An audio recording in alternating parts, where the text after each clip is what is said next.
have to go back towards A, but that's crumbling as well. MOUZ is in a huge amount of trouble. He's going to try and take matters into his own hands. Couldn't find the second shot fast enough, but Dax, he drops in. Oh, talk about an Astralis. Oh, about a superstar. Talk about the elite. He's at the A ramp is shut down. Starry going to get his name onto the feed with a 3K. Oh my God, one more. Nex is able to cross over. He's got a smoke. He's got a kit. Nexa, don't do this to him. Don't steal it with the smoke defuse. Nexa, no! A knife! Ah! And he wants a hunt, but is he Sun Pious! He was, and half you heard they're coming for you. They're coming for you, Sun Pious! Continue! Oh! Break! Oh, God!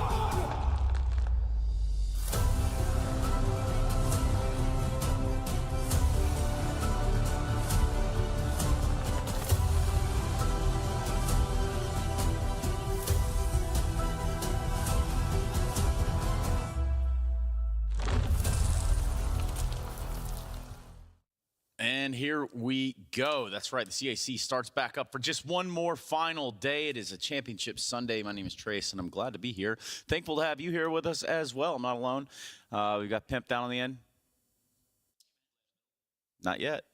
Keep trying. Bled in the middle. There we go. Yeah, it's part of the trick, you know. So, Bled in the middle. Guys, we've arrived. This is it. The final destination. Hopefully not. The final justification, as a famous man once said. And yeah, I'm ready for this. I'm super hyped. Yeah, a lot of things to look into today. Astralis v MOUZ in our first semifinal.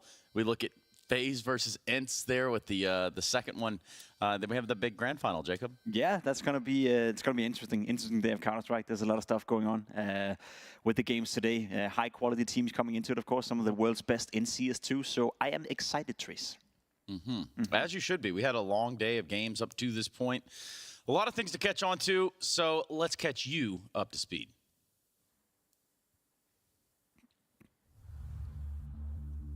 The quarterfinals of CAC 2023 are underway. Hometown heroes Lin Vision Gaming looking to put their best foot forward here, show us they can compete at this level and maybe make a run to the semifinals.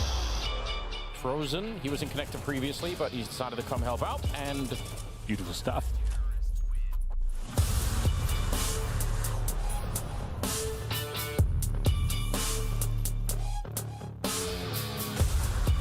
half of them are going to be running through the smoke, and Jimmy's on the other side just doing excellent work. He spins around, he's looking for the quad kill, he lined up the headshot right there. They didn't necessarily confirm it was clear, but now they're going to know exactly what's up. So this comes down to these frags. Young Jimmy arrives at the scene of the crime, mows them down with the quad kill there. Nothing but headshots on that Glock. Joining them, Amelia's going to get a lot more than he bargained for here. Big spray, and I think he goes down. No, Jimpat actually comes out on top. Just thinking about it, there's down to 19 seconds. There comes the flash you were talking about, but it doesn't even matter. He just ran into the smoke, managed to find the shot, and it will be MOUZ leading off into the semi-final of face-off against Astralis.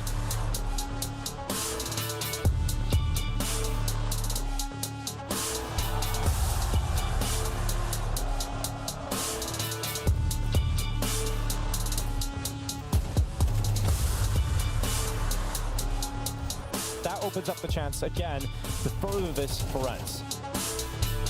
We're going to go right at him, right at the weak player. Then it's going to be on Hetrick and Config to find a way to shift downstairs.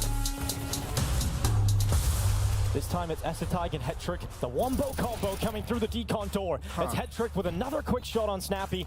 Defuse being stuck through that smoke. He's not getting the position. He's not getting it. And that's Hetrick right through the smoke. Nails it for 5 at the half for NIP.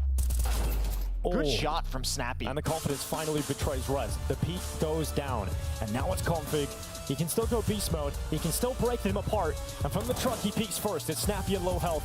Gets away unscathed. Now the peek up. That's the bomb down. 10 seconds left. That's it. That's going to be the map. Config does it in 3. If they don't molly in the middle of that ramp, he can get into that beehive and have a position here. Rez is looking to fight him. And the confidence works against him this time. And Madden's not stopping. He wants more control, and he might get it as well. Config finally puts him in his place, but he's not really followed up on it. And Config shows he can do it better. He can do it much better. Config gets that space. S-Tag needs something. Kill this. Oh, it might be. Oh, no, it doesn't. It doesn't betray him. And he gets a lineup of 2 players looking the wrong way. And Nerfs gets the double, sinks the ship of Nip. That is the one that probably has broken the back of the Ninjas in pajamas. It's Nerfs, Snappy, and Vladin taking one huge leap forward. Wrap it up, boys. That's it. Semi-finals locked in. Ents have a matchup with FaZe, and NIP are out in China. Nip, sinking ship. Yeah, I like what you did there, Nico. Nip are out of here. In fact, they are done in the quarters, and that is the end of their road. But yesterday gave us a lot of the results, set us up pretty nicely for today. If we take a look at the playoff bracket, it'll probably paint that picture as well, huh, Jacob? Yeah, I would agree with that. You know, we saw MOUZ getting it done against Linvision Gaming relatively easily, you know, convincingly. No problems whatsoever. They won that game, moved on. No problems moving on to Astralis today. Whereas for Ents, they had to fight a little bit for it, and that's been the tournament for them so far. They're playing with a stand-in in Vladin. He's doing all right as an individual, but you can definitely feel that Ents is not playing on all cylinders right now. So that semi-final matchup against FaZe Clan, that's going to be another rough game. Yeah, I think this is the best scenario here if you're looking at the quality of Counter-Strike, so to speak, right? The 3 Asian teams are unfortunately falling short, NIP falling in that battle of the stand-in situation. And for Ents, you know, if they're able to continue the form they showed yesterday, I think they were looking pretty good in a couple of maps right there. Potentially, they could at least make FaZe sweat, because it is a bit of a revenge matchup with the caveat that there is, of course,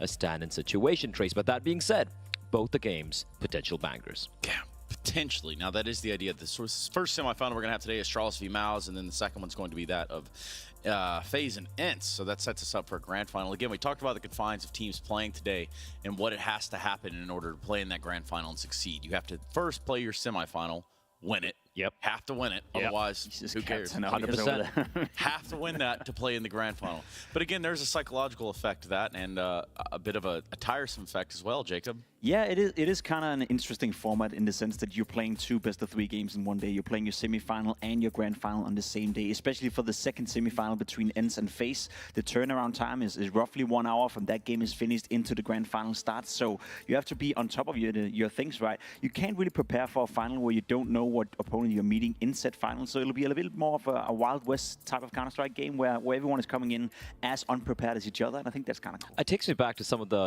the earlier years of CS:GO, Trace, where you wouldn't, you'd play maybe 2 or maybe even 3 best-of-3s in a day, and then eventually you have to come on top. It's going to be a marathon session here, but if you're kind of the favorites in these 2 matchups, for me personally it would be MOUZ, and of course on the other side would be FaZe. You want to make this a quick affair. You want to make it a 2-0 affair, get a little bit of breathing space, a little bit of prep time, have a banana, glass of water, and jump into the game. Yeah, but don't have too many bananas. You don't want to become lethargic. That's a lot of nutrients, I guess, entering the body at once. You know what else you can take in right now? Yeah, I don't know. Well, the results of MOUZ and Astralis across the entirety of this tournament. Yeah, let's do that. Astralis, much more quicker affair. They make very quick work of Linvision there, and then taking down Ents. Even though it was a 2-1 affair, the 2 maps they won were super convincing. 16-2, 16-2, taking down Ents, and then of course for the side of MOUZ, dismantling Wings Up. I think the best series we've seen so far was the game against FaZe, of course, where they fell short at the very end. And then again, making quick work of Linvision. They're looking good with Jimmy. They lost to FaZe. That's fine. They're the best team in the world. Yeah, I would agree with that. No doubt. MOUZ have been looking hot to try. Not their fault. They're in the same group as FaZe Clan. Notoriously a matchup that is not going too well for MOUZ, but maybe they get another shot in a couple of hours in the grand final. So I'm not worried on behalf of MOUZ, whereas for Astralis, sure, at this tournament, they played some decent Counter-Strike, but leading up to it online, they've looked pretty poor. So I'm not sure where to place Astralis just yet, and I think this semi-final we're about to see is going to help me understand a little bit better where that It's going to be the real test, right? Because, taking on Linvision, look, great job, but I'm not going to be reading too much into that. No. And then you've taken on Ents convincingly, fair enough, but Ents with Vladin's debut in this team as a stand-in, now going up against a world #2 team. This is where I want to see where Astralis stand. Is it just a bit of a, what do you call it, a flash in the pan? Or is it going to be a real thing? Yeah. Or is it going to be a flame and inferno? It's is it a fallacy or is it real? That's kind of what you have to ask yourself, right, Blay? Yes. Wow, guys, killing me here. Astralis v MOUZ. I look at the MOUZ side, and you think about those caveats of having come in here, stand in, this, that, or the other. But they've made it this far, Jacob. They made it this far, and fortunately for MOUZ, they're not dealing with a stand-in situation anymore. They did in Sydney, unlucky for them. Still did a decent job. Now they're coming into this tournament full squad, and honestly, a great opportunity to win a trophy. There's not going to be that many CS2 lands until the end of the year. MOUZ haven't qualified for the Blast Fall Finals, for that matter as well, and then we have the World Finals, and that's about about it. So if you're MOUZ right now, you got to be super motivated. You got to work extra hard to go into this tournament right here and see if you can claim your first trophy, because there's not that many opportunities left. For me personally, I'm looking at MOUZ and the sort of mentality they need to have. If I was in their camp, for example, wouldn't be, obviously you have to give respect to Astralis and obviously get that win, but for you, the eye is that rematch against FaZe. It's probably going to be the fourth time they're playing in the past 3 or 4 weeks, or this month rather, of which 3 matchups would be on LAN. But that is where you're, looking to get a little bit of revenge and, proving that you are a top 2 team, maybe even top 1. Top 1. Top 1. That's a big one. It's not a top CAC. It's a top 1. It's a top G right there. But, excuse me? Top G. Okay. Yeah. Yeah, I mean, it is going to be a top game. I agree. Of all things that G could stand for, I will go with game. That's exactly what I meant, Trace. Top game. Exactly. Yeah. How's your up dog, Jacob? No. Interesting. Very, very interesting stuff. Yeah, so MOUZ Astralis, I want to know about the crossover there when it comes down to where we're going to play. Like, it's not a super, insane mathematical problem that we're talking about here. We're talking about a best of 3. I am curious who's going to blink first and ban out Anubis, right? Both these 2 teams don't play Anubis. But if I'm MOUZ and you are kind of the favorites here, you don't take any chances. You know what? I'm just going to ban it out. Yeah, I would agree with that. I think MOUZ have to play the top dog role right there, the up dog role, to keep it in the Trace's phrases. Astralis, yes, again, as I said, they've looked so far decent in this tournament. They've only beat Ends with a stand-in where they also lost a map. So if you're MOUZ and you're coming in scared of Astralis, scared of the map pool, or by any chance or stretch of the imagination at changing your approach to the game, I think you already lost it there. So I don't expect MOUZ to be afraid of Astralis at all. And to be completely honest, I think MOUZ can do whatever they want to in this video. Yeah, I feel like Astralis, they just banned on Mirage. It's a map to struggle on. MOUZ like playing that map as well. Anubis gets banned by MOUZ. Assuming Astralis pick Overpass, it's a map that looked pretty damn solid on. They go for that as a first pick. And if you're the underdog here, you just go for your safe options. For MOUZ, just go for Inferno. It's going to be Overpass Inferno, I believe. And maybe they might just shake hands on a potential, I don't know, like Nuke, maybe an Ancient. So tell me how this looks out. If you look at it from a top-down perspective, Anubis, neither team playing that, right? Yeah. And then you've got this real Aki Momo with Astralis and Aki Mirage. Momo. Is that what it's called, Jason? Well, yeah, after hours, though. Okay, cool. Only after work hours. Tell me how a veto like this takes shape. Like, how do you go into your camp when you think about, okay, we both don't play the same map? Well, it depends on, again, how you approach the game. Obviously, it depends on who's banning first. You have the opportunity, if you're the team banning as the second, you can float it, you can take a bit of a risk. But as me and Blur discussed right here, if you're MOUZ and you're the favorites coming into a game, you'd probably not risk anything. There's no point for MOUZ in going into this game thinking we're going to take a massive risk to try to force Astralis out, being slightly uncomfortable, when on paper we're still by far the better team. So it's about mentality, it's about who's the first one to ban, and it's about, how much are you willing to risk. Whereas if I'm Astralis in this one, and they're the ones banning second, I would float it. And especially when you're MOUZ and you have such a very deep map pool, and very successfully deep. There are teams who have a deep map pool but are kind of garbage on majority of the maps. MOUZ aren't one of them, so why do you take the risk, right? So they should be banning out Anubis here, Trace. I think that's a logical conclusion. And for Astralis, you ban out Mirage. The picks, I guess, would be probably Inferno for MOUZ and maybe an Overpass for Astralis. I'm just going to put it out there. Let's see. Hold that thought. All right. Hold that thought. My phone's going off. Oh, no. Just kidding.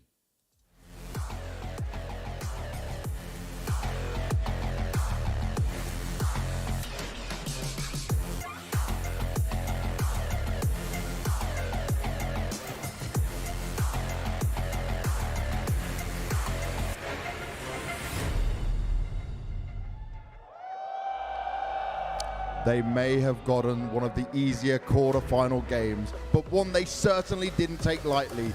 This MOUZ Sports have the energy and the confidence to take them all the way, but they need to be able to play the game without mistakes, without hesitation, without allowing Astralis a way in, or their journey in Shanghai could come to a fast end. They must keep their foot on the gas, even when things get tough. 在6场赛中，他们再次展露出变幻莫测般的战术调度和极高的默契程度，成功挺进下一轮。在即将面对作风稳健的 Astralis， 他们势必要拿出自信，减少失误，并持续把节奏掌控在手中，才能继续谱写属于自己的故事。Shuhei, Frozen, Torzi, Exertion, Yimfat, and Cyclone. Shanghai, this is MOUZ!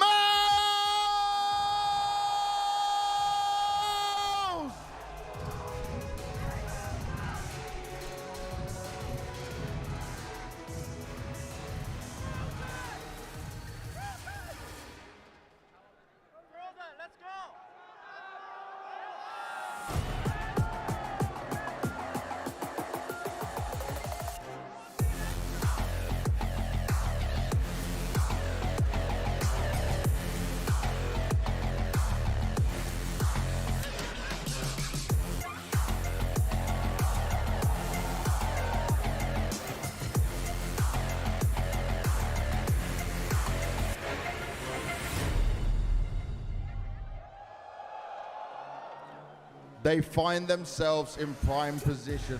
And this was where they topped the group and soared through closer to the stars. Having walked over Lin Vision and viciously beat Ents, the Danish side is one game away from glory. Now it is all about to take to the stage with some ferociousness to conquer today while keeping their composure and stamina. 他们目前处于绝佳状态，在小组赛势如破竹，连续击败 LVG 及 Ents， 以小组第一出线，并锁定半决赛名额。荣耀离他们近在咫尺，现在学耀在队伍唯一的疑虑就是，他们是否能维持小组赛时的势头，继续披荆斩棘。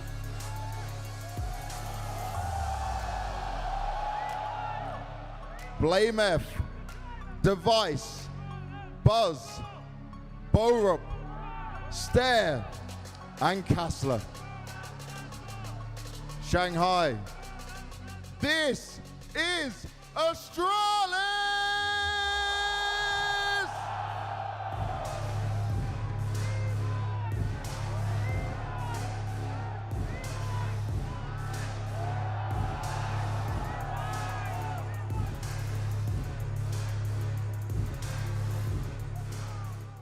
That's Astralis, that's MOUZ, and that's our first semifinal of the day, Jacob. You see their faces. Tell me exactly what you thought when you saw their expressions. I didn't really think anything, to be completely honest, Trace. I saw two teams who are entering Nothing a new. beautiful stage, to be completely honest. Me and Blair was just discussing it right here. It looks great. Crowd turned up as well. Of course, if you're Astralis, if you're MOUZ, as we discussed already, it's a great opportunity to win a trophy. It's not a tier 1 tournament. We're not at Cologne. We're not in Katowice. We're not at the fall finals. But it's a big tournament. A lot of prize purse in there. And the quality of the teams is a testament to how hard it is winning. So, if you're Astralis, if you're MOUZ, you're going into this game with everything you got. But what will the numbers say about Astralis? We look back at Astralis and kind of their journey up to this point. What are they telling you about their time spent in China?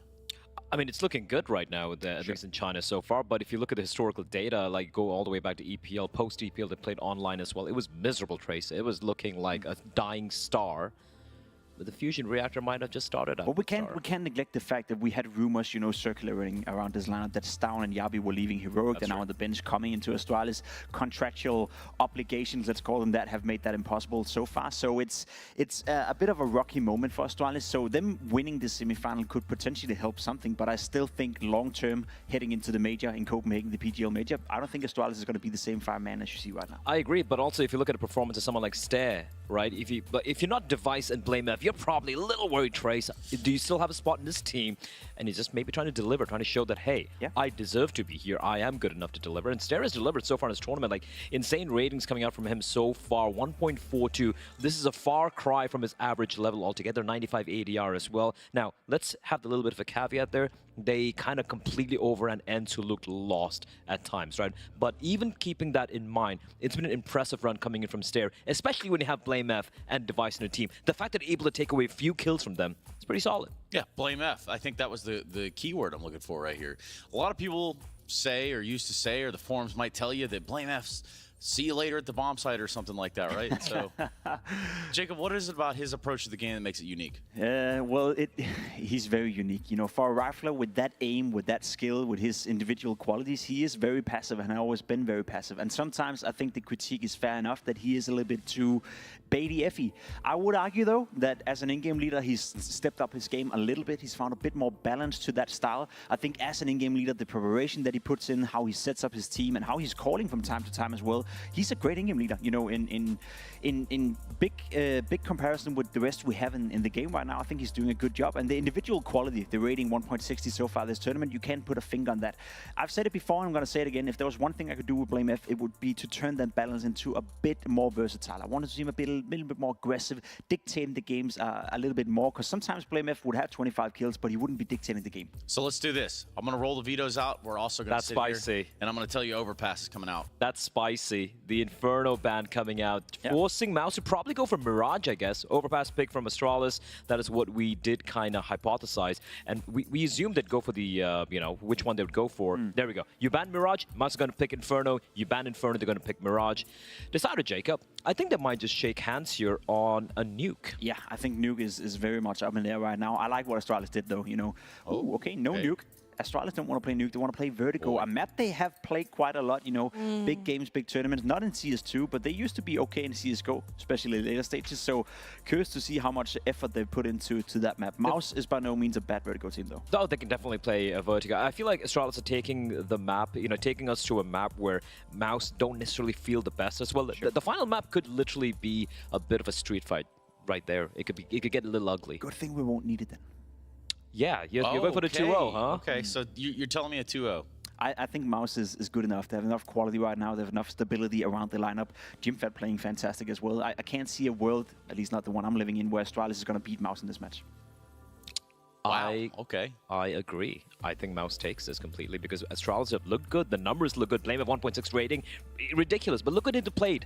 A team with a stand-in and Lin Vision, or was it Tyler? I think it was Lin Vision right there. So now they're going up against a world number 2 teamer right now. MOUZ, who are looking to win tournaments, not just win games. The only thing that makes me doubt my own statement a little bit. Here we go. Backpedal it all the way. No, but it's just the fact that they beat ENCE so convincingly on the 2 maps. They still gave up a map against ENCE, which means that they are not, you know, steady. The map pool is not there. All these rumors circulating the lineup. You know, Stair is in a rough position right now. So is Borup. So I feel no matter how you approach this game, if you're Astralis, you are the underdog, and maybe they can snatch away a map from MOUZ. I'm not saying it's not going to be a close game, but I think MOUZ overall, in a course of a best of 3, will definitely have enough opportunities to win. I'm going to stick with the MOUZ winning this 2 pretty convincingly because I feel if Astralis face ENCE today, after the rest they've had, ENCE still beats them. Sure. Yeah. The numbers. Yeah. What did it mean? They almost check out. Just to run this by you, gentlemen, one more time. That's Overpass. That's going to be a MOUZ CT start. Mirage, Astralis CT start. Vertigo. You guys are saying we don't need it, Jacob. And that's what you're going to stick to. MOUZ start with T side there. And that makes all the fixings of a MOUZ walk away with a beating Astralis 2-0. It could happen, you know. As I said, I think MOUZ are heavy favorites in this matchup. I don't think it's unlikely that Astralis can win a map. It's not like we're looking at another 16-3, 16-5 game. We have 2 very competitive European teams. Astralis, as I said, not a bad team, just not in the best state of mind as of right now with all these things going on. So honestly, if you're MOUZ and you're contending to be the top 1, top 2 team in the world, you'd expect to beat a team like Astralis in a semifinal at an event like this relatively convincingly. So let's see if MOUZ is up for that task. That's at least what I'm expecting, but there's no guarantees in this game. I just think there's just too much firepower in this MOUZ team as well. You're looking at Jimmy, he's looking fantastic. Exertion's opening up as well. Everyone's just clicking right now for MOUZ. What's going on right here? Let's find out. Might be a noise meter. 那我们就会有8份精美礼品随机掉落给现场的观众们。那如果大家准备好的话，就一起来跟 Banks 一起做活动了。Shanghai, we need to make some noise and raise this roof. Let me hear you go now! Come on, keep it going! More! Woo! 好了，我们也成功解锁了120分贝那我们马上就会看到，到底是哪8位幸运观众获得掉落呢？现在大家可以看一下上面的大屏那也恭喜这些幸运粉丝。那我们也把我们的时间交还给我们的分析席。Jacob, how does that make you feel, man? Good. The crowd is there. They're ready. They're fired up. I like it. Yeah, they're ready. How does it make you feel, Trace? I mean, that's a pretty packed out place. I can imagine it is pretty loud in there. Blay, you'd probably have to wear earmuffs, huh? Yeah, earmuffs, those noise canceling in-ears. That's a stupid word.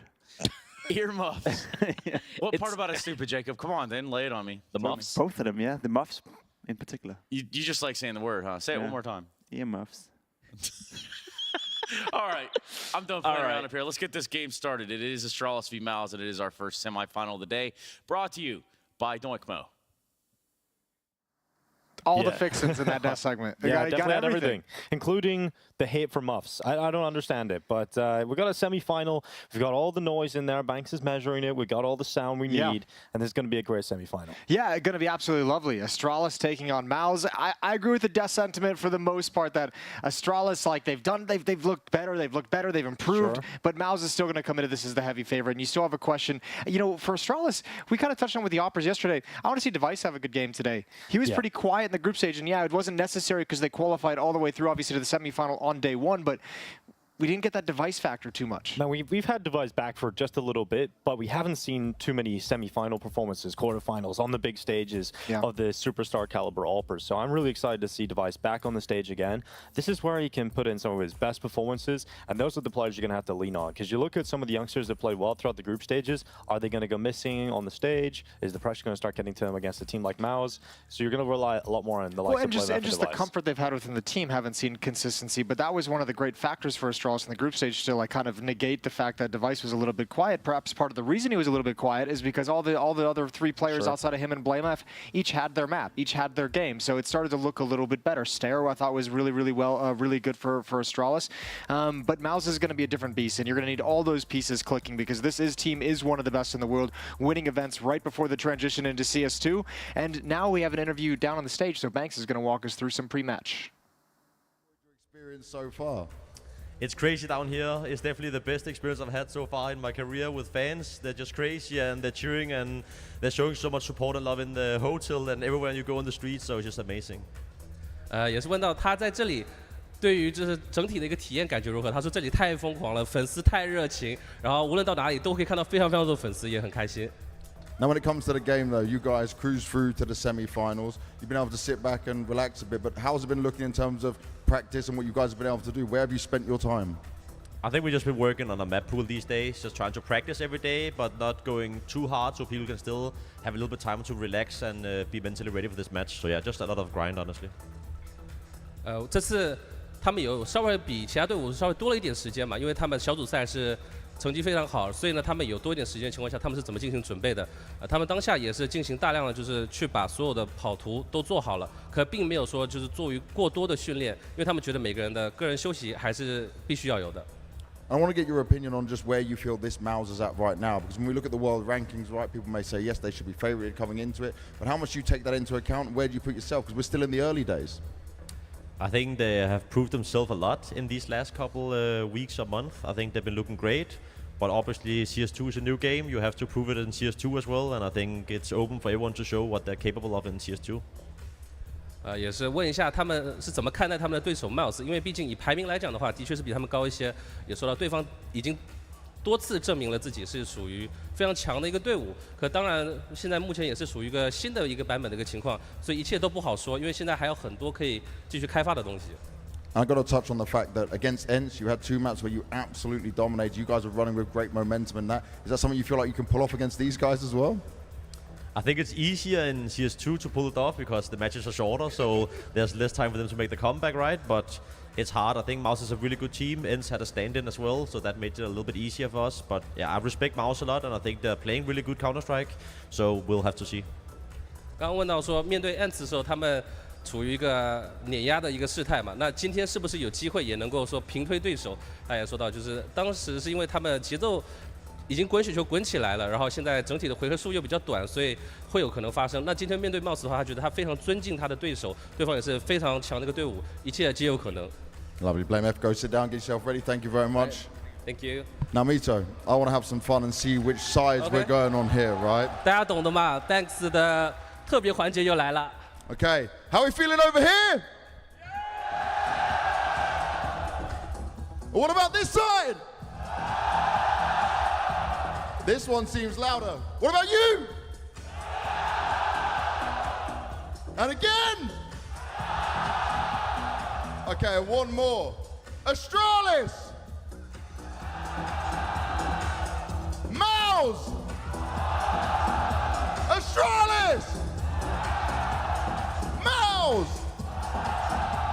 All right, I think we're ready, right, Mito? Definitely. All right, guys, as always, it's time.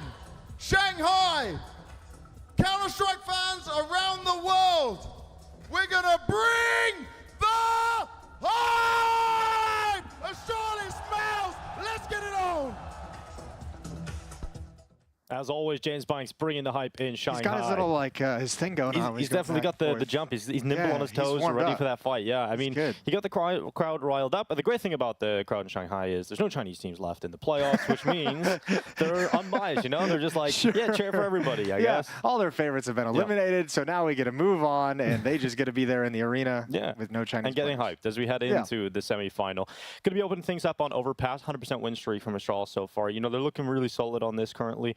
A map they're going to feel pretty comfortable on, but looking at MOUZ across the board, not like they're going to be falling off here. No, the stronger team. I mean, we'll just put it out there in the open. MOUZ, the stronger team coming into this, I think, player for player and just team cohesion-wise, and obviously with the recent history of the events they've played in, this is a big favorite for MOUZ, I think, and this would be a nice upset for Astralis to get. It's going to be extremely difficult. Like I said, it's going to take everyone all at the same time kind of contributing. Device having his good game, BlameF keeping up his performance, Stare, Buzz, Borup having the impact that they were able to have during the group stage, and the competition is just a step, maybe even 2 steps above what they faced off on day 1 to get here. Well, it is time to begin the semi-finals of the CAC 2023. It's been a fantastic time in Shanghai, and we're kicking off the final day. Astralis versus MOUZ, starting on Overpass. Oh, baby. And Astralis are going to be on that T side to kick things off. Plenty of utility here for Borup. Everybody else at the moment sitting on Kevlar. Oh, we got dualies as well out for MOUZ. Dualies on Xerxin, dualies on Torji as well. Let's see what they've got with them.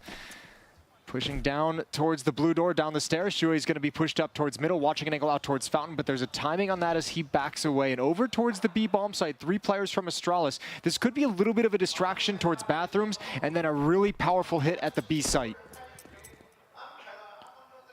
Actually, Device turning into a little bit of a lurk. A massive lurk. He's on long, and the rest of his teammates outside of Monster.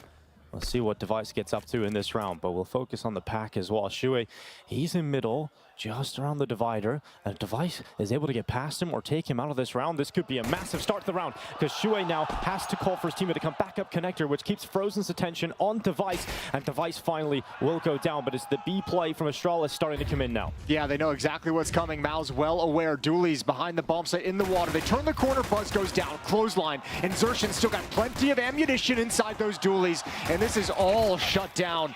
The response is beautiful and handled with ease. Yeah, that looked perfect. You know, Device got the kill upper. You know, if he comes down connector, he gets that second kill. Sure, you're looking at a very favorable round for Astralis, but MOUZ hold on.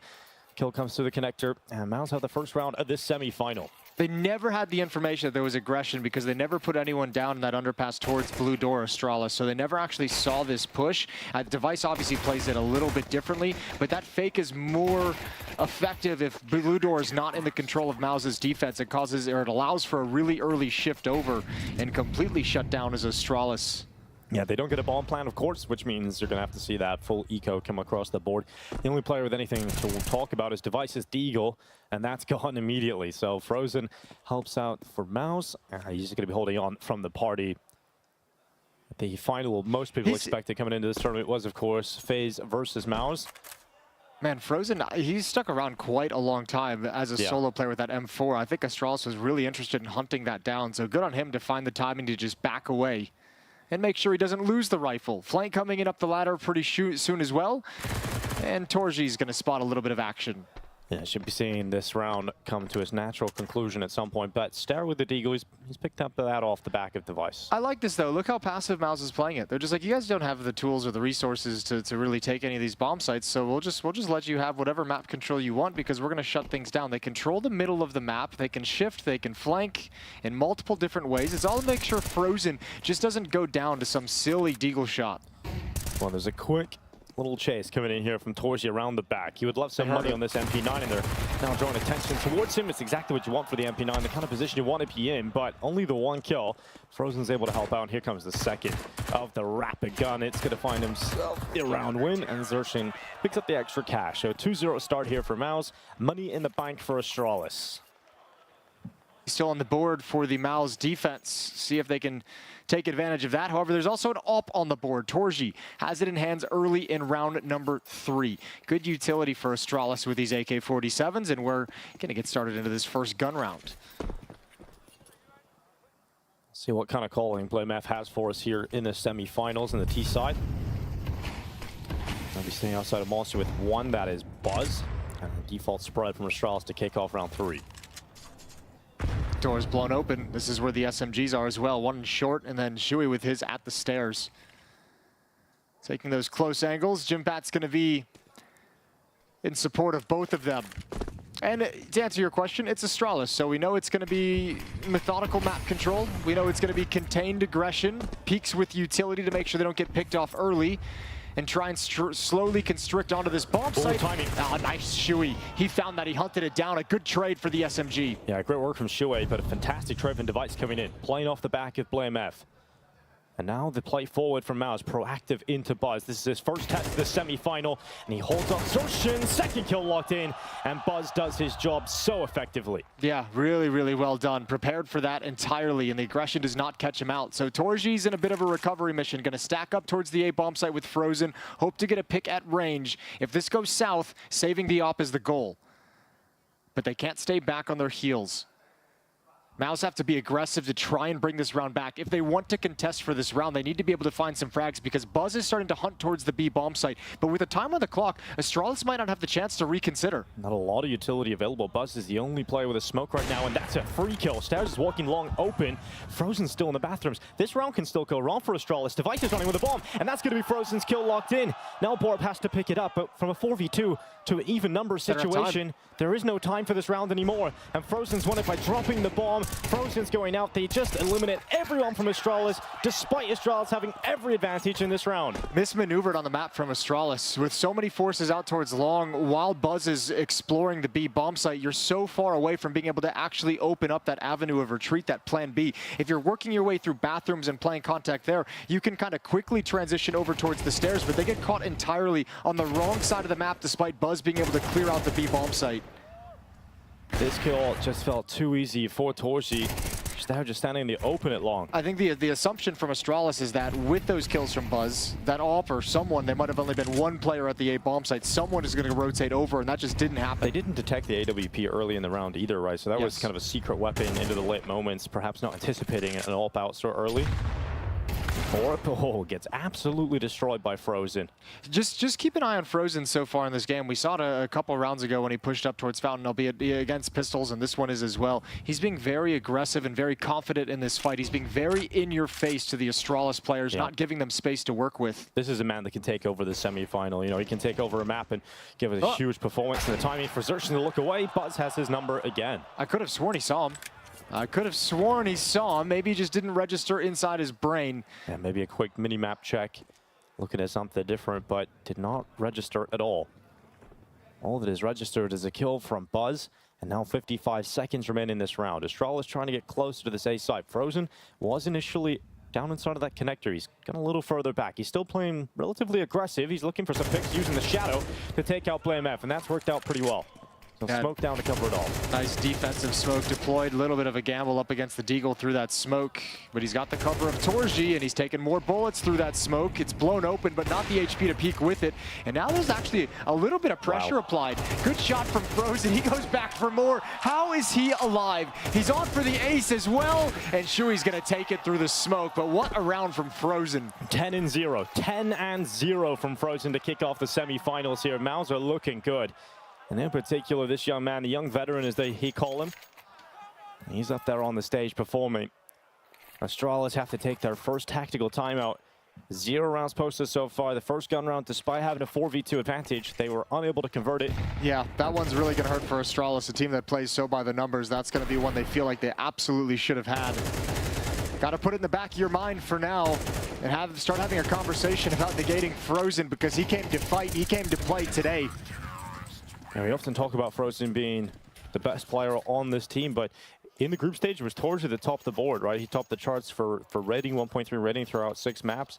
Frozen was second rated on the team, but, you know, in the big playoffs, in the big moments, you want your star rifler to be showing up like this. Well, the big conversation about Torji's just rebound since Shui rejoining the team has been huge. A guy under a lot of scrutiny in the previous lineups with previous in-game leaders, and this seems to have found him a certain level of comfort to where now he's able to put out those performances that we expect from him. And then when you look at the immersion of Jimmy as well on this team and how good he's played, all of a sudden, you've got a 4-man deep of like star players around Shui. It's a scary team, this MOUZ roster. It's a luxury that not a lot of teams get. especially with the average age being so low. And oh, a little too risky there for Torji. Commits too far forward, gets caught by the flash, and that's the AWP out early. Yeah, he was playing a dangerous game. He saw those jumps. He wanted that peak, wanted that fight, but didn't like the result of it at the end. Shui's going to stay here. Gathering a lot of information. Molotov out toward its position. He swings and not able to handle the close angle. Yeah, great utility from Astralis, really winning them these first 2 fights. Good patience, really good patience on this aggression, and now they get to work the map. Yeah, with a 5v3, you're starting to feel very good about a first round win here for Astralis. MOUZ is going to sink back, and they're going to gamble towards the A bomb site, so this is going to end up being a clean win for Astralis as they just march in towards B. MOUZ has nobody home as they just shift to the other side of the map, and they'll let Astralis have it for nothing. There's no money for Astralis, no hunt. It's going to be the save call's already been made, so almost no reason to even risk it being this close. You can see those bullets just whizzing through the smoke, so... You can just imagine. Come on, Jimmy, let's go. Let's tuck up out of here. Get on your hustle, baby. Yeah, really strong start here. There's Torch's AWP. They're going to be looking for that right at the end. They want to grab that weapon. Carry that over to the next round, and Astralis will have their first, and one off the back of maybe an over-aggressive extension from Torji, getting caught by the flashbang as well. Yeah, he saw that jump twice, I believe, so he knew someone was there. I guess he was just calling his bluff to a certain extent. I'm curious. It doesn't look like MOUZ want to overextend to try and get that up. They realize that someone could just be watching it with the hunt. Jimmy's got plenty of money to drop one over They if have they a want to nade, which replenish is it. confusing. Like, you could have thrown the nade to get it back. Yeah, couple options there. Either way, Astralis is on the board out of their first time out, and that gets them started on this T side of Overpass, this T side of the semifinals. So here's that opening moves. There, good flash over the top, then catches Torji. Maybe if he doesn't hit the immediate headshot, there's time for that reaction, but Torji's really, really leaning heavily onto his individual skill and individual ability to flick back. Yeah, rough position to be in. But he's got the ult back anyway. He had the resources for it, so he's got the AWP and he's got it back. Here's their exertion, getting up into the short boost. Do this yourself now, get up on top of these sandbags. Now the walkthrough from Buzz, looking for the fight on Yimfat, but he's going to have to come back after trying that opener. No, but I like that play. I like that Buzz is just confident enough to take that angle and just see if he can find that fight. He had one chance to kind of swing out and nab the headshot. Wasn't there, but I like the fact that he's showing he's willing to do it. And gets out of dodge quickly too. Doesn't stay committed. When he realizes he's missed that window of opportunity, he drops back. Values his life. Look how passive these T-side openings are. Not the Buzz side of things, but towards the A bomb site where they've encountered some of that aggression. They're just really making it patient. So if MOUZ want to push forward, they have to be a little bit nervous around timings, getting a little bit mixed up. Just now turning the long corner. Torji and Frozen still haven't seen anything outside of a smoke at the front of bathrooms. Borup clears the bottom of connector. Bombs drop towards Fountain as well. This is going to get late into the round timer. The Astralis don't mind running that clock down, but eventually they've got to go through the bathrooms, and it's not going to be an easy setup to break apart. There's Torzi and Frozen set up together. AWP posted. Frozen hiding behind the divider. This is going to be a rough position for Astralis with only 30 seconds left. Frozen has the chance to break them apart. First kill locked in from Frozen. Freezes him out for just a moment, and then Torji frags out and goes deeper into the bathrooms. He's got his teammate Shui rotating up. 19 seconds left. Shui's got the position. That's the bomb down in limited time. Kills are coming in, but they have to get back to the bomb in time, and Blamaf would have to sprint to the site. Yimfat is in a position to deny this all. If he gets around, if he gets this kill, that's the round. Young Jimmy does it, and it's Stair running away. Yeah, just sad that round took so long for Astralis to really get it going. They waited patiently for any aggression until like 1 minute and 5 seconds on the round timer and started moving up. They chewed a lot of time off the clock themselves, and MOUZ mount just enough resistance to make it impossible. 5-1. Frozen with 27 seconds, goes 1 for 1. Torji with the follow-up peek. And a new angle that Device didn't expect. That's the bomb being dropped and no progress forward for Astralis. That's the risk you run with an overpass T-side. This methodical, you can often leave yourself with such limited time. Oh, and it's one of the big things about this map. It's one of the features that this map has that not a lot of other ones in the pool does, is just the sheer size of it, of how long it takes to move around the map.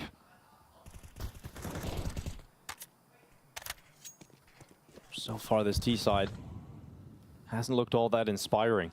It's not looking like At this moment, there's going to be enough for Astralis to get a good half out of this unless they change it up. And this time the aggression for MOUZ is over towards short. Exertion's got the angle towards the short tunnel. Torji's got the angle with the op in towards blue door, which is blown open. It's just Buzz kind of lurking here while the rest of Astralis work the other side of the map. Borup holding on to the middle. And probably a conversation to be had for Astralis to try and get some map control a little quicker. Go through the motion slightly. And they're going to get a couple of players up long, stare applying pressure in bathrooms. But if they come back down that connector, Torji's watching for it, and Astralis are deciding to rotate back to B. So they are going to have to face down connector, and this looks so good for the Hungarian. He's going to have a great chance to take a kill here if they come through that doorway.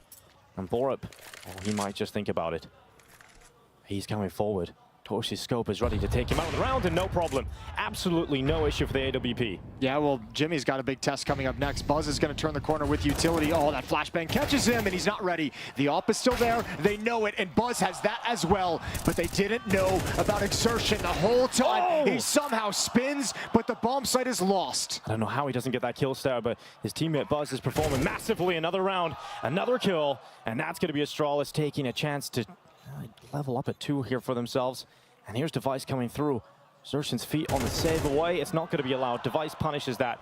No getaway for him. And this is a great round when you look at the money of MOUZ as well. Astralis has set this up and primed it. Frozen, does he want to go for that op? I think he's got to prioritize the AK-47 to a certain extent, especially now that Device has been spotted and Device picks up the AWP. So Frozen bails out, and MOUZ is going to have a really struggled, labored buy in this next round to try and prevent an economic collapse. Well, it's great to see Buzz having this kind of performance on the stage, right? 7 and 5, had huge 3 kills coming into this bomb site. The 2 entries, and then the 3rd follow-up when things started to look a little rough. And that really cancels off any sort of retake scenario for MOUZ. And it's great to see some of the strengths of Astralis converting from the group stage, which is that supporting cast stepping up and having impact. Buzz, as you mentioned, all those entries in this round, he had the nice stop of the double aggressive push earlier out of the B bomb site from the MOUZ defense. Oh, first timeout here for MOUZ. Cyclone having his say as he relays with Shuey. Yeah, they might have to get a little bit creative in this next round. They won't have the AWP.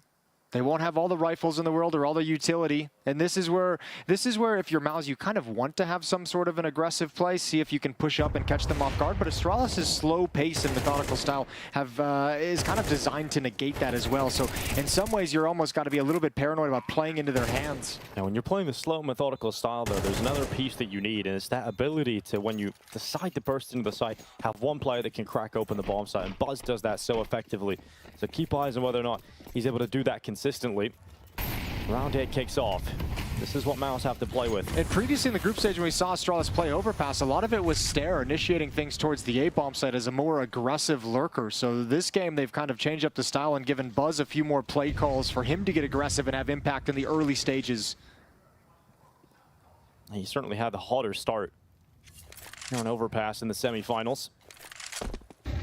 Stare gets flashed around the long peak. Torzi having to come off the angle. No AWP to be seen this time for Torzi, but he's got sight. He's seen Stare. Now the reaction from MOUZ again is this double push of Xerxion and Yimfat. And change of pace. This round is much, much quicker. 1 minute and 15 seconds, and Astralis is already at Divider, leaning up towards Banana. They're going to come for it. Frozen, isolated, on his own. He's got the first. Spray continues into the second. Oh, isolated, but the Iceman doesn't care. He stands in the corner towards his swings in, gets the reload off, and a 3rd kill. Even when the weapons look weaker, even when it looks favored for Astralis, breaking through Frozen has become impossible. To get through that ice wall, it's just not happening for them. And Stare stuck at bathrooms, there's nothing he can do. Yimfat's behind, should execute him with a 5-7.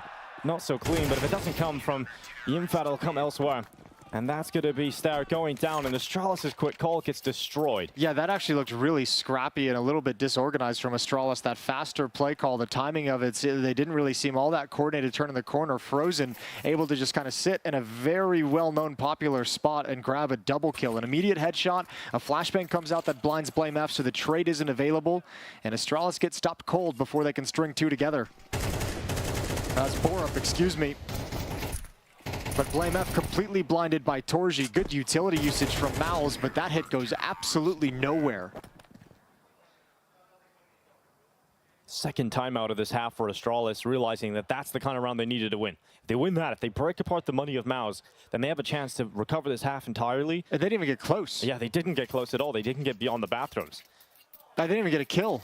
It's just free upgrades for MOUZ, a couple of AK-47 salvaged, a free AWP salvaged, money now in the bank for MOUZ's defense. That was exactly not the way Astralis wanted it to go. They had them at a breaking point, and they've let them off the hook. Well, questions are, where's BlameF? Where's Device? These are the two players we wanted to see pop off in the playoffs. These are the two players you somewhat rely on if you're Astralis to have good performances. And that nade, tagging with the shot, it isn't going to finish him off. Only 2 HP damage from that nade.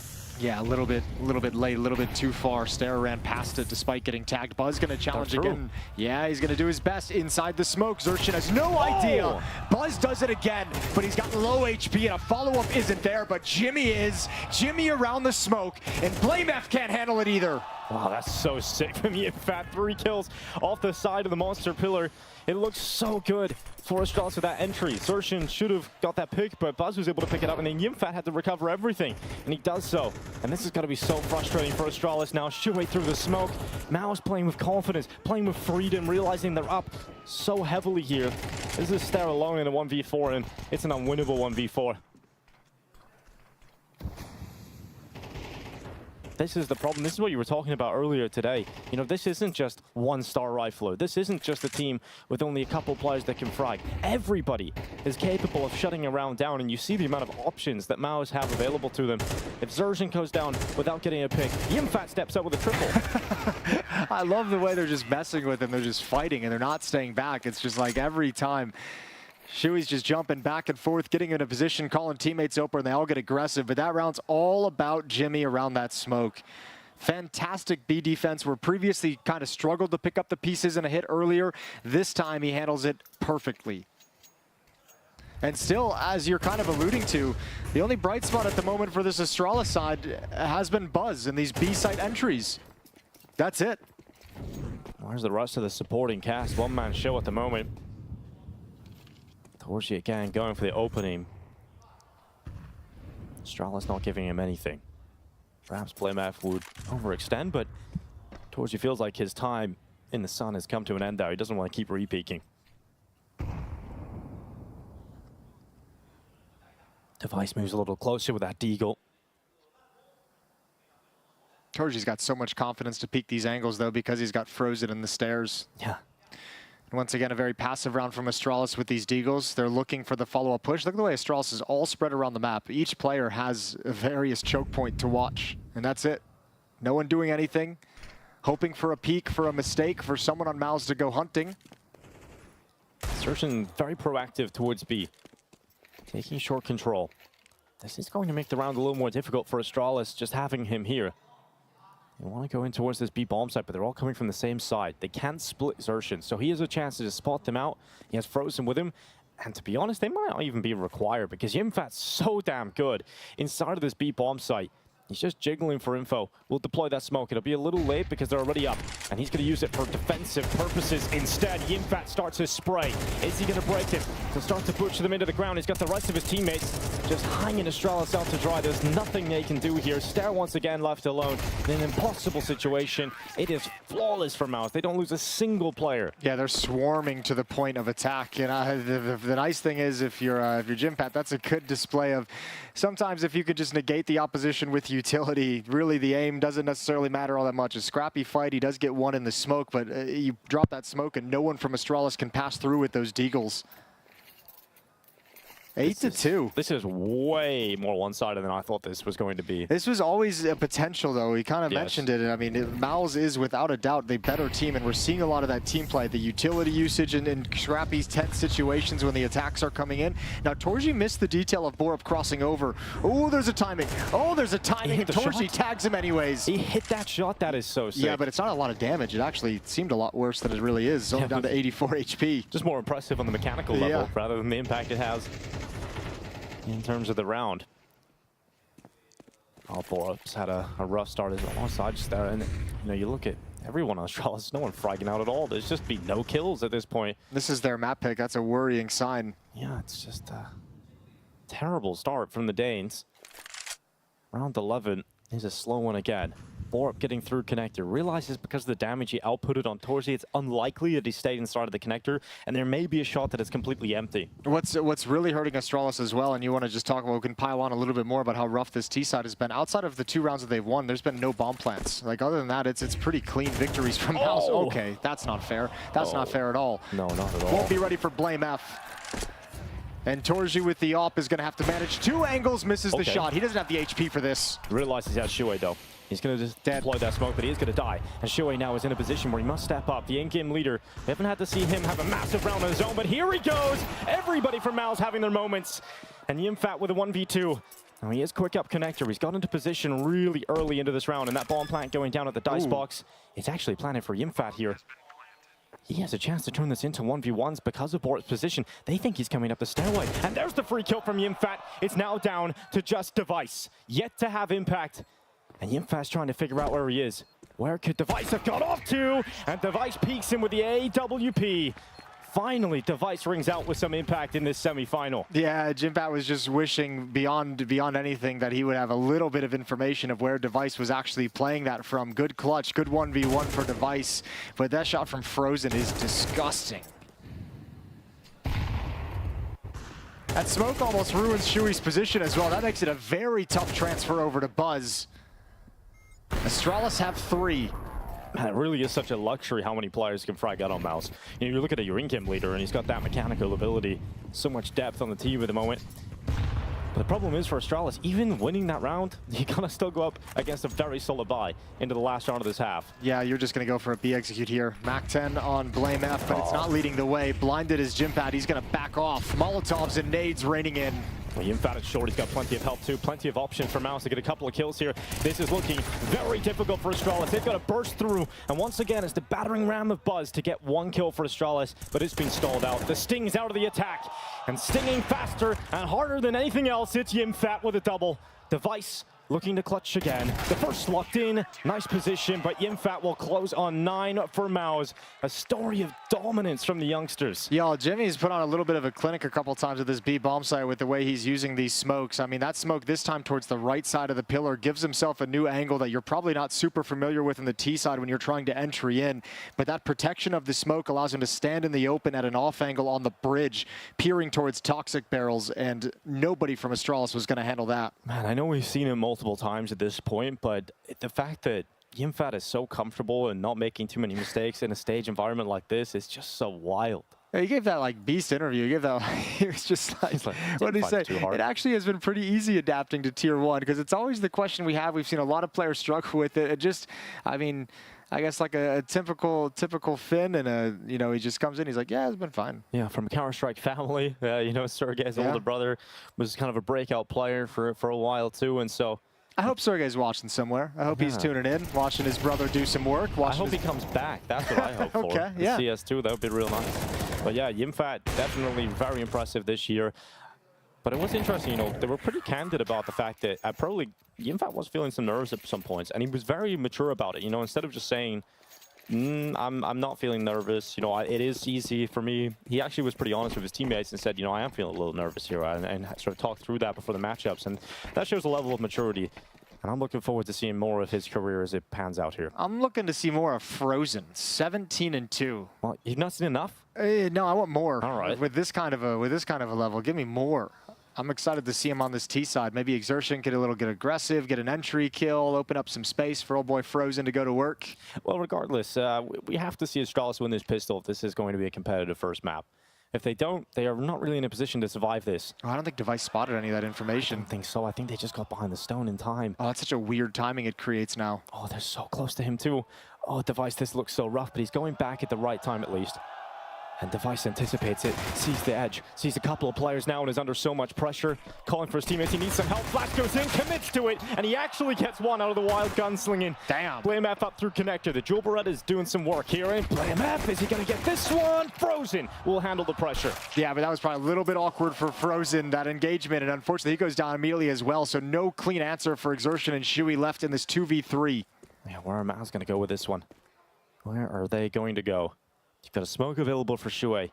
Looks like the B play is on the cards here, and it is exertion going down through the connector. Worried about some of the control that Astralis might have. Yeah, he's actually worried someone's pushed all the way towards T-spawn as well. Yeah, they have time to make this. They've got a smoke as well. You imagine Shui's going to put that up towards, actually, I don't know, maybe play it towards heaven, but also you might want to save it to just throw it inside the bomb site when you get there. 20 seconds now, and they got to make their move. Toxic barrels is where Buzz is sitting. Oh, he's worried about 2 angles, though. 2 angles for Buzz to have to deal with. Pistol in hand. He needs this round for Astralis. Buzz gets one, and the shot from Stare from heaven. They needed that for Astralis. They pick it up. Yeah, Buzz, that you might have been able to win it if he doesn't get that kill, but that makes it so much easier. Sick little one-tap, following and reading where the next peak is going to come from, and Astralis survived the pistol. 4-9, they try and close this gap. Ooh. That was a really awkward fight between BlameF and Frozen. Yeah, that one kill from Buzz definitely helps matters completely. And Astralis, they've got to convert on this now, though. MOUZ didn't get a bomb plant, so they're going to have to take the full eco here, which should allow Astralis up to 5 without too much issue. CT side is where you expect some of these Astralis individuals to get going too, so if they can actually get comfortable start in the second half. What's happening here, Lil? They're actually dancing in real life as well. Shui's getting the head bob going on. I like this. Hitting the clubs. They're having a good time up on that stage. Yeah. Nice and comfortable. You know, it's a full eco. Let's just waste Astralis' time and hang out at the nightclub. Yeah, just a couple of dudes getting up to some shenanigans. Maybe they don't have the age requirement to get in or something here. Maybe they just held the door enjoying it from the outside. Yeah, just enjoying the music through the walls. Yeah. How about that? Just drawing out the time, taking it as a little breather moment. I mean, it's a little bit silly, but obviously you can still have a conversation right now. We all know about the French timeouts by this point. But also, I mean, you're hopefully getting Astralis to like replenish and spend some of their nades. You're having them sit around feeling focused, wondering what's going on. So a little bit of cheeky mind games perhaps going on for MOUZ here, and it's going to come to their death over towards Monster. Yeah, Borup should have a chance to mow them down. This would be a nice little stat padding round. There's Borup adding a 4th to his tally, Stare with him. And everybody from Astralis getting involved. Let everybody have a kill. Let everybody have a little eco kill apart from the device. BF comes in to clean it up. And it's 5 rounds for Astralis. So MOUZ have had their party. It's time to purchase and get into the second half now with the gun rounds. Yeah, AK-47s come out now. Astralis know it's coming. Replenish some of that utility. Let's see what they've got in this first gun round of the second half. Shui's clapping his hands. Let's get started, boys. Yeah, you can see already it looks so composed in the MOUZ camp at the moment. You know, everybody looks super confident. Everybody looks chill. And right now with this kind of performance, you can absolutely understand why. Astralis, they've got FAMAS, they've got MP9s here. It doesn't look too pretty going up against AK-47s, but if they can win this kind of round with some of these bonus weapons, it would go a long way in building a good start on the CT side. And BlameF, he's already up the slide. And look at a slide down on Xerxin, but the AK-47, the superior weapon, and BlameF will go down. Good peek from Frozen. Oh, it's MOUZ with 2 openers right away. Yeah, that's massive. Frozen has just been so hard to handle throughout this map. Another kill on top of the aggression from BlameF, and Astralis on the back foot already. Unplayable right now.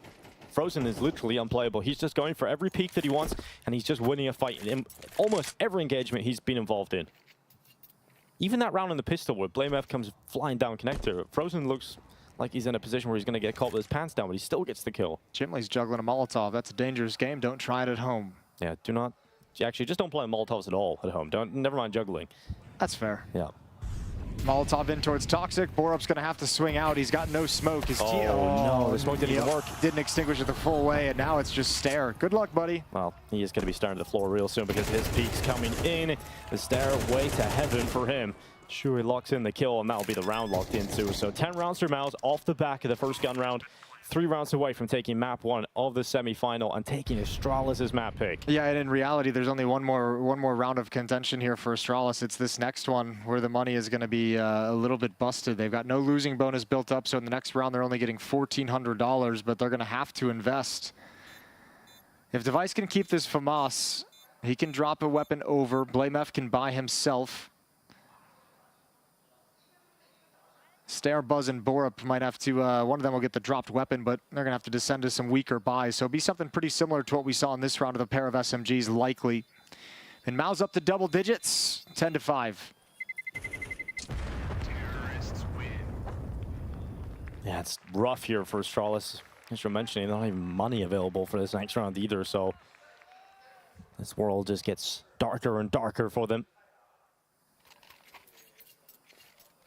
This is that initial fight. BlameF was close to winning it. BlameF had a really cool fight on top of that slide. It's the timing of when that flashbang comes out to clear that position. He wasn't expecting MOUZ to so aggressively with utility used to clear out his position and his aggression. And that made him come down to take a little bit of a more awkward fight than what he wanted. Deep nade is going to sail in. Decent damage. Chip damage onto Torji. And BlameF gets away to the stairs.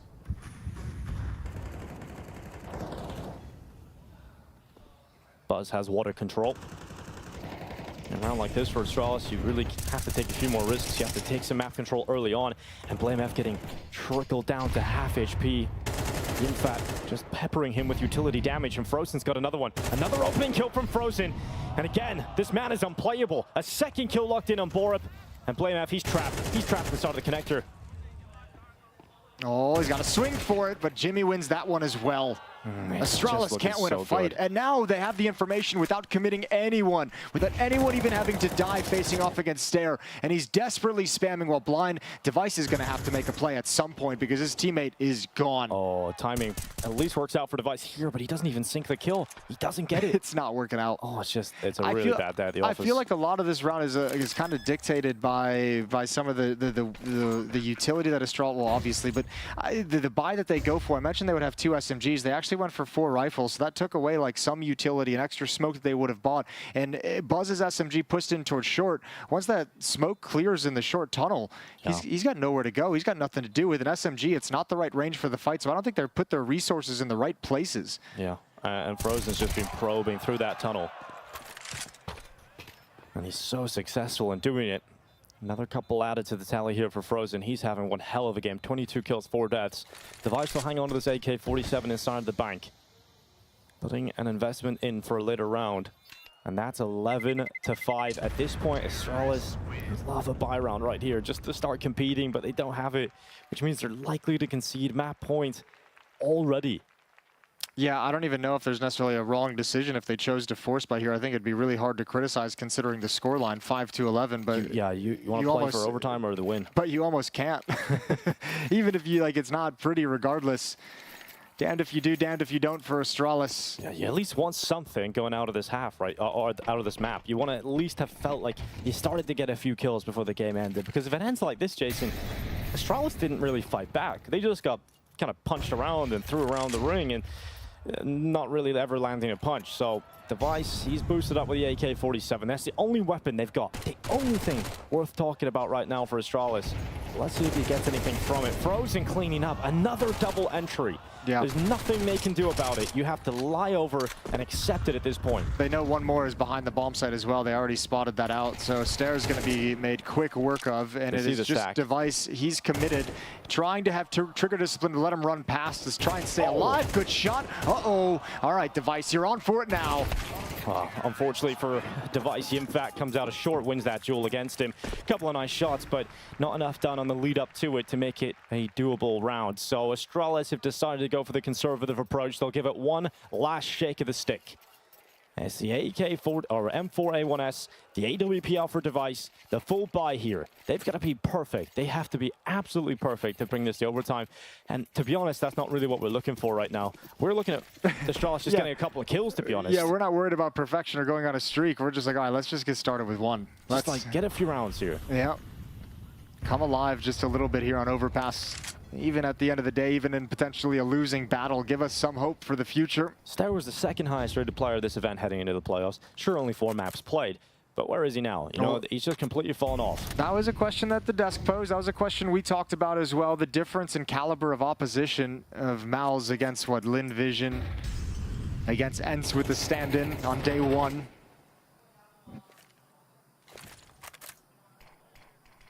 MOUZ going through the motions. It's been Frozen entries back to back. Not only that, but double entries. All right, this time Shui goes for the risk, goes through the monster smoke and gets punished. Yeah, fair play. Wanted to get a little frisky. Probably should have been the result of that scenario. He's just testing it, seeing if they're falling asleep at the wheel. So Device gets to play a little bit more passively with the AWP, and BlameF can start hunting, can start wrapping around. It's Exertion he would eventually find towards Divider and front bathrooms, but BlameF is still far from that. They're going down to B. They're going down to B right now with that bomb on their back. Frozen has been an absolute animal at cracking open the sights, and the timing does not work for Device. Exertion just keeping him occupied on that side, keeping his attention drawn towards the bathrooms player, and even BlameF's flank unable to capitalize on the opportunity. So Exertion's just keeping 2 players up there right now, and they've got to know the numbers now. They've got to feel like there's a shot to break down this B bomb site. And MOUZ looking to close out Astralis' map pick of Overpass in a 13-5 fashion. There's the kill that evens up the numbers. Yimfat taken out by Borup. 10 seconds left for MOUZ to get the bomb down, and this time Astralis will hold. Nicely done from Astralis. Nobody getting too crazy after Stair goes down. Well done from Device to force back the aggression from Exertion, not fall prey to it. BlameF able to track it as well. Nobody had to move. Nobody had to shift from the B bomb site because Device and BlameF had the information and handled it well. That defense never had to feel pressured to move. A little bit of a gift with that opening kill. But other than that, Borup and Buzz handle business. And essentially a 2v4 at this bomb site at the end of the day after Stair goes down. They are perfect. 12-6. Well, Device might have to deal with Torchy coming around the corner with the AWP. Device should be favored holding this angle, and he will be. Torchy falls. Opening kill for Astralis, and Device gets out of dodge. Might have just been spotted jumping back there. I think he was just before that smoke plumed. But Device is confident, realizes he has to take matters into his own hands. They can't just sit back. They can't just let them run at them. And BlameF loses the fight inside. And Shui winning that duel to bring it back to even numbers again. And Shui can try and split with Xerxin from long. Stair fails to do anything, but Device, he's stepping up. The one shining light in this round for Astralis, as he often can be. But he has to do everything. Yeah, exactly. Device is just forced to literally kill everyone. Good reinforcements from Borup. Up the stairs, finds one. Frozen can't really hunt it down because Device should have this angle and has the kill. And Device is a rock in this round. When everyone falls around him, he stands tall. And Xerxin left now 1v3, 45 seconds. The input from Device should be enough to collect this round, and Xerxin not making his pathway towards that bomb. I'll suggest the save call at this point, but Borup might not let that happen as he wraps around the side. I mean, there's this route just means as soon as he makes contact, if he wants to go for the round, it's a mad dash to the A bomb site. It's you have to throw caution to the wind. But now, yeah, it's just about escaping. 20 seconds, can't land the kill on Borup. And it's cut into a 5-round lead. And finally, MOUZ, well, I was going to say finally MOUZ have to save. They got 2 players who can afford rifles. They could get a little bit of a crazy buy if they wanted to. They have to be really careful. These past 2 rounds, look at the entries. A really aggressive kind of just dry peek from Torji with the op around the rock towards long. Before that, it was Shui walking through the monster smoke just to see if he can get a cheeky kill, just to see if he can get lucky and no one's looking. Both of those failed. MOUZ have to be really cautious. They don't let this lead just get thrown away on some of these more overconfident plays because you have such a massive lead. And this is Astralis' map pick, as pointed out, but not only that, they have never lost this map. First time for everything. Roster, right? First time for everything, Dinko. There absolutely is. There absolutely is. But you look back through the opposition they played, the most recent teams they played are Apex and ENCE. ENCE was standing. That was in this tournament with 13-2 victory. But you're up against MOUZ, and that T side often looks so good for Astralis in some of those victories. In particular, Device was able to get a lot of impact, kind of punishing any peaks from Dicebox, etc. But they never found any success whatsoever towards that A bomb site in the first half. And so Device has to step up in the second half instead. And he's done that in the previous round. Chance here to build on it for Astralis, but there's always a world in which MOUZ could even win on this. Yeah, you never know with these Tech 9s. Change of pace. Molotov is going to keep Shui and his Tech 9 at bay for the moment. Another Molotov rains in, going to change the timing. But MOUZ really want to hit this. They're going to readjust. All of a sudden, with the utility raining in from Astralis' defense, they say there's probably too many people here to really go for this, so let's back off. Let's move elsewhere on the map. Maybe there was something to be said if Shui got beyond that Molotov, if he found the timing to get through short before the molly landed, but he didn't. And so they call it off, they rotate elsewhere, and they have got a full minute to play with. Well, the question is now, when Astralis shift over, do they leave BlameF on an island? Does someone push out towards long, maybe try and push towards Flowers to give him a little bit of support? Because he's going to be all on his own. So an early warning system over in bathrooms, but BlameF has struggled to find success. Well, let's see if this is the round where he switches that all the way to a different position. It's a double from BlameF. 2 kills running in towards him, and BlameF will dish out death to 3. Exactly what he would have wanted against the Pistols. And a much better round here. He's not alone anymore. He's got his teammates coming around the back too, but BlameF wants all 5. He had a chance for it, but Exertion trading him out. Frozen, if he goes back through that smoke, it's a death sentence. Astralis on the other side waiting for him. Exertion left 1v4 again, 20 seconds. Can't do this. All right, starting to get a little bit of life out of some of these Astralis players towards the end, where they kind of struggled previously. BlameF hasn't had the loudest game that we've seen out of him, but a triple kill in this one. Triple kill for Device a couple rounds back to get them started in this half. And all of a sudden, we're seeing those points of resistance for Astralis change the nature of this game. 8-12. And guns are going to come back out for MOUZ.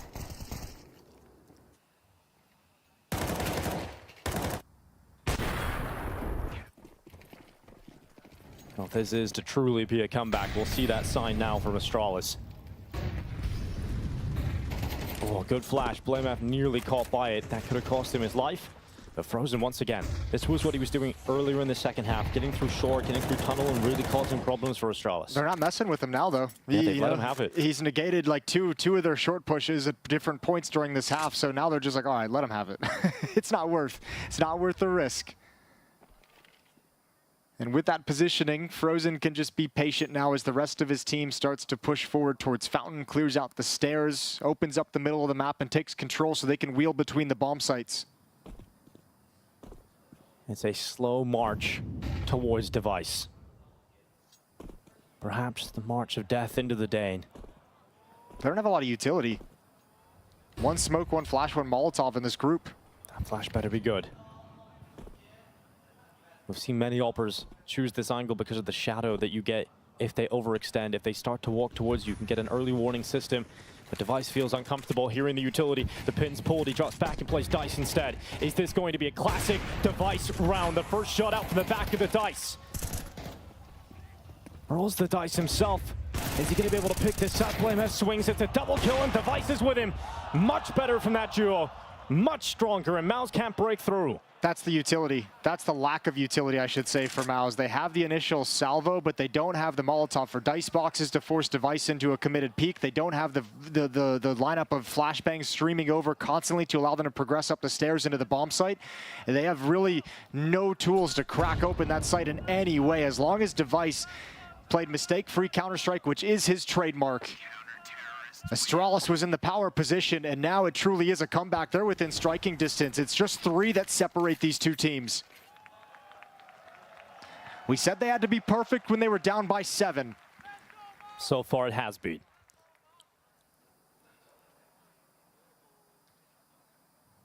But the thing about perfection, total perfection, it's almost impossible to achieve. A timeout, a third use here for MOUZ, letting Cyclone have his say. You have to imagine there's going to be one more really solid. I would imagine in the last 3 rounds, you have to think, so you call Frozen's number towards that B bomb site, activate him to get aggressive. He's had so much success, especially towards B's 24-7. He's got the hot hand this game. Yeah, but if you're Astralis, you have to consider that fact too, right? It hasn't been working for MOUZ going towards this A bomb site.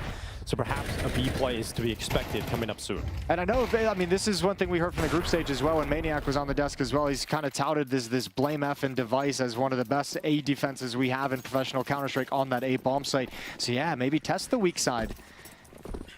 Test the guys like Stare, who's had a quiet game, Borup, who's had a quiet game. I mean, it makes a lot of sense on paper. This kind of round, though, not exactly what you would have been hoping for. An opening from Device, and Borup will not miss alongside BlameF. We're just getting classic Device at the moment, just like you're paying the dev attacks. Every single time you want to go towards bathrooms, he's picking one off. He's thinning you out one by one. Yeah, this CT side has been a completely different story for Device. Wasn't set up a lot, wasn't given his classic opportunities where he's allowed the space towards bathrooms in the T side. He just didn't get any of that. Yeah, but you gotta love it. We asked for it. We said a little bit of a quiet group stage due to the nature of how many of his other teammates were popping off, with Stare having a game, Borup having a game, Buzz having a couple maps in there. Now we get Device. And it's exactly where you would expect him to start to deliver here in the playoffs, in the semifinals. Just a long wait here for MOUZ. No one from Astralis offering anything up. They know they're in the winning position. They're just going to sit back and not let any damage on their way. They know like the biggest thing they could do, the worst thing they could do at this point is just take some silly peeks during this comeback and lose a couple of rifles that you didn't need to, and all of a sudden open the economy, phase of the game as something that could just beat them down the stretch if they don't have the money to fight.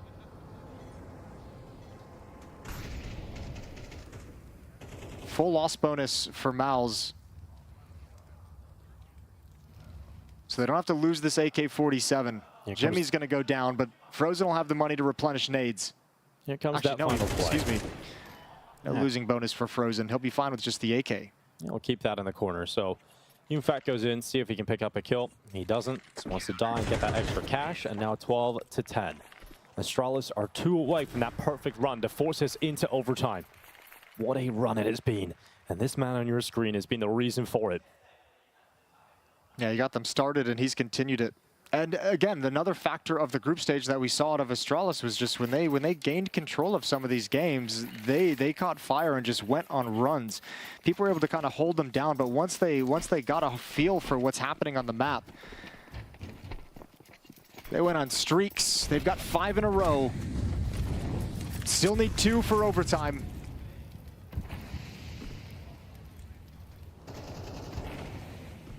The device AWP is switched up.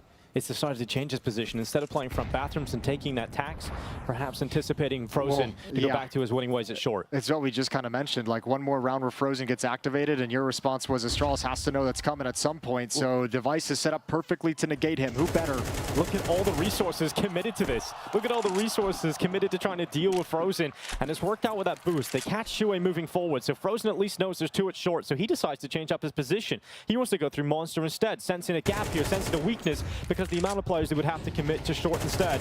And Frozen applying pressure to the barrels, receives utility that will force him back out. That's not the worst outcome, though. You forced a lot of counter nades out of Astralis. You forced the Molotov. You forced a follow-up flashbang as well. Well, the commitment is certainly coming towards this B bomb site for MOUZ, and you've got everybody here. But Device isn't really in a big position to fall back from. He's very committed. Device is in the open. Device is gone, and Frozen rips open the site. This is that B pop we're waiting for. This is the Frozen round we've all been waiting for, and it's the one that breaks Astralis' back. A 3v2, and this map might be over. It's Borup and Plymouth to have to come back in and win this in a 2v3 retake. They gather up together, the final pieces of utility being thrown in, and Frozen, what a masterclass of a map in the semifinals.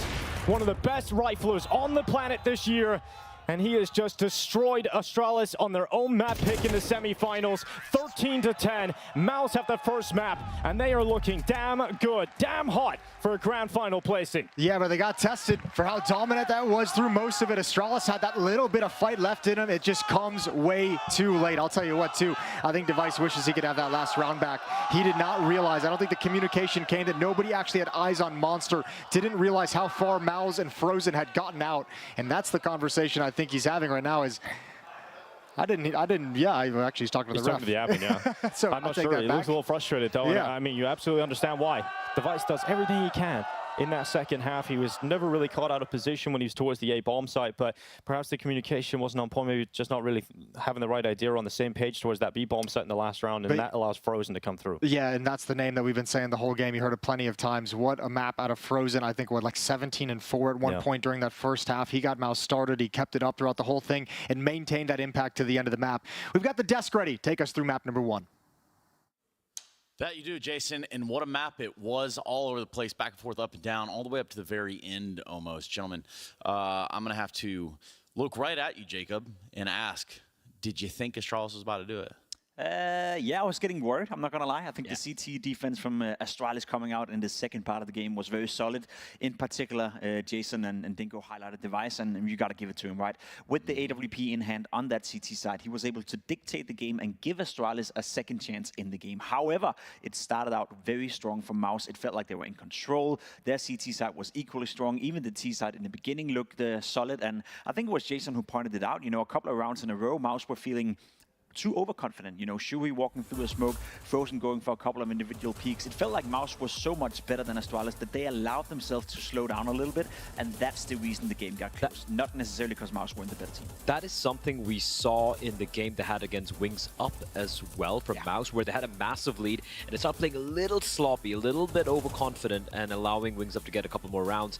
And you know, unfortunately for them, they're able to close it out convincingly. But that's a statement as well, right? You're treating Astralis the same way you're treating Wings Up. Which can also be a mistake, which can bite you in the butt, because it almost happened. Device starting to wake up, and that A bomb side defense was looking just rock solid until finally it's a B bomb side where they found a solution. I like that call, by the way. They lose Shui early on. They send a second guy in, and they're like, surely they don't expect. I mean, Astralis are like, surely they don't push through Monster. Frozen locks it down. Speaking of Frozen, speaking of Frozen, God, he just completely froze the T side from Astralis. It was ridiculous what he was doing in the server. 27-7. Like, that's going to speak enough. 124 ADR. You're talking about in a 13-10 one where in which you had to just kind of hold your ground and then eventually grab that last round. He's damn sure instrumental in making sure MOUZ pick up this map. 7-0, I believe, in opening duels as well. And this is, look, firstly, young Jimpat, had a phenomenal hole. He was just unstoppable. I mean, rather, he was unassailable on the B bomb side towards Monster. The way he was playing with the smokes, playing out around the pillar was just textbook CS from the CTs, but even that was completely overshadowed by the young veteran, as I like to call him. This was a lights-out performance from Frozen, Pimp, and this is when it comes down to just the fundamental basics of Counter-Strike. When it comes to the individuals, right? Everyone stepped up. Frozen went above and beyond everyone else, but everyone else had a good game. You look at the side of Astralis, apart from that Device and Blame of Awakening on the CT side and the A bomb side, where was everyone else? Yeah, that'll always be the issue for Astralis. When you compare raw firepower from Astralis compared to who they like to compete against in the likes of MOUZ, Na'Vi, FaZe, you name it, Astralis will never have the same amount of raw firepower. So they have to win elsewhere. They have to win in a different fashion. You highlighted Stair coming into the game. He had a fantastic tournament up until this point. He was nowhere to be found in this game. Same for Borup. Couldn't really get it done at that B bomb side. I like to compare Jimfat with Borup, right? Because you're right, Jimfat was putting on a clinical on that B bomb side, on the CT side, whereas Borup couldn't get anything done whenever they entered the site. So in that regard, there's just a difference in skill right here, and I think we saw that transpire. And it is kind of unfortunate because we did, throw in the caveat early on. Yeah, sure, their numbers look great right now for Stair, for Blame, for Astralis, but you look at who they played against, right? Linvision, easy win for them. I think most of these teams would have beaten them pretty convincingly anyway. And then you go up against ENCE with a stand-in where they looked really out of sorts. That's where they were able to farm those numbers. Can they do it against a top 3 team? On their map pick, answer was clearly no, there, Trace. Yeah, clearly. Clearly. And that's why our MVP is also so clearly identified. Frozen with the numbers, you might as well make him the MVP too. He had a statement performance here on the first map of this semifinal. That's overpassed. Now you look towards Mirage. If he can keep that up, Astralis are in trouble. He keeps making a great case for himself to be one of the very best riflers in the entire world. I've been on the Frozen hype train for more than a year, and it's been relatively hard to convince people because he's been playing in MOUZ. Not a team that has been going to a lot of playoff, not a team that's been in the big semifinals or the big finals, and that's the only caveat to Frozen. When you look at his stats, when you look at his impact within MOUZ, there's a clear case to be made that he may be one of, if not the best rifler in the world. You know, up there with Nico, up there with some of the other guys in Exile, but he's up there in that caliber. The only issue, the only thing that we don't know in regard to Frozen is, can he do it in a semifinal? Can he do it in the grand finals? We saw it EPL. Yes, he can, but can he do it consistently? He's playing on a team that hasn't had a habit of going far in tournaments, but if MOUZ is serious about this project, if they can continue to be the second best, third best team in the world, go into grand finals, and Frozen keeps up this level, we have to reassess how good he is. We have to accept the fact that he is one of the very best in this game. And you can't really take away from the fact that, it's not just about his fragging prowess. Look at everyone in this team. Everyone's super young. He's not even IGL. You have Shohei for that. But just the veterancy, and I'm sure he has a lot of input when it comes to maybe not leading in the server, but leading as kind of like the older brother, so to speak. I said it was kind of funny because it's almost the same age, actually. But yeah, he is a veteran in all sorts. HLTV.org will tell you this is a 2.0 plus rating. Thoughts, Bleh? I'm actually surprised. If they hadn't overextended a couple of rounds earlier on, this could be potentially being almost a 3.0 rating, which is ridiculous. So you're saying it needs to be retooled? Maybe a bit, tiny bit. And I mean, I get it. I mean, it was a great performance. Don't get me wrong. The performance, though, again, it does have to continue over on the second map of the series. If they want to have that burst into the grand finals, they have to go to the Mirage, or they're going to be starting over on the T side as MOUZ. Yeah, and we spoke about it, right? We just made the case that Astralis, firepower-wise, can't really match up against a team like MOUZ. Overpass is a game and a map where it requires a lot of strategical strength in order to win it, whereas Mirage can be done in a very different manner. Mirage can be done by your individuals. So looking at the way Mirage is designed, looking at the way Astralis usually play Mirage, and how good MOUZ are right now, I simply can't see a world where Astralis is going to win Mirage. That one chance of getting into the series, that was an overpass. They couldn't get that done, so I'm afraid we're looking at the 2-0 now. Yeah, even if you might have, I was convinced it was going to be 2-0, but even the little doubt in my brain was more like, maybe overpass goes away for Astralis, but without that, Mirage's MOUZ is, I think, a top 2 map right there alongside Inferno. So yeah, I think this is a donezo. So we say, yikes, I think is what we say if we're Astralis fans right now, because they do need to figure out everything going forward. We need to figure out things as we go to a break. We come back, we look at Mirage, we see if Astralis can turn the tide of this first semifinal. Okay, this is the CS Asian Championship, so okay, let's go. Let's go.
Thank you for being with us here for CAC 2023. It's the semifinals, and it's the second map of those coming right up. MOUZ one map up versus Astralis, Jason, and looking pretty damn solid as they now head into their own map pick. Yeah, everything worked really well for MOUZ. Obviously, the big thing is Frozen having that incredible first game. Can obviously continue that here on Mirage, which would be a nightmare. I think this is a map as well where Exertion gets really dynamic and really aggressive, and he has great impact. You always have Jimmy waiting in the wings as well. And still, I mean, everything we kind of said about this matchup before map one kind of holds true. MOUZ clearly the better team. They've got a deep roster of players that can all deliver. However, Astralis showed us they can fight back. It just happens too late in the day. It's when Device turns up, it's just you're in a hole. You're digging out of it rather than actually playing the game and fighting to actually win the game, which is the most painful part. So if Astralis get out to a hot start, this can be a very competitive map. It felt like there wasn't enough options being created on the T side to allow Device kind of to get into the game. We know Blame likes to be a late round player too. So you kind of need some of those other players like Stair and Borup to actually do some of the harder work. Device in general and on the T sides as well is always going to fall into that little bit more of a supportive role of like the supplementary piece as they attack into the bomb site. And when you're not getting any success in bathrooms, you don't open that space for him to actually peer into the bomb site and give you that cover. So yeah, everything really went wrong. The only positive for Astralis' T side was Buzz finding entries on B. Mirage, that's all going to have to change. I have to see it much more dynamic, and I have to see guys like Stair and Borup wake up, because we had an absence of saying their names in terms of impact inside the rounds. Yeah, exactly. We did talk about them quite a lot, but it was for the great group reason, stages, right? Yeah, definitely great group stages. Stair was the second highest rated player coming into this event. So, you know, we're looking at a step up needed coming into the playoffs. Those here are the for Chinese both of them. casters. Yeah, that is the Chinese casters. It's cool. I'm glad we get to kind of see them sit down. Yeah. And that's cool. As we stand up. Yeah. I mean, it's good for us. We need to stand up a little bit more. Sure. You know, stand up straight, posture check. But still, I mean, this again, overwhelming favorites is MOUZ. This was always going to be a tough affair for Astralis. I don't think an upset is in the cards. I don't think we actually saw enough out of Astralis in map 1 to feel confident in that. But perhaps we get some words of wisdom. We've got a stage interview before map 2.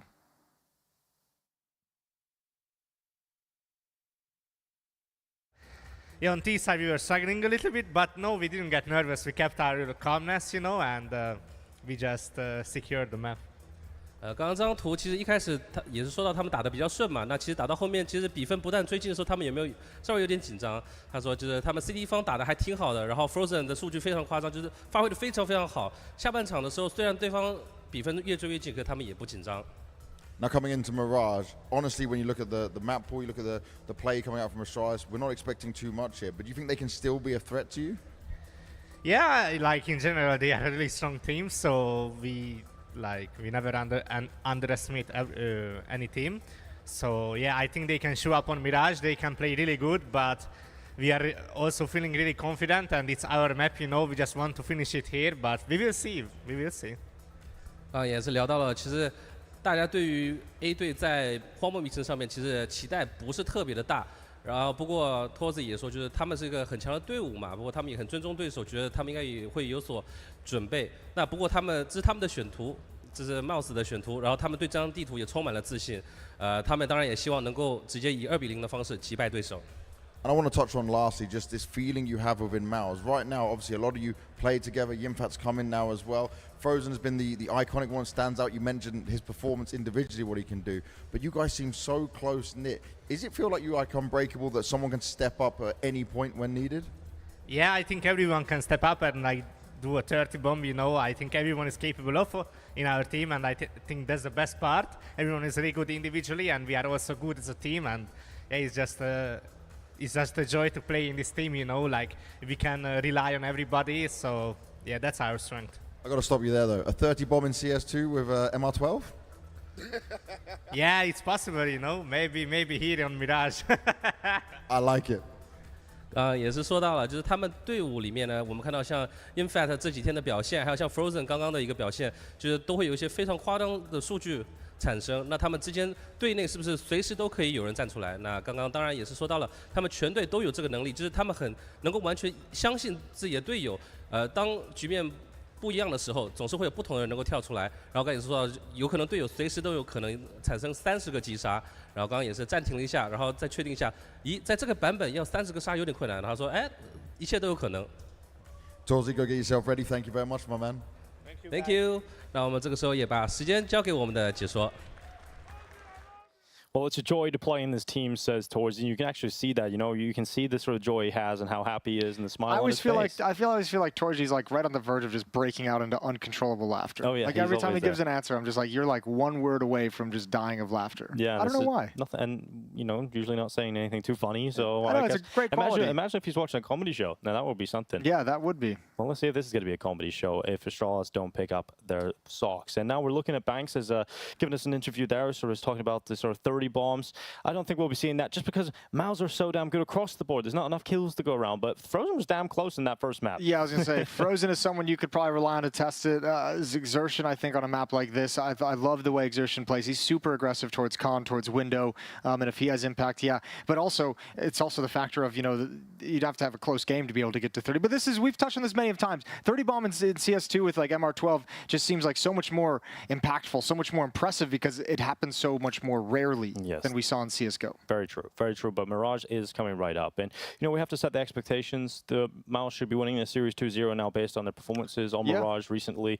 Very comfortable team. They just won Astralis' map pick. They have more firepower. They're the better team. Everything is kind of pointing towards that MOUZ grand final placing. Yeah, sort of the way it was all lined up coming into the semifinal series. You know, even in the desk, I believe those were 2-0 predictions for MOUZ coming into it. It was like, oh, Astralis had a cool run on day one. They did what they needed to do. They got here, but this team is just too far out of control. So it's up for MOUZ to just come into the office and do their business and get done with the day. And it's up for Astralis to prove that they've got a little bit more that we haven't quite seen yet and didn't see on map one. A nice comeback, but not a complete map that they put together. Yeah, and Astralis, we didn't get to see play on the stage in the quarterfinal. They had to come here straight into the semis running their group. So this is poor guys that had to come here straight to the semifinals. Exactly, but I think this is a team that probably could have benefited with playing in quarterfinal. You know, if you get a little bit more experience with some of these young players, get out there and see what it's like coming into the stage setup. I think Stare actually looked a little nervous at times. It's actually a pretty good point as well, because that was one of the big interviews that Device gave about some of like the early eliminations in recent online tournaments. Was like, yeah, it's a bummer, but actually what hurts more than the loss itself is the fact that, you know, that just getting time in officials in CS2 is critical. Getting those reps under your belt in an official capacity, and especially at an event like this, the CAC 2023, getting those reps on stage in an official in a semifinal match, especially for some of the younger players, is critical. Now, Device did say recently as well in an interview that he doesn't know what the future of Astralis looks like. He doesn't know what roster is going to be moving forward. It's not his department, you know? It's above his pay grade. Exactly. But that's what he's saying, and we've got to believe that perhaps there will be changes, most likely will be changes, and so there is that level of uncertainty inside of this Astralis team still. I mean, MOUZ is the only team in these semifinals, the last 4 teams remaining, that have no uncertainty around them at all. Every other team has a question of stand-ins, has a question of roster changes in the near future. MOUZ is just coming in like, yo, we're good. Like, we're exactly where we want to be. We finally accomplished everything that we've wanted. It's a long road to get here, and we ain't giving it up. We ain't busting it up at all. So MOUZ is coming into this as the most secure and most consistent lineup we've got. And I think that's actually really surprising. There's been no roster rumors around this MOUZ team, considering the Frozen's inside of this roster and some of the big organizations making big moves. I thought Frozen would be at the top of the list for many teams. I mean, I'm sure he was at the top of the list of inquiries. Yeah, but we didn't even really hear about any of them. I mean, I talked about this a bunch, and you know, it would be very curious. But I mean, if you're Frozen, like, why would you entertain him? Like, you just win the last CS:GO trophy, you just win Pro League back in Malta, and why are you going to make that change now when you finally got this team that you've been with, that you've been busting your ass with? Everyone seems happy with each other. You got in a good place. Let it ride, baby. And let's get it on. Mirage starts. Map number 2. MOUZ is up 1-0 in the series. A victory here moves them on to the grand finals later on today. BlameF out top middle. Aggression into the pistol round, looking to try and take Shuey. He might actually get that chance now. Sees the knee. Shuey swings. And how has BlameF actually come out worse for wear in that fight? That's got to be so nerve-wracking with all the conversation around Peeker's advantage. You see that elbow, and you know what Peek is. You know his swing is going to come, and BlameF can't handle the pace. Well, Stare now inside a connector. Would love a good start on this map. He's got Device to crossfire with him from short, and no commitment out just yet to go for those peaks from MOUZ, but they're through the underpass. They might even try a window boost. Now, this is something he'll love to do, is getting Exertion up into the window. And he's so good at catching the right timing here so consistently. Well, it makes it a lot easier as well now that you're in a 5-on-4. Problem is they're crunching middle right now. 2 players are in con, Buzz and Stare.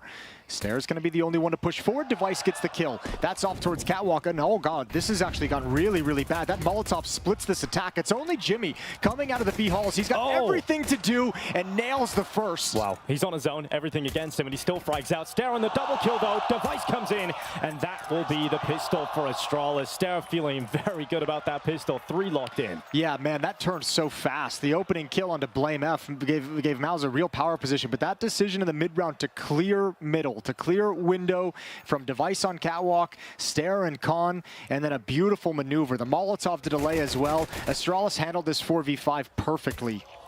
Oh, Device wasn't even looking for it. Exertion was just looking the wrong way, and then he was able to react and get that headshot. Good work from Stare coming in to clean up the rest. Especially with how much we've said his name in terms of coming into this playoffs as a very highly rated player in the event, and then the kind of quiet show we just got on Overpass. That's a good way to get started. And he looks like a positive there, laughing it off, and that's important that he just kind of shakes off that negative performance from Overpass. He wasn't the only one in that boat, right? Everybody was basically in it apart from Buzz and Device. So we're here at this point. It's another one of these MOUZ rounds. There's no music coming out of this club, though. Just chilling. Just slowing it down with the Glocks. Yeah, no clubs in this part of the world. Device looking towards Catwalk. Him and Blame F working in tandem in middle. A little bit of a run boost coming out. There should be no issues with an M4 at range against these Glocks. Tapping away. First kill is Device's. And he's confident. He's composed. And he's got the last 2. Yeah, really good work. Nice and clean. That's exactly what you expect. So now we get into the real rounds. It's going to be MOUZ purchasing up into the AK-47s. Now, I mentioned it briefly in the pistol round, but a lot of the game plan around MOUZ's T side is getting Exertion activated into window, getting him up mid, and he's often so damn good at getting impact out of that position. So we'll have to see if that continues here for MOUZ. Yeah, he'll be like what Frozen looked like on Overpass T side is what Exertion should be looking like in this half if MOUZ stick to their usual game plan. Flashbangs for him to peer up towards Con and get around the corner and attack towards jungle. He can be such a frightening entry experience on this map.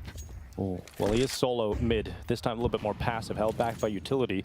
And more passive because the focus, the call is towards the A-bomb site, and actually just contact Dorsey running out of pallets already, diving down into Buzz. The MP9 only good for 1 single kill, and Blame F desperately tries to get back in time. It's 1 kill from the FAMAS, but that is not enough impact to make Astralis feel comfortable here. In fact, the stairs cleave. It's going to be Boris coming up the top of it. Only 1 kill from him, but that'll do. Assisted by Stare, but that's that late play from Exertion. Now they know exactly where he is, and it's a 1v1 up against Device. He'll smoke out connector. Doesn't actually know where Device is. He hasn't been spotted in this round, Device. And the problem for Exertion is he has to get to that bomb in Palace. Oh, it's actually worked out well. There's an angle for Exertion. That was the chance. But now he's confirmed exactly where Device is. But that smoke might make things a little more difficult. Yeah, Device wants to reposition. He got beat in that spot, right? That element of surprise that you were painting that Device would have wasn't there. Exertion being real tough to handle around the edge of the smoke. There's 42 seconds. Oh, he's not going to read this. He's not looking at jungle. And now he's got it. He's lucky on the timing to get around the wall. And now goes for the fight. Looking to straight up duel with Device. And he's had enough. He drops down into default. Good piece of utility to keep Device at bay. And that is going to allow the bomb plant. And now where does Device go? You gotta imagine in the head of Exertion, he's considering a connector play, but he also has to worry about jungle and CT. So Exertion decides, I'm gonna take some control into a CT spawn, and Device will go and collect that kit at the top of the stairs. Smoke available and an HE grenade, and the utility being used up will confirm the position of Device. Exertion now has put himself in pole position to win this 1v1 based on positioning itself. Exertion goes south. There's the lineup. There's the kill on Device. And Exertion wins the 1v2. Yeah, what a long extended 1v1 against Device as well. That's a tough one to win. First, the edge of the smoke over towards stairs, and Exertion is just a beast. He gave Device no clean looks. Perhaps one as he entered Palace, but the timing wasn't perfect for Device. Yeah, he just got around the corner at the last second. You've got to say, both players played this round really well. You know, Device deploys that smoke out at triple, which kind of causes some time to be wasted. Exertion has to focus on that smoke, and that allows the reposition for Device around jungle. Just a few unlucky timings go against him. Well, also that Molotov in towards jungle was a real nightmare that he didn't want to have to deal with, sitting behind it. Buzz once again. Yeah, say pretty much a very similar round. This time though, Exertion not even starting in mid whatsoever. So Buzz is pretty much on his own, playing behind this ramp smoke. He has to know flashbangs are going to be coming in. Turns from him, comes back inside the corner, one extra, and now slips forward. He's got Shuhei. 1 for 1 for Buzz. Yeah, that's a really good move from Buzz to get into the smoke and out of it in time to fight. Makes the most out of that situation. And actually that kill makes a big difference because now they're up 1 player. BlameF is extremely low. Another retake coming in. No kits for Astralis, but a nice find. That looks rough for Torzi up on top of the stairs. He was searching for the kill to withdraw this back to even numbers. All he does, though, is offer up his life to extend the advantage to Astralis. And now Yimfat has to 1v2 this. Nice shot out window. BlameF is down, and it's just Borup, and he's so low. We talk about this kid's age. It's so young, but he's so calm in these situations, but not this time. The defuse is coming in. Borup sticking it, and Yimfat still gets it done. There's the kill for MOUZ. That's the Glock getting it done, and Borup unable to pick up the defuse. 10-second defuse. Jimmy had all the time in the world to find it. Buzz had the only kit in that round. It was dropped towards the top of A ramp. It's scrappy, and a number of times it felt like Astralis pulled it back into their favor. This kill seemed to secure an advantage, but once again, when called upon, it's Jimmy. Clearing out middle, a 1v2, back-to-back 1v2s for MOUZ, and that hurts. Yeah, it does, and obviously that kit not being close enough to pick it up in that scenario. Borup gets caught. The Glock is able to get the job done. Man, that feels rough for Astralis.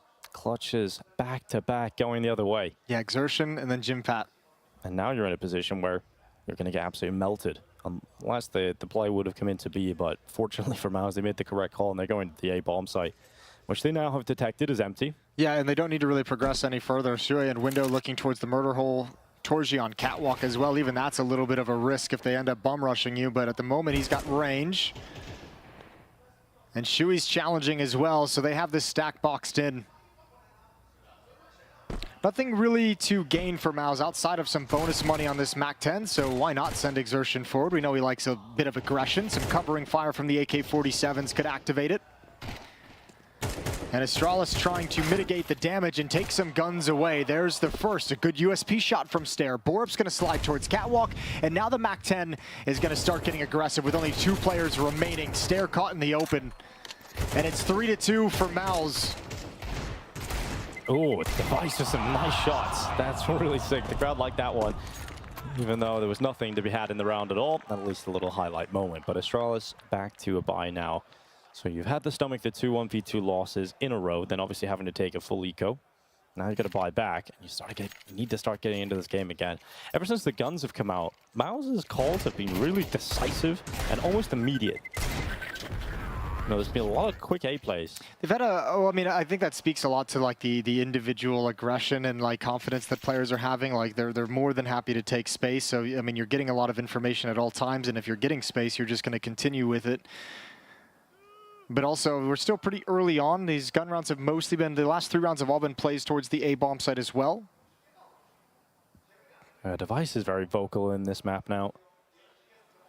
It didn't look all that happy after that first map of play. Frustrating talks to the referee. I wonder what that was about. Yeah, I thought he was frustrated about some miscoms in that final round of Overpass with his teammates playing defense, but he was talking to the ref, so maybe, I don't know, something going on with the headset towards the end of the day. Who knows? And maybe that's why he was caught out of position. Maybe he didn't hear anything. Yeah, we don't have the information. We don't have it at hand. Maybe that could be something after this matchup, but here we go. Round 6.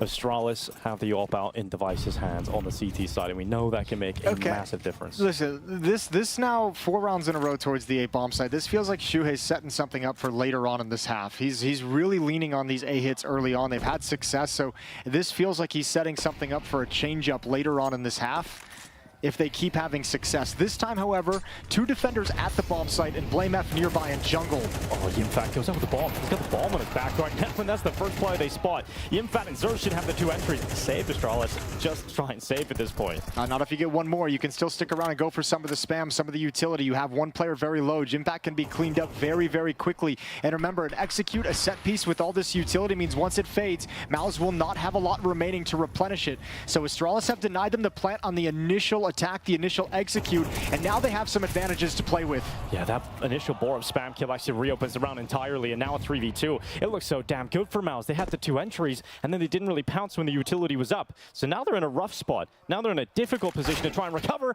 and Borov's head just hides down below. It's going to be Frozen left in a 1v3, and if he devastates them in another clutch, if MOUZ pick this up, that would be the end. But it's Device to come through with the AWP to sink that kill, and he was on the other side of the map. Device who started at B, and it still goes Astralis' way. And it's a critical win for a number of reasons, not least of which I just mentioned. It felt like Shui's starting to set something up for later on in this half to switch away from A when Astralis least expected. So it's good that Astralis is able to show MOUZ that they can actually stop this hit. The question was, does MOUZ get the message? Because as you mentioned, they did get the first 2 openings. That was a 5-on-3 that slips away because they run out of utility. They don't make enough progress on the initial and move. Smoke spam as well from Jungle. Yeah. Ooh, BlameF does have it. You're seeing the ramifications of MOUZ winning 2 1v2s earlier on, right? Their economy hasn't really grown, so they're down to a pretty weak buy here, and they've lost 2 openers. Astralis fighting back. In fact, they're fighting ahead. They're going to be taking the lead here. Yeah, this is a really good round. Everyone from Astralis steps forward into the battle and wins their respective duels. Frozen's back in T-spawn, just checking for a flank, so MOUZ is going to happily let this round slow down and hope for a mistake. Looking for economic damage. Flashbang isn't deep enough, but Stare still wins the battle. Looked like it was the same result. Now Frozen 1v5. Let's see how many D shots he can get. Here's Stare jumping around on the left side. Frozen goes for it. There's the first. Any more from Frozen? I wish my Deagle did that. Yeah, me too. Heat-seeking bullets out of the blaze. Devices all brings out. Second chance there for Frozen, who now has a Galil. They're all just fixated upon his position. Eventually, someone should connect in his Device to do so. So that's the round for Astralis. That's the lead. 4-3 now off the back of that. Yeah, and 4 players surviving for Astralis, so finally a little bit of breathing room, especially when you consider after that buy, it should be a low investment, if any investment at all for MOUZ. Everyone's huddled right around 2K. With only a 2-round losing bonus. 2,400 in the next, they should be saving. Pretty much sticking with Glocks. Yeah, this should be a round that gets melted. Device getting that vocal, maybe he's firing the boys up. Yeah, maybe just getting them back into it. Say if we, it's 2 clutches we've lost. Just trying to keep things positive. And you have some of the ingredients now for a good half for Astralis. BlameF has been decent on his support of the A bomb site. Device is playing well at 10-3. Stare has had some impactful rounds, which they didn't have on Overpass. So things starting to look a little bit better for Astralis. And how much of a run can they go on? How much of a strong defense can they secure for themselves? There's Device chiming in again. Nades go over and dominate Frozen. And it's just the Glocks getting destroyed at this point. Everyone from MOUZ just hiding. Yeah, so they really like making these frustrating, don't they? Every time BlameF's gone to clear something, everyone's just chilling in their corners, not doing anything. Yeah. There's Stare, and BlameF's going to get the last one. Headshot onto Shuhei, and it's 5-3. Yeah. 5 players survive. Money grows for the CT side. Money grows to the CT side, and there's enough money back now for MOUZ to get a purchase, so the gun rounds will continue. MOUZ coming into this map. Got a victory over FaZe on Mirage in this very competition. 13-11 that ended, so it was a close game, but still went MOUZ's way just about. That was that sort of comeback, wasn't it, from FaZe? They were started real slow, but this is quite competitive from the get-go. And a timeout taken here for MOUZ. Device still vocal.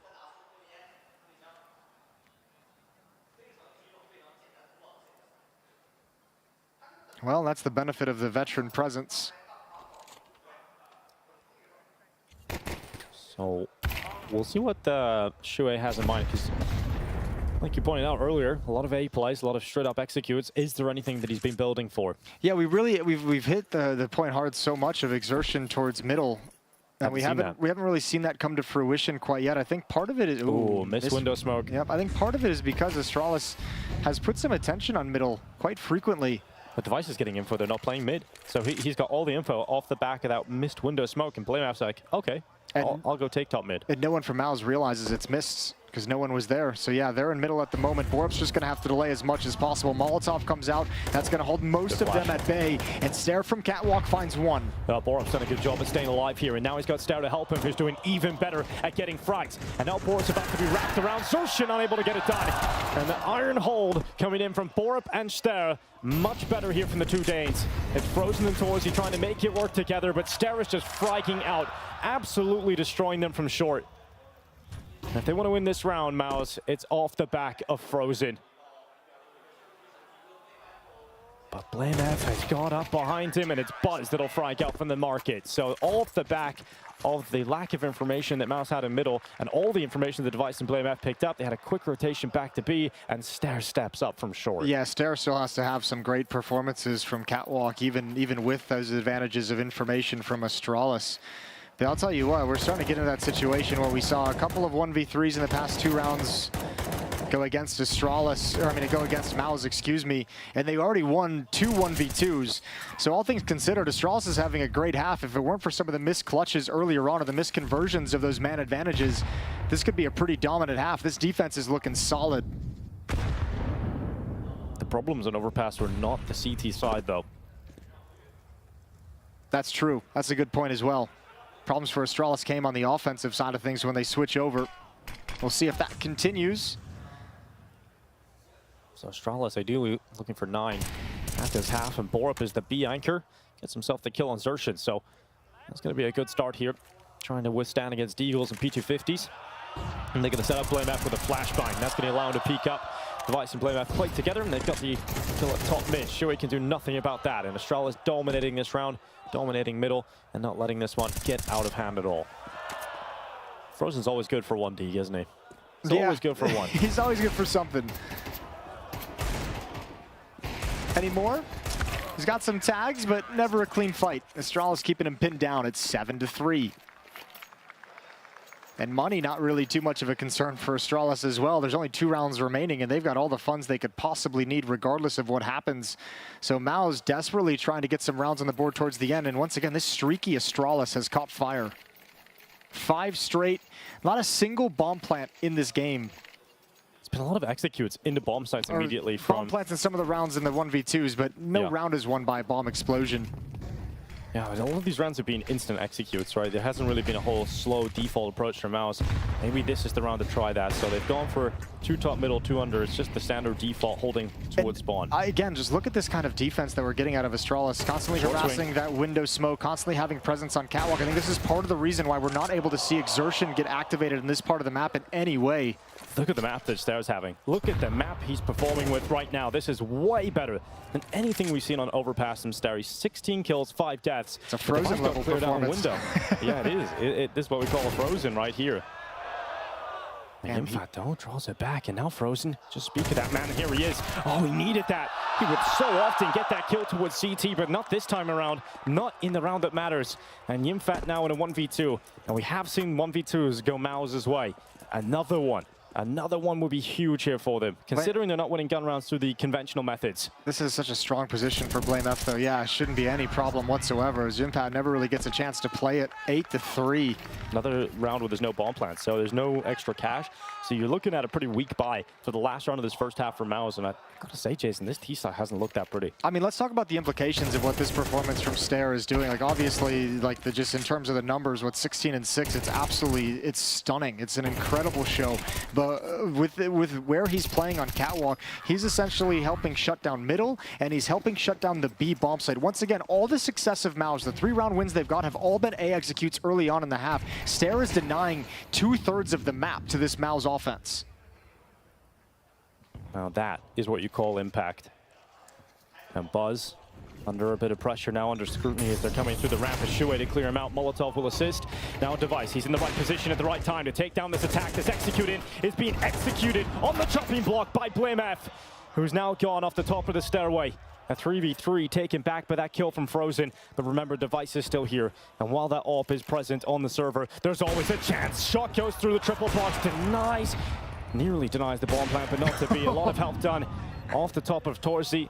And Borup's headshot will come through. Stare on that retake too. It's looking so rough here for MOUZ, and it will be that 9-3 half from Astralis.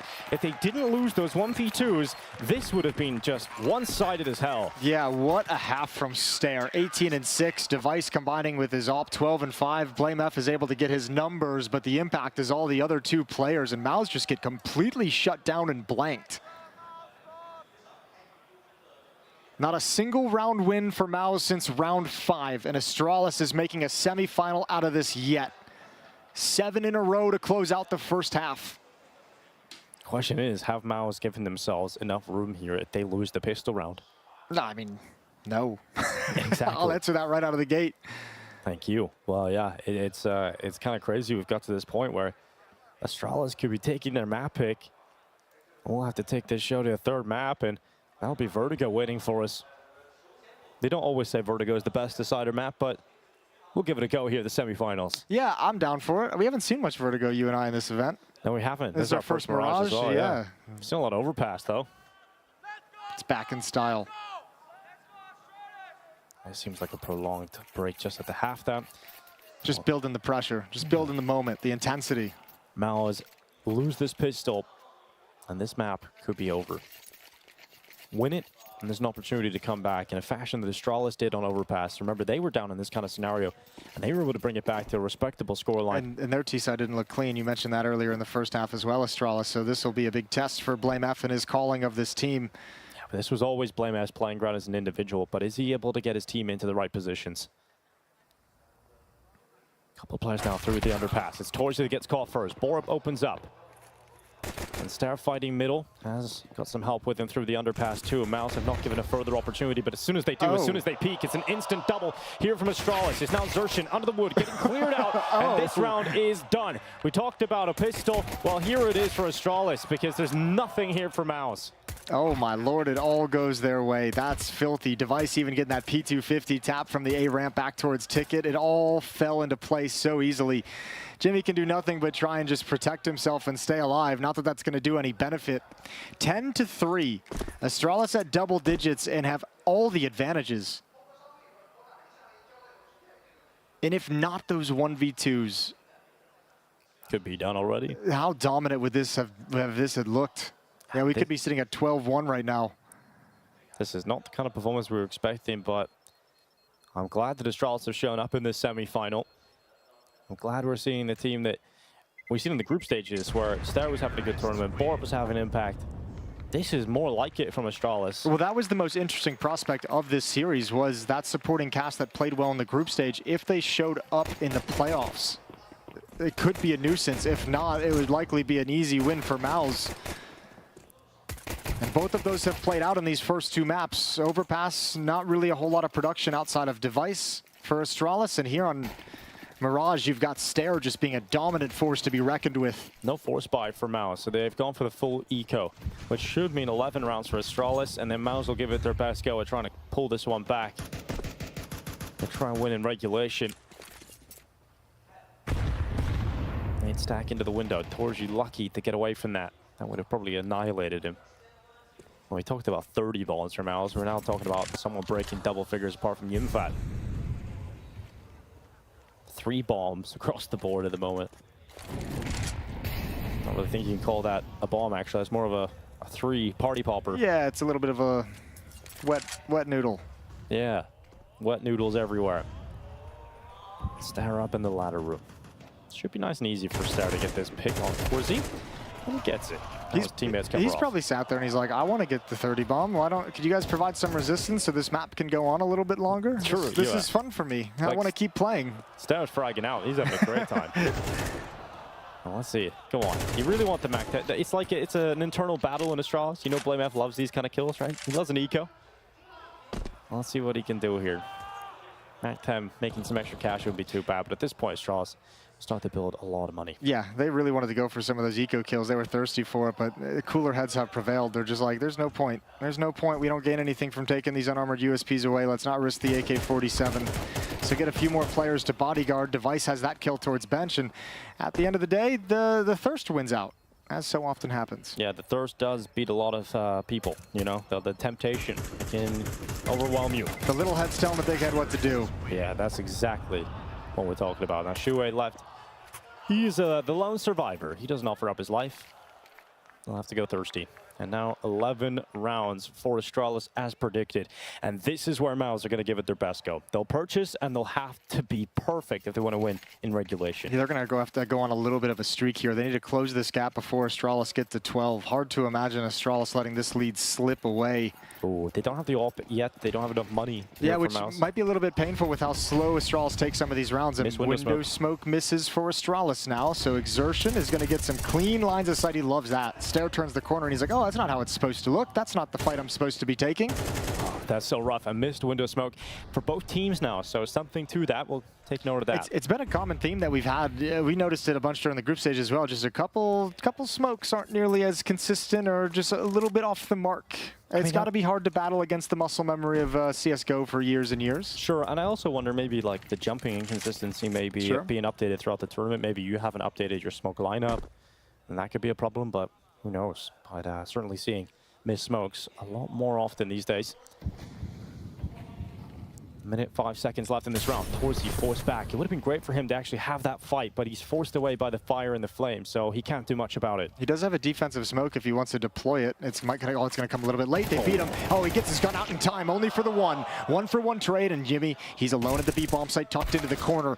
Shuey comes in to provide a little bit more distraction. BlameF lurking, drops his weapon, and Device is left in a 1v2. He only knows where the A player is. You would have to assume there's a B player somewhere lurking around the shadows. So Device is looking for the best pathway possible. And perhaps hopping through the window, he would be able to get in behind them. And with 30 seconds left, where does Device want to go with this one? And he's decided he'll go towards A. Exertion's a psychopath, though, and he's reading it. He's a genius. This is actually wild, but he was reading. Now he's looking away. He's worried about different angles. It comes down to timing, whether or not he's got his rifle in the right spot, but Device might peek with his knife on out, and Exertion does not get the timing. It does not favor him, and now Device, well, he hungers for a 1v1. Are the odds in the favor of YimFat? He's coming back through short. He's a long way off. No kid on his back. Take note of that. No utility either, and Device has the perfect position for this. Device has the perfect chance to go to 12. And this man is so cool in the clutch. He has no issue dropping back and using his utility instead of standing for the fight. YimFat gets on it. A full 10-second defuse. Oh my God, is he going to hold it? No, he comes off eventually. And Device swings with a headshot. Device celebrates in the clutch. And it's map point for Astralis. Big time play from a big time player. Beautifully manufactured from Device, and he gets a little bit of revenge. All those important 1v2s from MOUZ in the first half. And Device turns one back in Astralis' favor. Man, never really any doubt there for a moment with Device coming through. Maybe the only way that YimFat picks that up if he sticks that 10 seconds and Device doesn't believe it. That might have been something. I think Device even panicked a little bit here at the end because he didn't hear any noise, he didn't hear any pushes. He thought for sure if YimFat was going to win that round, he was going to aggress upon him towards CT spawn. So I think he got a little bit scared of that 10-second stick. Oh, we talked about closing the gap for MOUZ. They were unable to win that round. That clutch could have made a big difference for them, but they didn't pick it up. It's done now. The idea that Astralis can't get one of the next 9 is crazy, especially when you have to start out with a buy like this. Not a single M4, 3 FAMAS, an MP9, and a scout on Torzy. MOUZ need 9 in a row. Yeah, that's what we like to see. A window smoke landing. Yeah, but do you have confidence that it landed when you turn that corner like if you're just jiggling? And you're like, please be there for heaven's sake. Oh, Exertion going for a little bit of a risk, pushing deeper into the apartments. Spots out Borup, taking a bit more of a risk here. Shuey pushing with Exertion. This could be a chance. Yeah, setting up this push perfectly. All the attention towards the other direction, and Shuey's able to get a free one now, popping out into the smoke. Shuey staying inside of the smoke. BlameF has to worry about this. His teammates creeping ever closer up short to that B-bomb site. And BlameF is dealing with the smoke. Sounds being made. He looks away and he gets it. He comes back in time, and Buzz's kill inside of that B-bomb site is one huge step closer to this map going Astralis' way and forcing us into Vertigo. Yeah, there's no kits on this retake. A little bit of utility, actually a decent amount of Exertion, but the positioning of Astralis is so strong. You've got control of market, you've got control of bench, and Device is over in shadow. That nade, if it goes towards Buzz, that's got him. That's got the kill. Now 3 versus 2. Device is going to play out from short side. Stair coming in to help him now. Need more resources inside of this. Device cleaves off the head of Torsi with no issue. Now a second chance on Frozen. Not to be. So the man that has been a beast throughout this map is the player to try and close it with the clutch. From in behind the bench, it's an easy kill insertion, but it's no time. There's no way, and Frozen cannot do it. Astralis come to play a MOUZ's map pick, and this semi-final has to be decided on 3. 23-7 for Stair.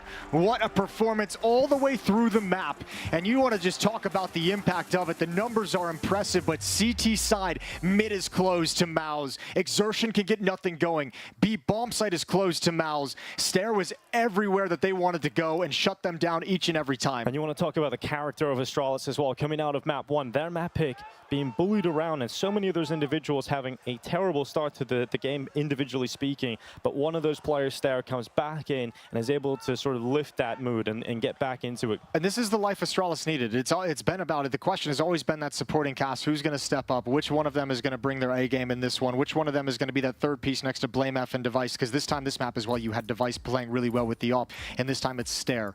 No one on overpass. Both teams steal their map pick, and now the question is, who are we going to get on Vertigo? Which one are we going to get on Vertigo? Trace, what do you think?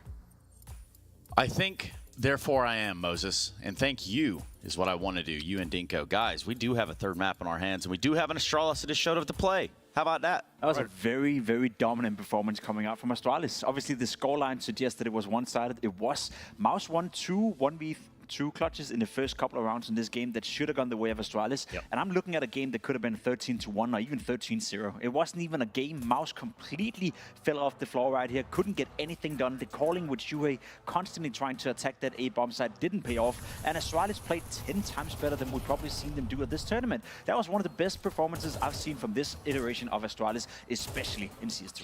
It's also especially confusing for me because I'm looking at the C side from MOUZ, and it's like almost every call, I mean, not every call, but the majority of its calls seems like calls based out of spawn. They're like, all right, you know, straight out of spawn. All right, guys, we're going to go for this fast A execute. We're going to go for a delayed A play. Didn't really see too many defaults coming out, in all honesty. They didn't slow things down. They weren't able to punish Astralis for the aggression they were showcasing. But on the flip side, the aggression that was being showcased with Astralis was just pristine. They were looking very clean. The trades were instantaneous. Look at this play, for example, from BlameF, right? Not allowing the execute to really transpire, going for the retakes before MOUZ or even on the bomb sites, not allowing it to get down to the bomb plants even. And just a very different Astralis, which, I won't lie, I didn't expect we're going to be seeing. I thought it was going to be, we both thought it was going to be MOUZ just running away with this. Now, with this performance, we got a game in our hands, Trace. Yeah, that first map wasn't necessarily the most indicative, but it did show signs of life for Astralis. Now here, the life is just flourishing. They won 11 in a row. 11 rounds in a row against a MOUZ team. The second best team in the world against a MOUZ team that have so many qualities to offer on the server.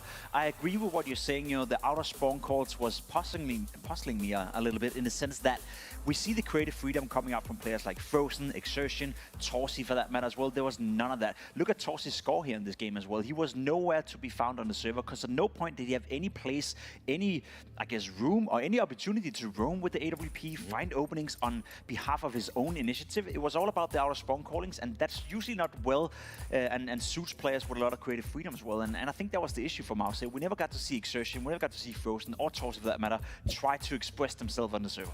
Yeah. So what you're saying is a couple missed window smokes, not a big deal, right? The window smokes being failed also don't really help matters, in all honesty. But I think that's just, I wouldn't really blame it on, like, you know, missed utility or whatnot. I think it's overall, just an overall failure on the T side. Yeah, well, not failures would be our MVP, which is exactly what I'm going to highlight for you all right now. Show me Stair. There he is. There we go. Okay, credit to Stair. Like, we have to give him the flowers that he deserves. First map, absolutely disappeared from the server. He was definitely a liability alongside, you know, Buzz as well as Borup on his team. But 130 ADR, he was playing towards the B short area, and he was just shutting down mid and B. They had to go for a fast B play. He's there towards short position. They're coming for his mid take. He's helping out BlameF and Device. He was doing everything humanly possible and just coming out on top. I like the redemption from Stair because you said it perfectly well. On overpass, arguably the worst player on the server, at least the least productive player player on the server coming into MOUZ. He's the one dominating. He's the one taking shots. Very aggressive on towards Catwalk. I think it was Jason who highlighted during the cast that the impacts there was fighting on that CT side, with being on the B bomb side, with being towards middle, with being part of the retakes. He was all over the map. So a classic, great performance coming out of there. That was a good sign. So let's carry both of these performances, right? Map 1, Map 2, both teams. Let's carry that now on into Vertigo. And let's look at this where MOUZ is supposedly starting the T side. I mean, the thing for MOUZ is they've had a pretty solid success. Again, both these two teams haven't really played too much of Vertigo thus far in CS2, but they've had pretty good success. I think they managed to take down FaZe as well. They lost to FaZe as well earlier on. They had a few reps on this, but then we haven't really seen them play much. So it's a bit of a question mark. I'm going to go back to what I said at the beginning of the segment, right before we had map number 1, Trace. If it goes to map number 3, it could get a little icky. It could get a little confusing. When you say icky, Jacob, is he referring to the idea that people are just going to be clashing heads all across the map? Maybe, yeah. I expect fast pace, to be completely honest. Both of them would like to fight for the A-Ram control as well, but both teams love to go towards the B-bomb side as well. Yes. And try to get the early openings and just storm in towards the bomb side. So I expect the pace to be quite fast, given it is Vertigo. And I agree with you, Astralis is not a bad Vertigo team. They weren't in CSGO, we just haven't seen them played much in CS2. So we're going in a bit in the dark. However, I still think MOUZ is the better team. Yeah, and we're just going to have to sit back and relax and enjoy the show. Gentlemen, thank you. That is Pimp on the end, Bled to my left, and you and I going to a break so we can come back and determine who's going on to those grand finals. Who's going to be our first grand final? It's the CAC. We'll find out when we return.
Just one map left, and only one team will take that final spot in the grand final. They'll be moving through, and they'll be playing against the winner of FaZe versus ENCE later today. But Astralis have opened things up completely. We thought this was going to be a done deal after that first map. It looked like it was all going up MOUZ, but Astralis dominated them on Mirage. Now we've got a real series on our hands. Yeah, that was great. For how slow it started on Overpass, we saw Astralis kind of pick it up in the second half, but just too little too late. But that momentum carried through to Mirage and a dominant defense. You have to say, that was absolutely... I mean, T-Side didn't really have to work. They just got to close things out nice and easy. Device with the AWP is having impact. He's now done on both maps, which is great. So he showed up into this series. We know BlameF is going to get his, and obviously Stair chiming in. So now it's like, again, you go to Vertigo. Which of the other three? Which one is it going to be? Buzz, Stair, Borup. Which one of those guys is going to provide it? Yeah, I don't know what to expect for Vertigo based on both of those maps. Mainly being one-sided as hell, right? We've seen the first map stealing each other's map picks. Exactly, also. Right? So it feels like this is just thrown to the wind, and we're just gonna go along for the ride, close it out on Vertigo. This is the best kind of experience. Let's come into this fresh. No one knows. No one quite knows what's going to happen with this one. I think you'd still lean in the favor of MOUZ. You still have to say MOUZ is going to be the favorite, obviously, for the series coming into this. But for this third map, you have to predict that MOUZ, with their kind of teamwork and their team cohesion and the experience they have together, is going to be the favorite to take this map and get through to the grand final. Because everyone's still been looking at this event, being like, all right, this should be FaZe MOUZ. It should be covered up, but Astralis has thrown a real spanner in the works. Yeah, they were the dark horse for this tournament for sure. And I think coming into the event, people wouldn't have said so because of all the sort of performances online weren't great, and all the rumors around the team and how uncertain it was within that team. But the fact they've come to this event and they've looked this good, it's really impressive that they've been able to put it together. People have been kind of like positively watching this Astralis team still with the questions, and that's kind of what this event is about for Astralis, is answering those questions. I don't think it's going to change anyone's opinion significantly, but it's answering the questions enough to start getting people more intrigued about where this could potentially go. And obviously we have that X factor of all the rumors and potential roster changes hanging up in the air, but at the moment, make it look like this Astralis project is heading in the right direction, and we're starting to see some of those pieces activate throughout this event, whether it's the group stage with Stair or this one semifinal map with Stair. Some of those guys, Buzz picking it up on Overpass, some of those guys are starting to show what they're capable of. And you're right in saying it's just that one map from Stair, right? There's no sign that this is going to be a consistent factor. You have a good map here in Mirage. Are you going to be able to do it consistently? Well, I'm interested in this map on Vertigo, what MOUZ does on their T side if they get stopped, because what I felt like, I was mentioning this in the green room, it felt very much like on Mirage, we talked so much about how dynamic and aggressive and impactful exertion is towards the middle of the map.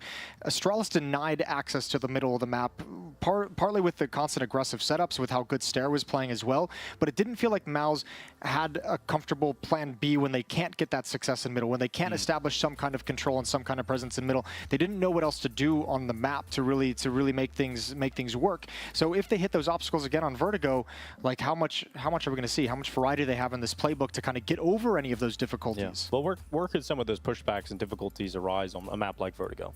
Well, obviously A ramp is going to be the big one that you'll look at and just say if you can't ever take A ramp, you're in for some trouble. But I mean, with the skill of players from MOUZ, with the individual ability and the way that Exertion and Frozen like to take duels, you could say those guys towards the B bomb site on those B stairs can peer into the bomb site and get aggressive and take some fights, and you can find some openings there. So there's some options, but I think more than anything, kind of like mid on Mirages is similar to like A ramp on Vertigo, where you have to be able to maintain presence, you have to be able to force back defense so that you can work the rest of the map.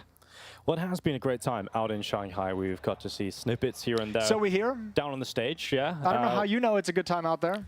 Well, it looks like they're having a good time, Jason. Okay, and I'm just going to imagine they are. It's been a good time in Bucharest. Some of the smiles they have on their faces. Yeah, it's definitely been a good time in Bucharest for us here out in the English broadcast. But everybody on Twitter is saying it's a good time, and or X or whatever it's called. We're seeing people say it's a great time. All the players are just enjoying the different fan culture out in that part of the world. Was it BlameF today? Yeah, I think it was BlameF today who said it was the best crowd experience he's ever had. Best fan experience he's ever had, yeah. Well, he hasn't played in front of that many audiences, BlameF, which is kind of wild to think about. But he has played in Cologne playoffs. Just had to stick that dagger in right before the third map begins on. Just really twist it. Yeah, exactly. But that is the scoreline. 1-1 on maps. Semi-finals being decided on this third map of Vertigo in just a moment. We've seen the Opers take their seats there. Device versus Torzy. And how does that matchup fare? I think it's pretty easily on the side of Device in terms of caliber of So far in this series, Device has certainly been the stronger and more impactful Opera with how the team has played and how important he's been, especially to the CT sides that Astralis, the little comeback on Overpass and the dominance on Mirage. I think in some ways Torzy, with his his style, is able to have like more explosive games with the AWP, but Device is Device, and he's found a way to use the AWP in Counter-Strike the way very few other operas have, where he can just be consistent. Mistake-free Counter-Strike, smart rotations, smart positioning, and you beat the opponents out by that factor instead of, you know, the crazy skill, the crazy shots, which he can still hit from time to time. Now, the question always becomes coming into CS2, as we've heard all the conversation, how effective is the op? How, like, the op nerf, is it really impacting the op's ability to have an influence on the game? Yeah, Device has had some positive words about it, said it's a fun new challenge to find different ways for it to be as similarly impactful. He likes that it's not necessarily as strong as it was in CSGO, but I mean, you wouldn't really know it today because he's having a good performance with it. You know what I like about Device is the fact that he said that and actually realizes it's a new challenge that you're going to have to adapt to and learn little tricks here and there, how different peaks you're going to have to do, how you're going to have to play with it is different. Whereas, you know, some players are just saying that they don't like the op, and so they're just complaining rather than actually like figuring out a new way of using it. And that's what's really, really nice about Device here with his op. Yeah, well, Device has already had has always had one of the more stronger mental games in Counter-Strike, just by virtue of the way his career began way back when. Was known as one of the biggest individual chokers we had in the scene. Those Danish teams, that Danish core that would go on to be the best team of all time, was known early on as the biggest choking team that we had for years and years and years. And when they turned it around, it was by the virtue of changing the way they approach the game mentally, and that's been just a trademark of all those players' careers ever since then. Map 3, MOUZ Astralis. Winner goes to the grand finals, and a win for Astralis would be a fantastic upset for the resume. Yes, indeed it would. As BlameF jumping, jump spotting down towards the bottom of the ramp. You can try and take attention if there were multiple players coming that way and allow that boost to be effective. But the thing is, for MOUZ, they're not going towards A. They're not going towards that position. Not just yet. Two strong defensive halves from Astralis in the series so far on both maps. And a CT start on map 3, that's got to feel good.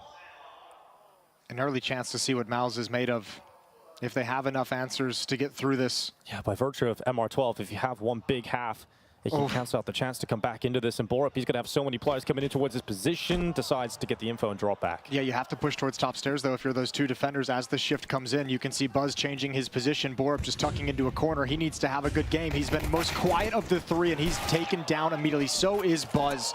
What a pinch. Yeah, big entries there from MOUZ. Got to feel pretty good about that. And Astralis nowhere near the action with the last three players. Device there and BlameF had set up a play really to designed to try and stop that A play. You know, it looked really potent if an A play was coming that way, but they go to the other side of the map, and that's a nightmare. And because it was a stack up over the wall, right, you don't actually get information that anyone's at the bottom of A ramp. So if someone's peeking down, you can see that nobody's home, and that boost isn't going to net you anything, so you can shift players off a little bit earlier. But MOUZ, from the point where they're spotted to the point where they actually pull the trigger and hit the bomb site and get those entries, is not a lot of time. Not enough time for Astralis. Device a little bit shaky. Not a great start to the map for him. And Exertion's loving life. Oh, he's just bouncing around, just bee-hopping his way to headshots. That's one way to do it. A 4K on the stage, that makes it look real easy. Yeah, okay. Got a few words for Astralis after the round as well. Not an Exertion's house. 1-0 for MOUZ with his pistol. Yeah, and that means Astralis will have to go for the second round eco, right? It's just the more common approach, one that Astralis is taking. They're a lot more conservative than the likes of an ENCE, for example. Ooh, so we'll see them go for the CT eco. But that is some nice shooting from Exertion. But yeah, full eco now for Astralis. This should allow a 2-0 start for MOUZ. Better already. Now, Astralis do love their pistol stacks. But the more likely approach for MOUZ in a round like this, when you realize you're going up against pistols, is to just take a slow little spread. Yeah, exactly what they're doing. Frozen starting to peek towards middle as we speak. Shui's leading the way up A ramp with that MAC-10. A low priority weapon if it does happen to go down to some kind of a stack, but sees nothing. Jimmy's going to keep watching the flank. Now, he does have the bomb. He's got to be a little bit careful about this. Oh, if he drops it here, though. Oh, dangerous. Buzz looks away. It still would have been very difficult to get that kill, but that's a very tight, narrow choke point to bring the bomb.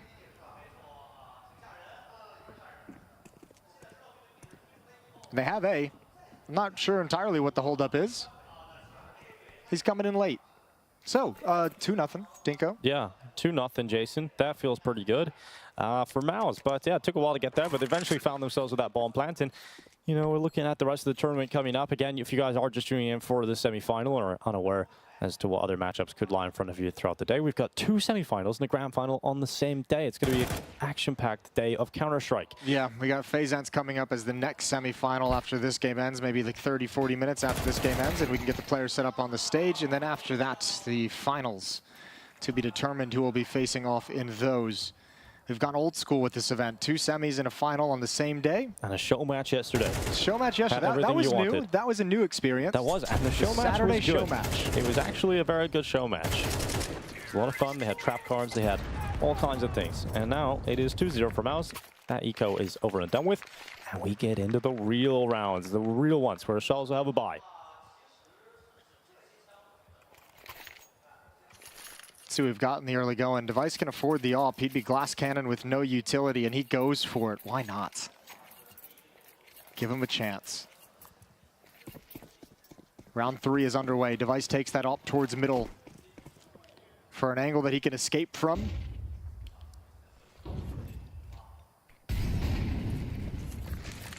Question is, can Astralis get Device's AWP in a position where he can start to inflict that Device tax? Or if MOUZ found themselves in a tax haven on Vertigo. Molotov from Yunfat. The biggest difficulty at the moment for this Astralis defense is Device snap by in this AWP with no armor and no utility means he doesn't have anything to support Buzz. So Borup's had to make an early rotation and shift all the way from A to B. Device will now be the support player that rotates over towards A, but again, no utility if they get into any kind of a trouble. And MOUZ, knowing the economic advantage, is going to slow play this one, let all this defensive utility fade and get used up before they start moving forward. Smoke up, blocking the top of ramp. Is that a waterfall smoke? It looks like it. I thought, downward? Yeah, there was an original one, but that got patched, so maybe this is a new one that they're rocking. Oh, take note of that one. Cool. Yeah, thought that waterfall smoke had been gotten rid of. But here we are. Now MOUZ making their way through it as they phase right through. Haven't seen anybody just yet from Astralis. They're playing much more defensive. They don't have anybody at the sandbags, and Device is bringing this all back from middle over towards the elevator. Tries to chime in with a shot, but it doesn't go his way. And now Stairs rifle gets shredded right through, but there's another player in the same position. This time it's Blamef, and Device combines with him. A 3v3 set off the back of those 2 kills. Yeah, but at least Blamef keeps him in the open for Device to go for some repeats. That's the bomb. Shuey realized it a little bit late. He had to fall back, but the kills go the way of MOUZ. Somehow Borup still alive.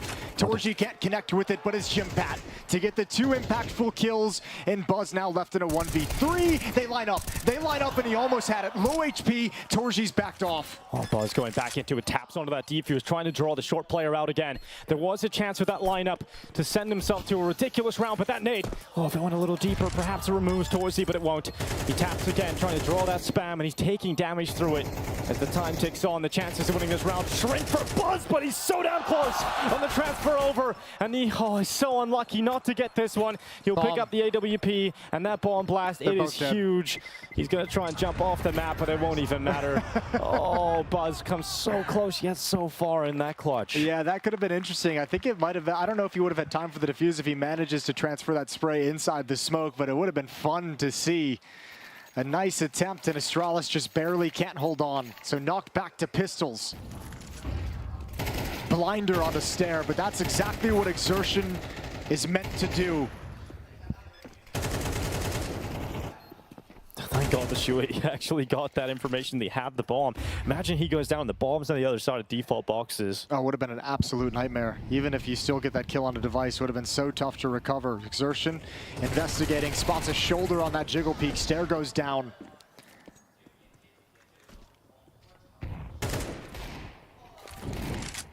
Yimfat. Sends the Molotov close to Tetris. Here's Blamef taking the risk. Land some damage. The Frozen impactful with the headshot, climbing up on top. It's Yimfat with another one. And now Device and Borup left in a 2v5 that will reach its natural conclusion at 4 rounds in a row for MOUZ. And we talked about Astralis' big CT halves. That's the reason they were able to come back and overpass. It's the reason they had such a dominant game of Mirage. This is not the same defense we've seen. They've only had 1 gun round, so we'll give them another chance to get it underway. Yeah, and they haven't done a bad job of keeping the money at least low, and it's good to find a couple of kills here right at the end. Device going to be forced out, couldn't connect with a headshot. This AK will be given back. But another great headshot from Borup, as he's got a few things to say in this round. His first 2 kills of the map.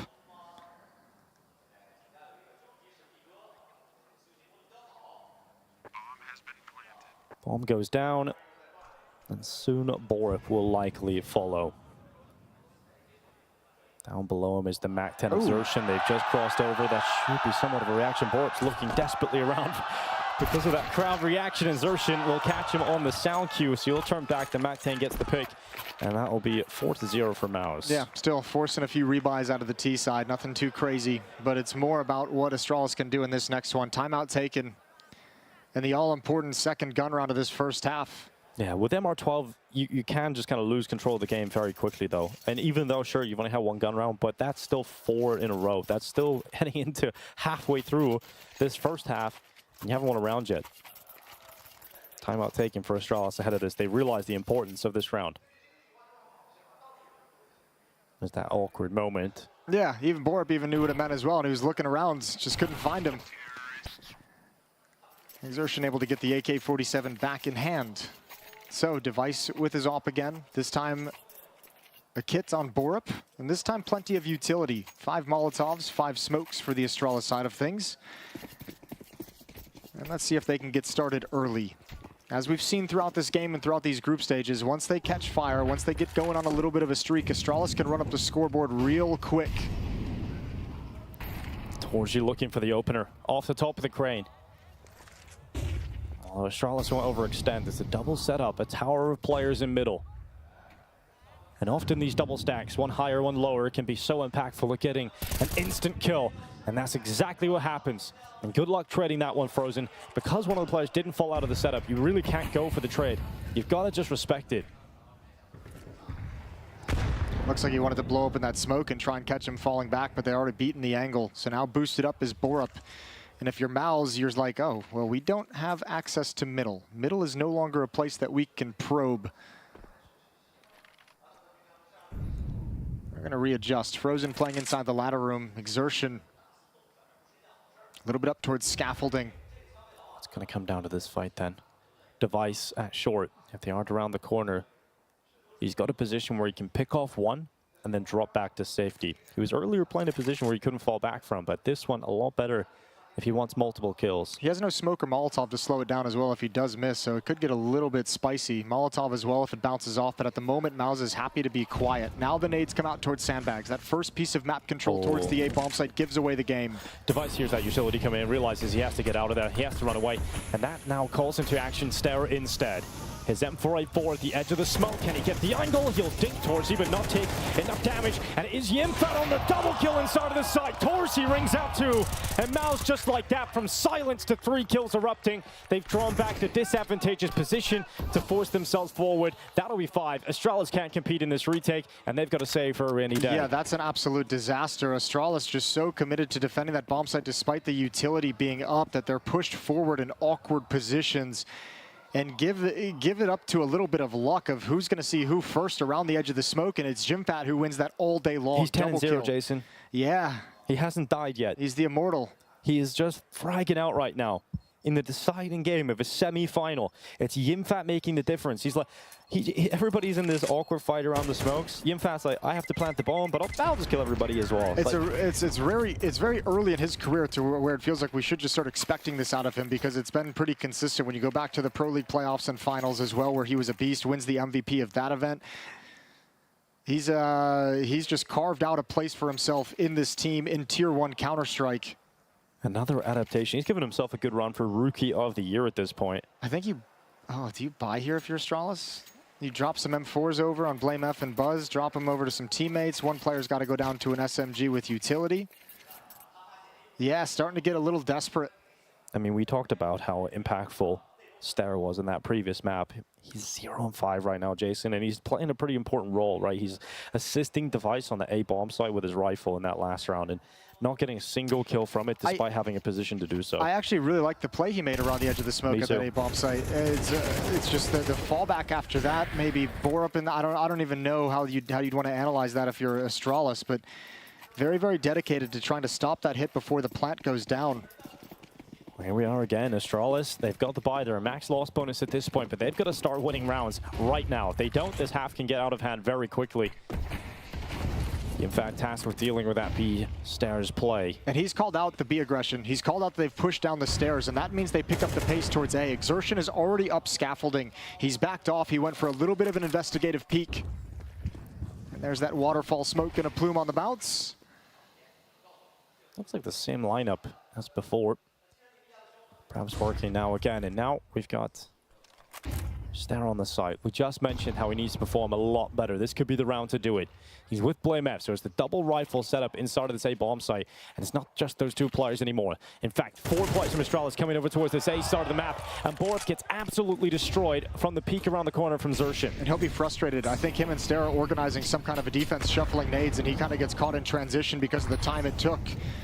And Astralis, again, awkward Device positions for this defense. Look at Device, he's going into the fight, and Xerxin turns, he hears the steps, he goes back for the kill, and now BlameF trying to step up. It's just one Molotov kill, and everything else is falling apart for Astralis. It's down to BlameF and Buzz, and BlameF needs to step up to a level we have not seen from him yet in this semi-final, and it isn't going to happen. So now Buzz.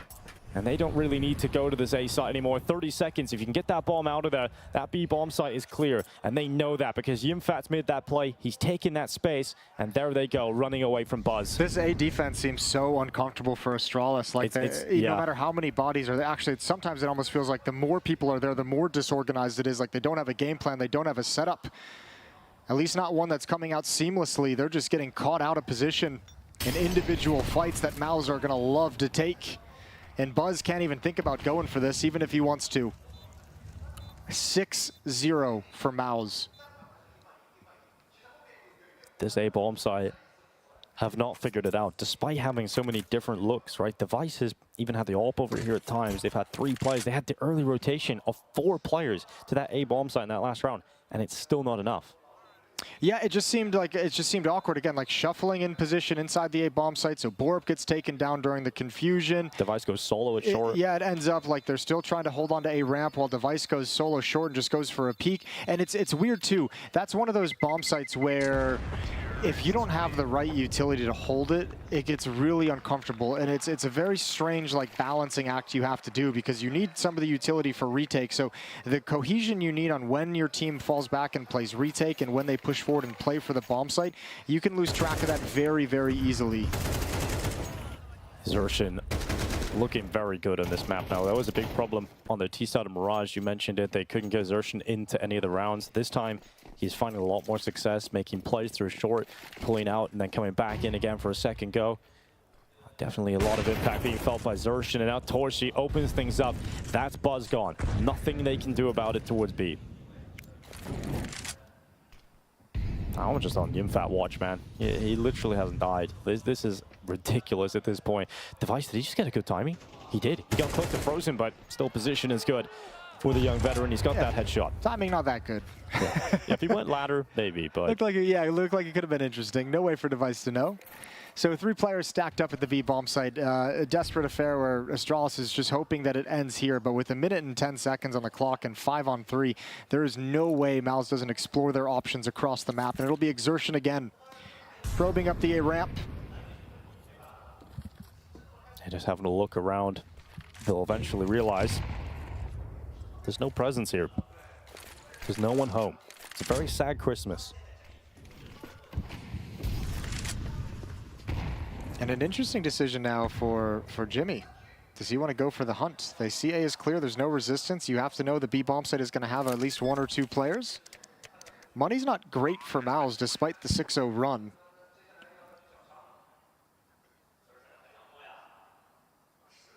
But taking some of these rifles away could be a tantalizing prospect.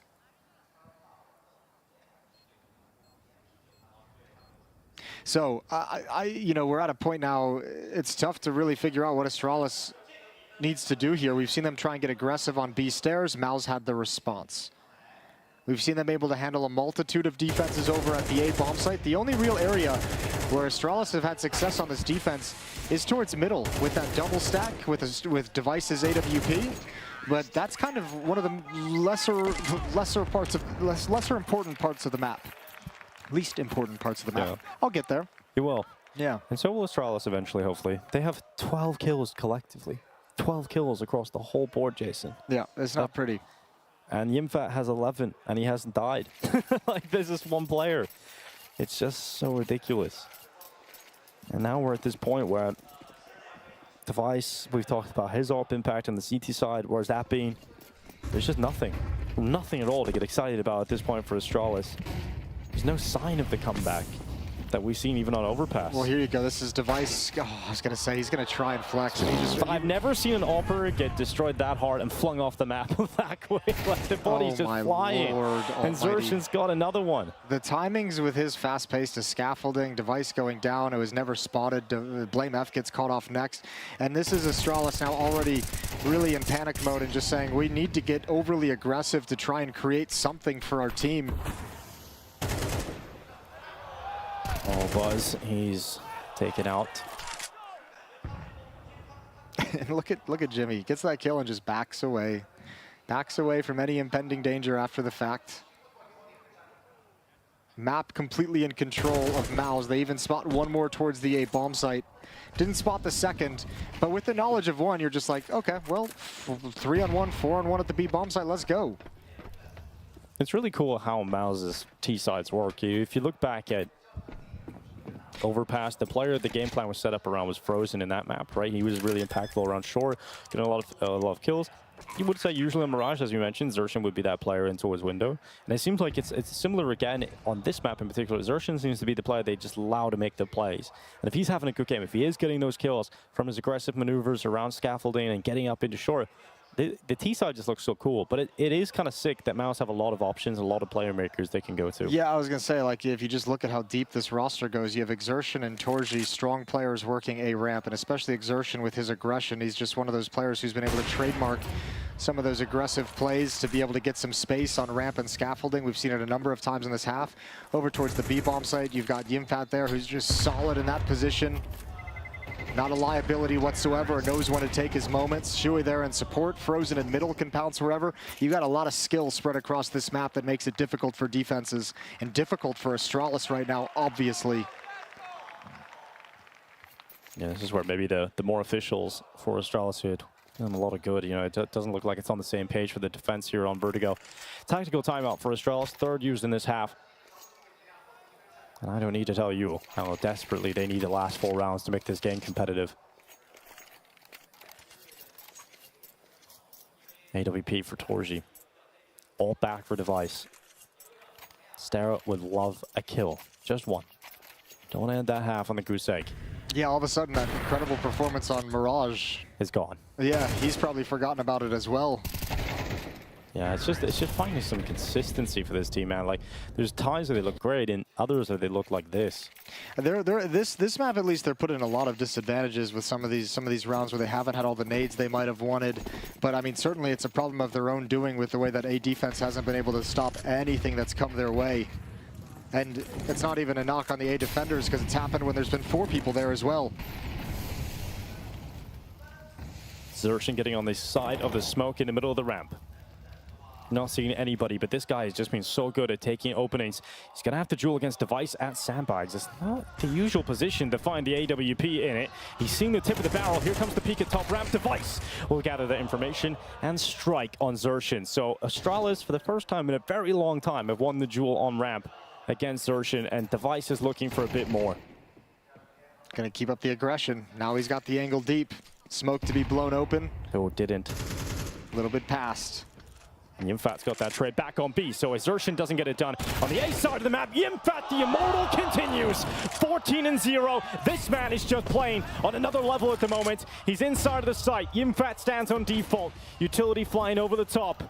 And this Wonder Kid keeps going. We just touched on this. The danger of all this talent on MOUZ and the way every single part of this map has a strong player attacking it.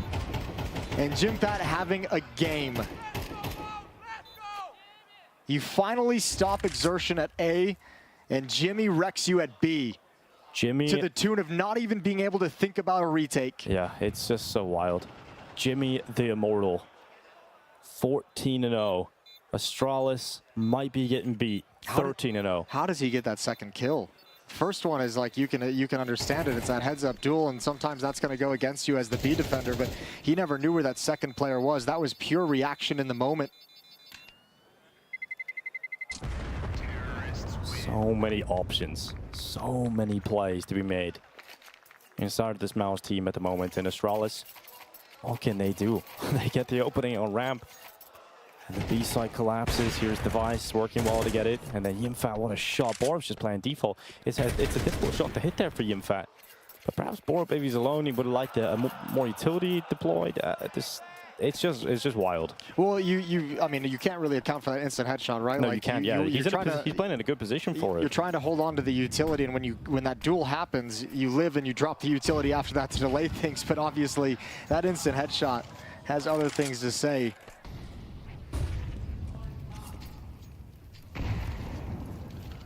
The life of a B player on Vertigo. Those headshot duels.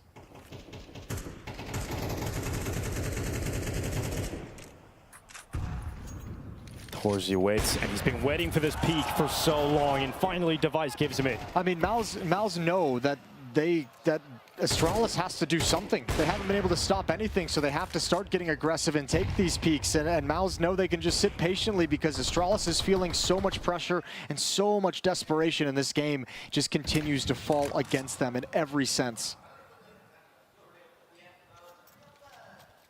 And that is Device gone out of this round.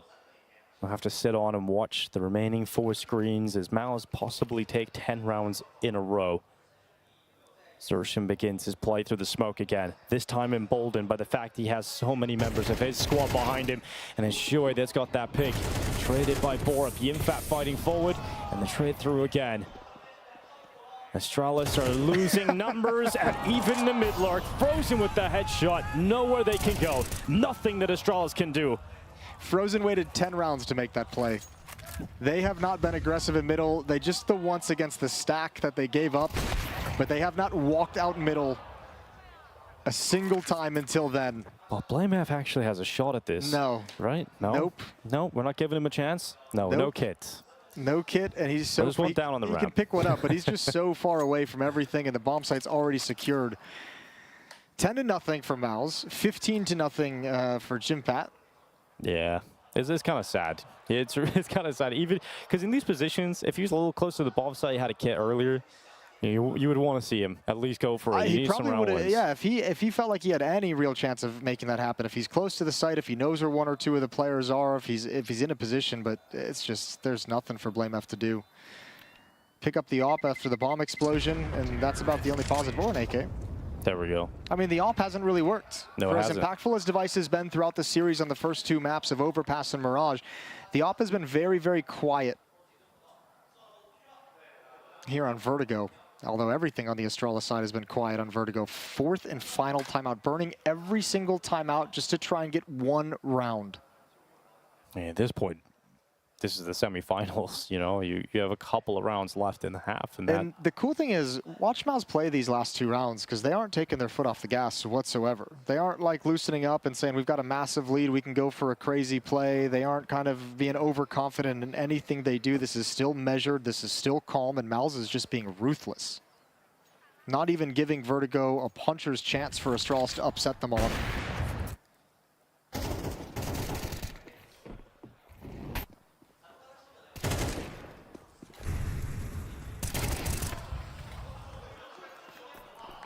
Well, Astralis need to muster every last bit of energy left inside of this half just to get a couple of rounds left. But MOUZ will go back exactly to what is working, which is getting Zershin up the ramp, spreading out across the map, but a little bit more help this time for Yimfat at that B-bomb site.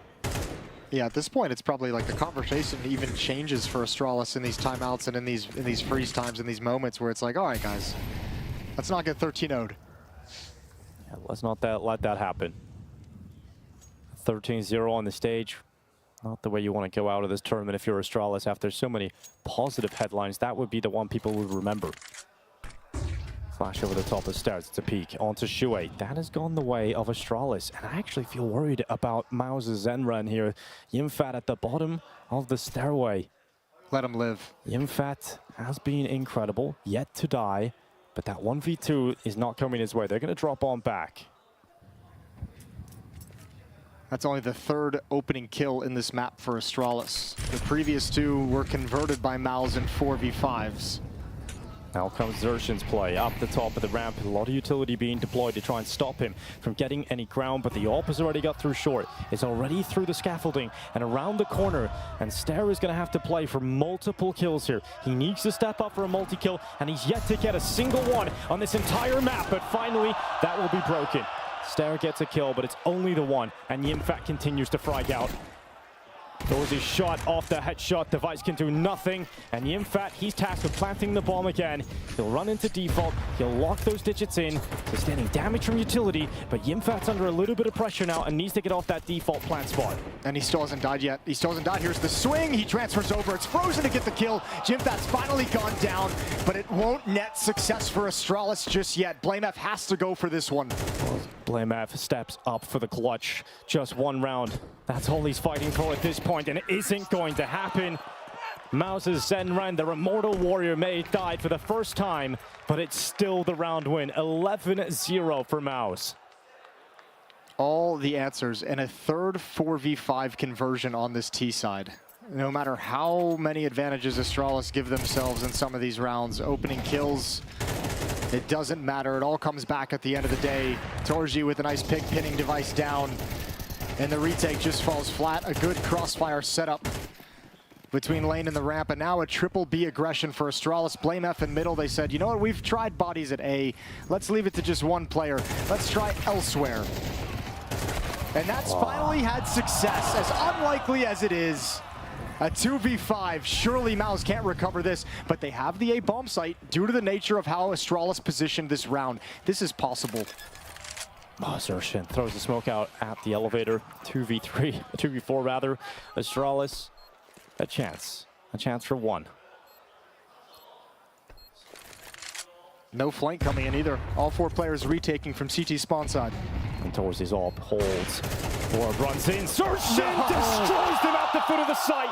There is nothing they can do. All they're asking for is one single round, and all of that mercy is denied. Torzy says no. 12 in a row for MOUZ. Unrelenting on the semi-final stage. MOUZ are one round away from a grand final. What can you say about that one? 2 versus 5. A 2 versus 4 in the post plant. And Xerxion steps up to the plate next. And look at all those notes. Yep, that's kind of, you throw that out. That's about the value of them at this point. Get those notes out of there. And Device trying to introduce some levity into this situation. Pistol round. Let's get that first round on the board, shall we? No goose egg, boys. Let's get one.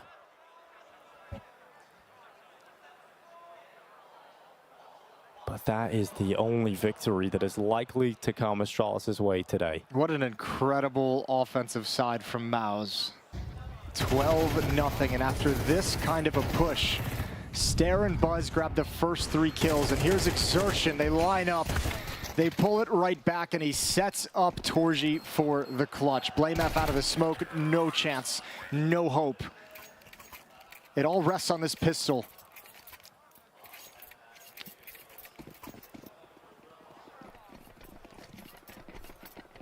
Double flash, Molotov, plenty of utility. In fact, for Astralis across multiple players, they're going for this pistol round. They're going to throw everything they've got at picking up one round on the board. Similar pistol to what MOUZ ran. It's the split in middle towards the B bomb site, but there's a third defender here for MOUZ where there wasn't for Astralis.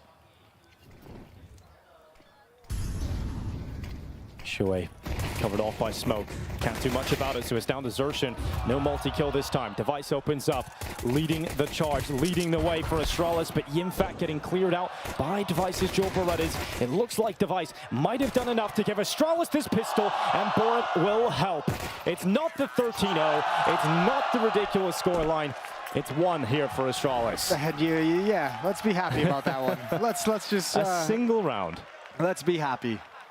It took everything. And perhaps the first step of the most legendary comeback of all time. Perhaps. In fact, if he gets that kill a little bit quicker, he can drop down onto B stairs and play it a little bit safer, but Device knows he's got to be aggressive and wrap around that. Good job from Borup in middle. And the sweep denied.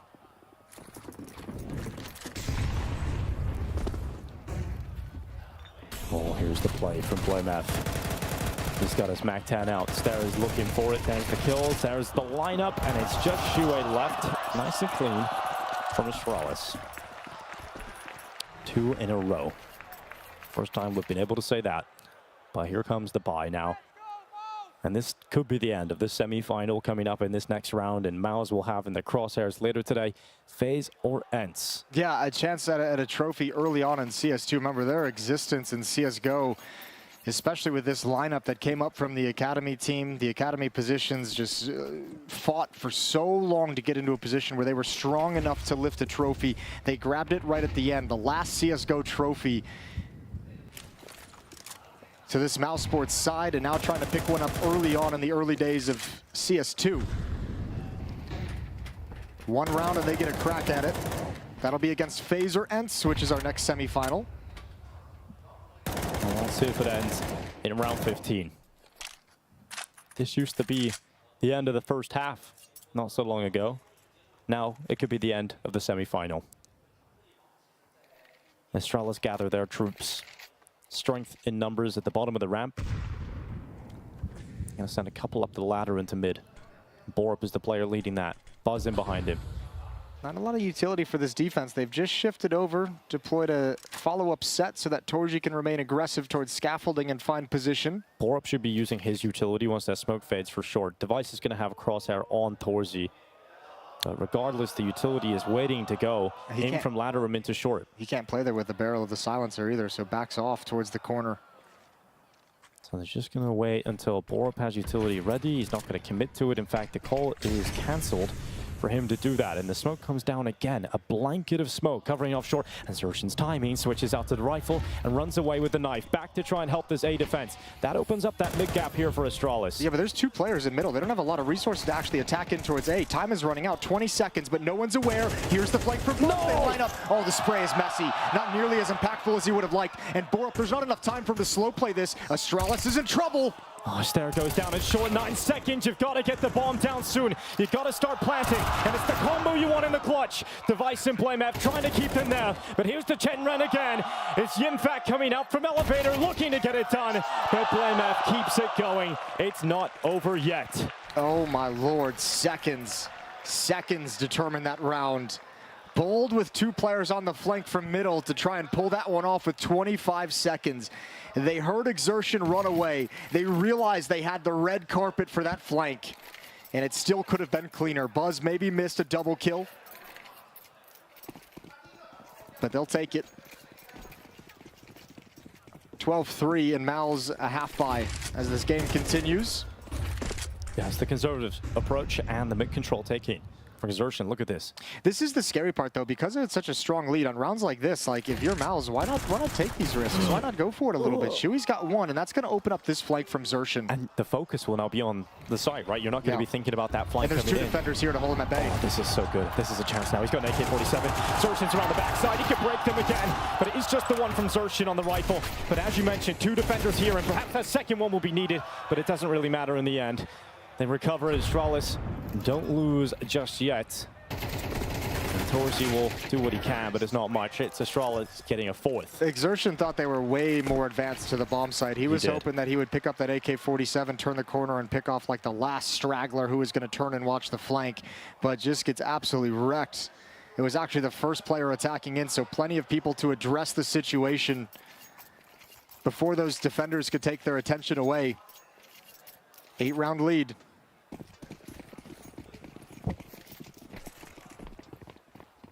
It's back to the full buy again for MOUZ.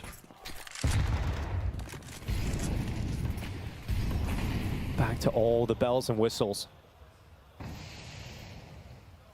Astralis return to having the AWP in their hands, and Device, oh, he's looking for it. He's got a bit of info. Cannot see his opponent, and he's crossed on over. Device hasn't detected it, and Frozen's managed to get across the tarpaulin. Device's timing just doesn't work for him there at all. Actually, it worked for him perfectly. You could see he just turned his attention back as the smoke faded, realizes the smoke was going to give him cover. Oh, and there's the tag. There's the tag. Very low, finishes it off. Follow-up peek is his as well. And that's what you like. That's what you want from Device. The second kill coming in. But Yimfac and Xerxin, they can turn it right back as well. 1 minute left and Xerxin's pushed down B. So if Astralis try and come back here as a late round play into the B bomb site, it will be completely caught. And if it isn't the case and they commit to A, well, Xerxin has the flank again. Device is worried about it, considering that flank. They can't slow down anymore. They don't have anyone they can leave to watch the flank because they know now with B being cleared out, MOUZ know they're headed towards this A bomb site. They need to get in and do this quickly. Xerxin up behind them.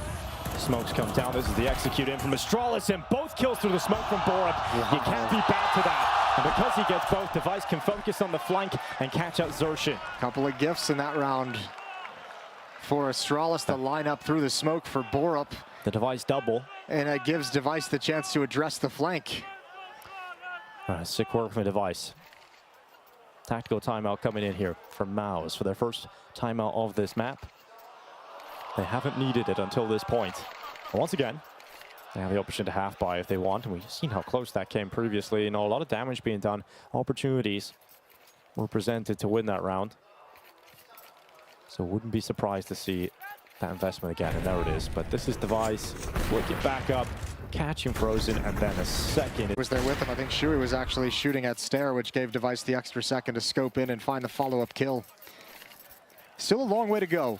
Still not ready to call this a comeback just yet. Astralis 7 rounds back.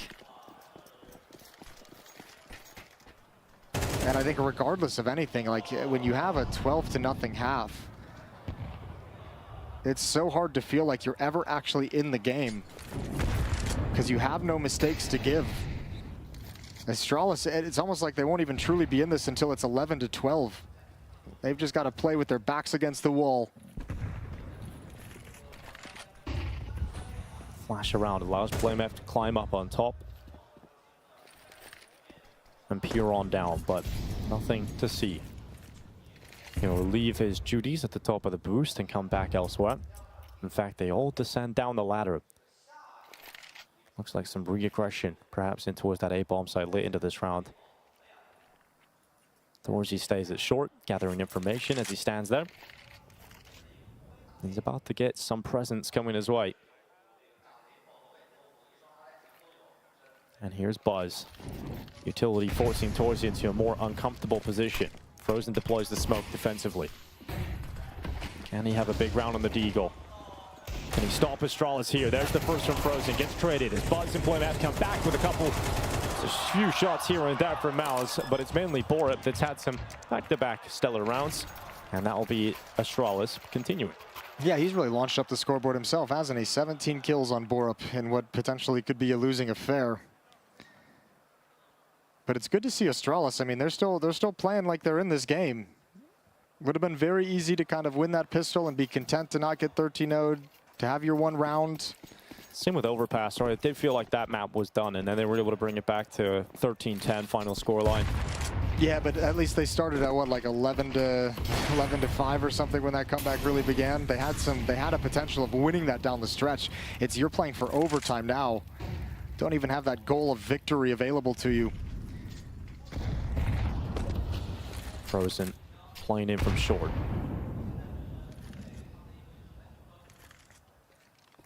Stair was not advanced enough for that nade to really do too much damage to him.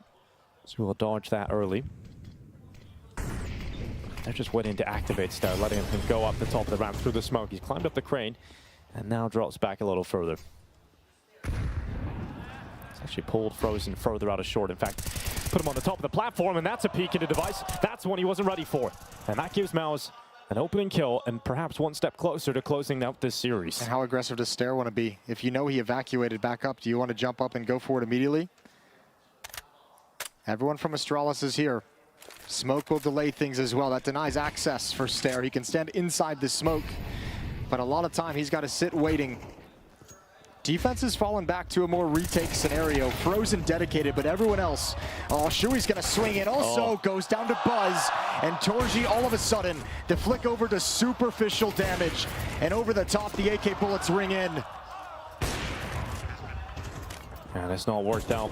It's not worked out here for MOUZ at all. Not so clean from Frozen and Shui, really. You know, it looked like they could have got a couple of kills there, but... Well, I was just saying, they moved into retake. They had some Molotovs in utility to delay, but like a couple of them shuffled back. Frozen stayed, then Shui went over, dedicated, wanted to get one more kill on the passageway in. And MOUZ's defense is struggling to put a round on the board as well. 7-12. The first two maps of the series were a tale of defensive sides. Now it's a tale of T-side success. Yeah. These late round hits towards the A bomb site when the defense is running out of nades and utility are being very, very effective. What a comeback this would be. What a comeback this would be from Astralis. Tactical timeout for MOUZ. They still have 2 available after this. So this is why, you know, we still definitely favor MOUZ to close this with how many opportunities they have and how many timeouts they have still available to figure that out. That last round. It's got to be unbelievably perfect from Astralis.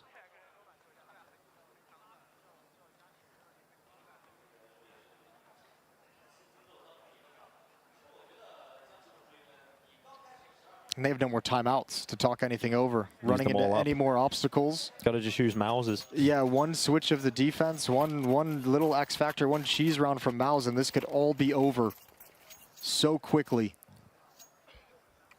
We run it back into round 20. MOUZ with the grand final in sight. They just need one.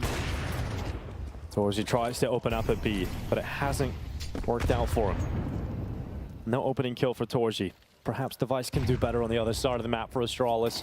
Peering over the top of the smoke, there's a bit of a gap there, and Frozen intelligent enough not to step into it. He would have been picked off, he would have been taken out. And MOUZ don't want to sustain the early loss. This is a big engagement if Borup goes for this. I saw him cheating forward a little bit. It's almost like he wants to start activating, but Exertion holding the angle aggressively. And Astralis continuing this march with utility, this slow take of the A ramp. Stares inside the smoke at scaffolding, and Borup wins out the fight. Massive win. That is so huge from Borup. So much impact being felt from that individual over these last few rounds. Under a minute left in this round now. And Stare is pressuring this solo. He's shown his position. Well, it's going to be a hard fight to win. It's up against Frozen. Astralis is coming back to him as well. I thought maybe he could turn into a little bit of a fake, little bit of pressure while they attack elsewhere on the map, but they're coming to A, and MOUZ know it. Is this the time where MOUZ finally put that 13th on the board? Stare rounding the corner. Frozen trying to get involved in that early fight, but Borup again bulldozering his way through this. But Shui and Torzi have had enough, and the Hungarian sniper tries, but Device shows him how it's done. A double comes in from Device. 1 bullet, 2 kills, and Yimfat alone.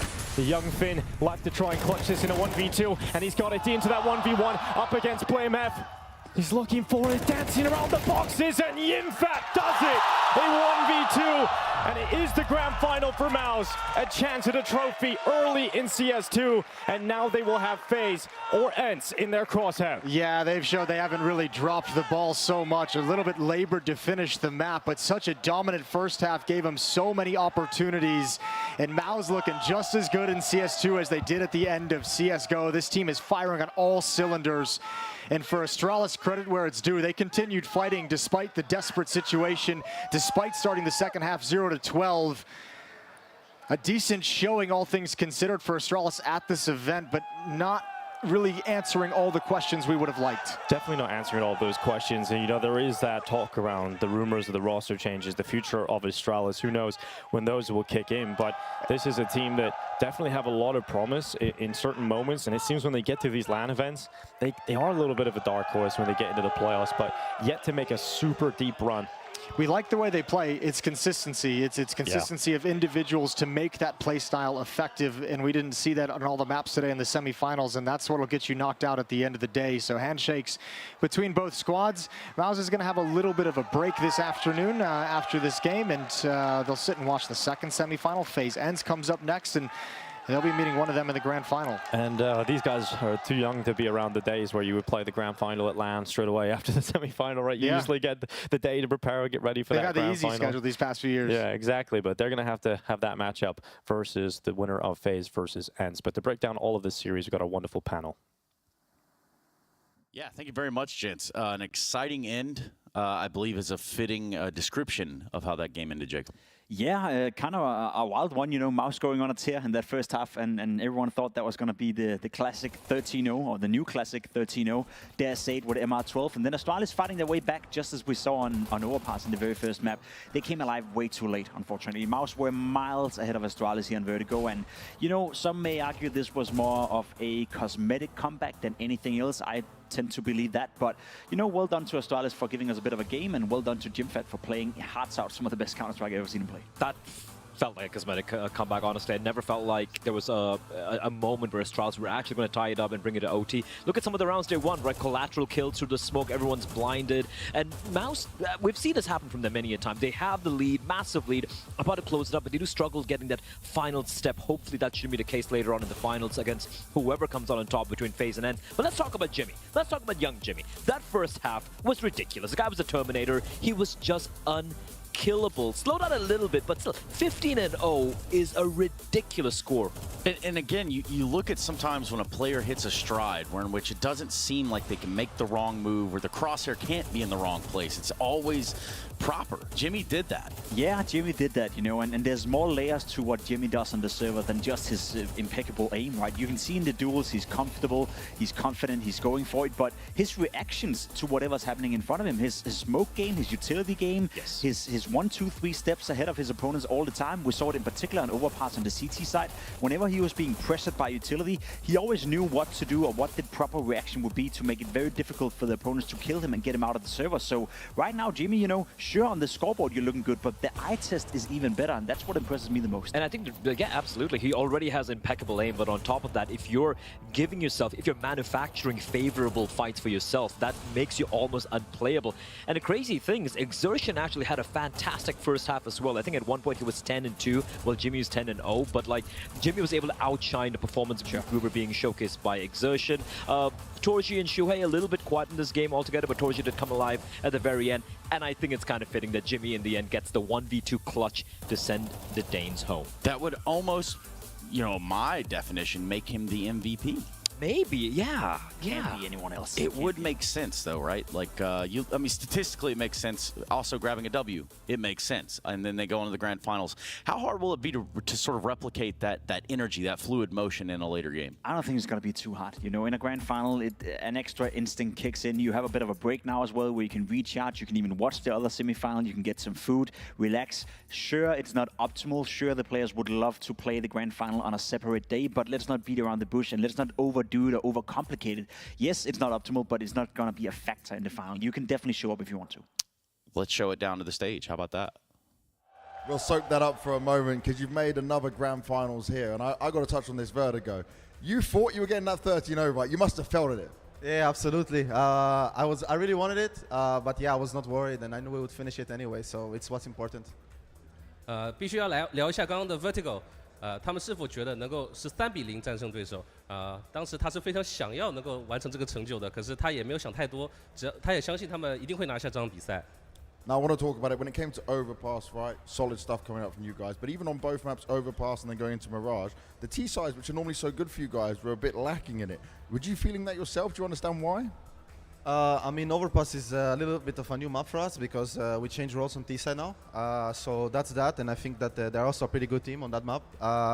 But yeah, Mirage, we were just not feeling it. They came in hot, they were shooting heads, and yeah, it was a little bit difficult to play against them, but I'm happy we won. 前两张图他们其实发挥不是特别的稳定，就是他们进攻端原本是他们特别厉害的一边，可是在今天为什么就是他们进攻端不像以前那么犀利？也就是说他们在进攻端的时候稍微进行了一些位置上面的调整，然后同时对方这两张图打的也是非常好，所以也导致了就是刚刚的一个情况。Now, obviously, you played one game, you get a little bit of a break, and then you got to get yourselves ready for a grand final. What's the MOUZ way of doing this? How do you get yourself ready mentally and make sure you are ready for that in all cases? Well, I think it's important to make sure we rest, but not too much. Also, move your body a little bit, maybe. Maybe go for a walk. Maybe go to. We were thinking about going to a restaurant to eat a little bit. So yeah, I think it's just about regeneration and making sure we're focused for the grand final. 在为总决赛准备的时候，这段休息期间他们要做什么呢？那通常他们的方式就是说会稍微休息一下，不会休息太多，可能会去走一走，可能会去吃点东西。And I want to ask, who do you think you're going to face in that grand final between ENCE and FaZe? Well, to be honest, I think it will be a really close game. I mean, I think obviously ENCE have a stand-in, so it's a little bit unfortunate, but they're also a team that plays a very unique style. So I'm not sure who will face. I'm going to guess it's going to be ENCE. And yeah, I'm just looking forward to play the final and destroy whoever it is. Love that. Wow. 刚刚决赛，他觉得在决赛会碰到谁？是碰到 FaZe 还是碰到 ENCE？ 他也说到，就是 ENCE 这个队伍虽然现在带着一个替补，不过他们的打法非常的独特，非常有趣。他个人是觉得在决赛他们可能会碰到的是 ENCE， 然后他也非常期待能够去打这场比赛。Well, you made it to the grand final, mate. Now I'm just going to get you to walk over there and sign the camera for me, please, mate. They've got a pen for you waiting as well. 我们也请 Exertion 去做个简短的签名。Could this be the first of 2 in 1 day? He thinks so. 他今天是不是有机会可以签2次？ Shanghai, give it up for Xertion and MOUZ.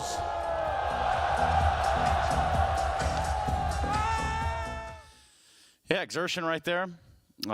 You know, they do have to go back to the drawing board. They do have a grand final to play later, but you could see right there. Didn't feel like it was out of their control. Did he just say that he expected ENCE in the final? I'm very surprised. That's kind of what he said, yeah. Because if I'm MOUZ and you've lost the last 3 matchups you've had against FaZe and you're aiming to be the best in the world, I would be like, I want to play FaZe. I want to destroy FaZe. I want to that or you want to win a trophy and avoid losing for a 4th time in a row. But still expecting ENCE to go in the final. Is he scared or what's going on in that one? Kind of wild there. Yeah. Doesn't really make too Going much up against the best CS2 team in the world right now with a team that's a stand-in and picking a team with a stand-in. I don't know there, Trace. It is a difficult one. However, this is CS and this is LAN, so anything is possible. It is Counter-Strike. Yes, you are indeed very, very correct. Like, we were staring. Thank you for the confirmation. We were staring right down the barrel of a 12-0 at one point, and then how did that start to spiral? Right. So anything is possible. Anything's possible. Look, for Astralis, I feel like when heading into Vertigo, we were like, maybe they might shake hands on Nuke. Sure. I think it would have been a slightly closer affair, in all honesty. That CD side, that A-hole defense was absolutely miserable. They were struggling. They tried playing aggressive as well, but MOUZ had an answer every single time. Also, helped at Exertion and Jimhat just were getting kills at will. Couldn't miss. Couldn't miss at all, man. That's what Michael Scott said one time. You miss 100% of the shots you don't take. They took all the shots. Yeah. And speaking of shots, there aren't many left to take when we talk about this bracket. Go ahead and run that up.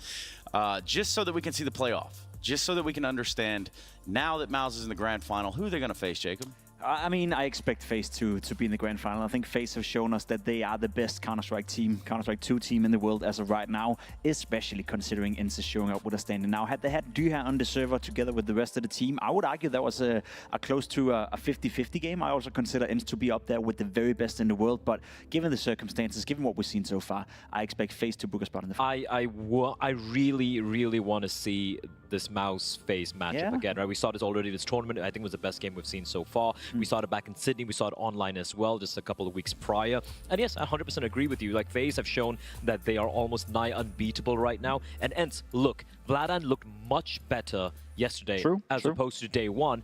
But even then, you're going up against FaZe-Land, who are like this 5-man unit of just pure death and destruction. Like 5 abominable snowmen trying to become one big Yes, exactly. Or a Chupacabra, you know? 5 snowmen. Yeah. Yes, a Chupacabra, a Chihuahua, same thing.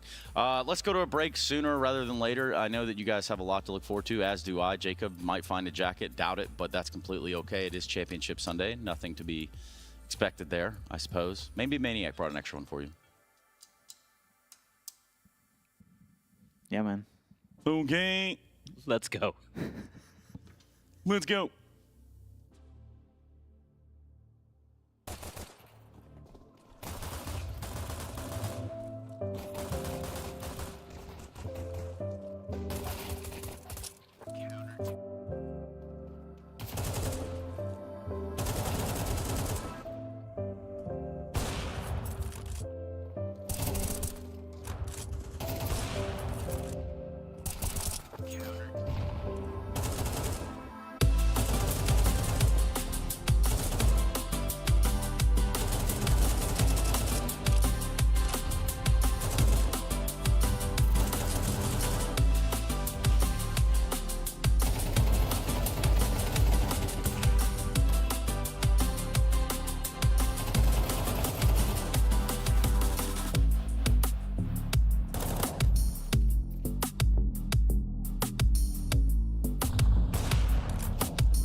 welcome to the 2023 CAC interview segment. We have Kerrigan here. Can you maybe just say hi to your fans? Hi, and welcome to this interview. Perfect. So once again, we have to welcome back our defending champion. And what's it like to be back in Shanghai? It feels super good. I mean, it's good memories from like 4 years ago. I think that was our first big international trophy with MOUZ, and I remember being down in the semi-final against Thailand 15-7 or something, and came back and win and won some tournaments after. So great memories to be here again. Yeah. So after like 4 years, you know, like coming back to CAC again, what has changed? And like, I mean, a lot of stuff have changed, right? COVID hit, everything became online. We came back. I returned to FaZe, took a player with me. So yeah, a lot of things have changed, and now it's kind of a mix of MOUZ and FaZe, you know. So hopefully we can bring some of that vibe to the game and try to win this tournament as well. So what's it like for you to see this here?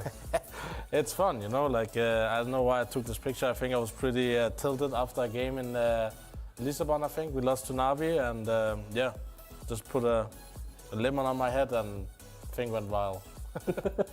Right, so can you maybe tell us, like, compared with other teams as of late, it feels like you guys have been really stable. There were also several rumors going around before, like, but you guys have seemingly like completely unaffected, and you guys have gone on an 11 win streak basically. Can you maybe share with us like how you guys managed to keep the focus on the game? I think it was obvious that in CSGO it was hard for us to push 200% for motivation. I know we are professionals, we're doing everything we can. Other teams changed and had a huge honeymoon period, right, while we were staying together. And I know everybody in the team is grinding so hard and pushing the limits, right? So you can see that us coming into the first tournament in Sydney, I think we're well prepared, even though we had as much practice as other teams. But we just really theory-crafted together, and you can see like why we were so good in 2022. That once we're on the server, we bring a lot of chemistry and bring a lot of ideas. And yeah, I'm just super proud to be with these teammates, and obviously having 11 games win streak. But I'm not caring so much about that. I'm just caring about us enjoying playing with each other and having some fun, and obviously win tournaments. Do you think you guys have a lot more prepared for CAC this time around that we'll be able to see? I think there's always something we prepare. I think there's always a set smoke that someone finds, so we're playing around. But also just think we're understanding the game, how to play it right now, and obviously we're setting the tone with us. I know a lot of teams are looking at us, right? So we have to keep updating and keep improving. When we travel so much and we play so many online and official games, then it's hard to constantly improve, right? So whenever there's time, we'll try to bring more to the table. And right now, people have seen me play 7 maps, and I think that's the biggest surprise coming into Shanghai. How is it for you guys, like, that you're able to transition from, like, how do you manage to, like, train for, like, say, a certain set of default and having just being able to switch up, like, at such a crucial point in the tournament? I think most of my teams the last few years, I think versatile has been the most important thing for me.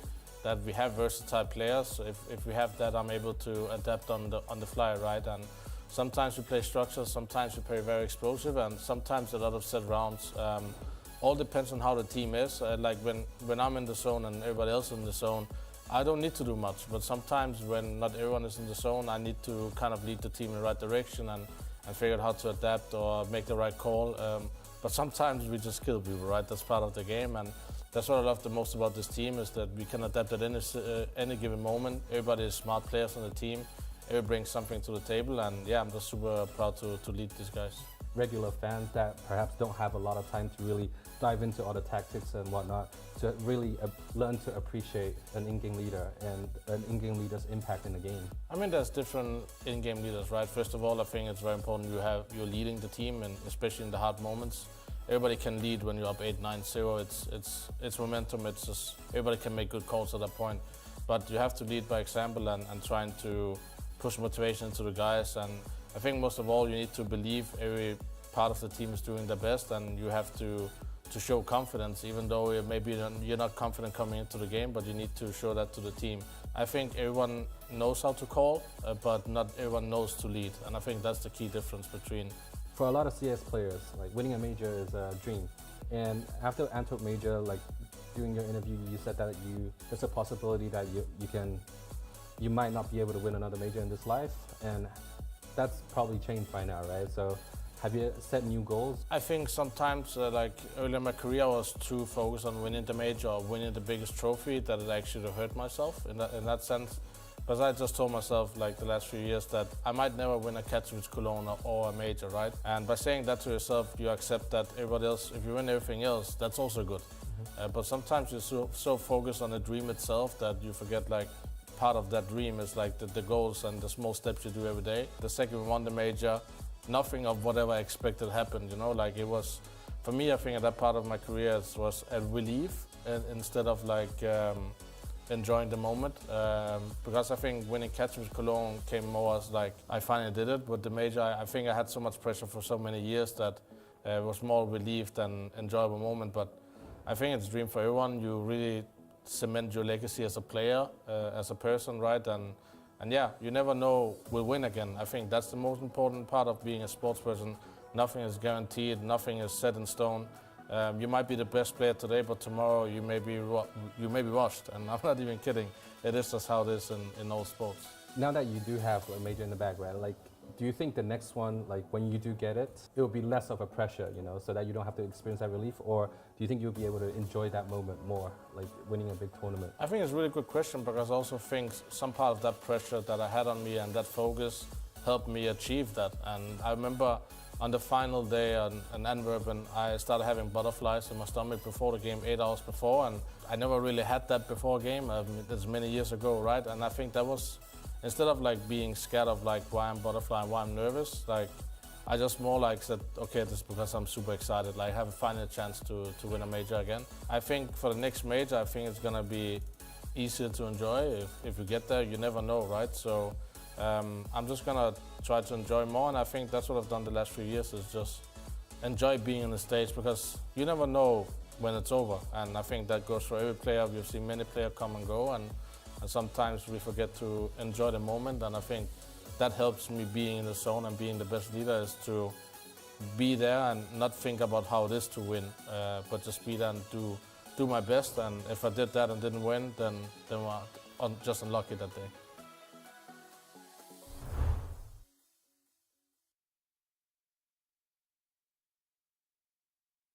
Hello everyone, welcome to CAC 2023 pre-game interviews. We have some players over here, and we're gonna just kick things off with you saying hello to everyone. Yeah, ni hao everyone. All right, perfect. So let's get right to it. So there's a popular Chinese saying that the wind that misses you has finally blown here. Now that the sun has finally arrived in Shanghai, how do you feel? I'm feeling really good actually. And I can see that like there is a lot of sun outside in the sky, so similar to Spain, so I'm really proud and really happy to be here, actually. Okay. Is this the first time you're in Shanghai? Yeah, the first time I am in China in general. Did you guys get to... I walk around, yeah. I went for a walk, and I think it's a really nice city. Okay, perfect. So we know that ENCE has done really well in the past year. A lot of Chinese fans believe you guys are one of the best team out there, and also like it also reflects in your placements as well. And your op is something that everyone has been talking about, you know. Maybe can you share with us what makes your play style and what you do so impactful? I don't know. I don't know exactly how, what is my style of hoping. To try to go for picks where I think I can have impact. Yeah, I also like to play passive a lot, so I just try to mix everything.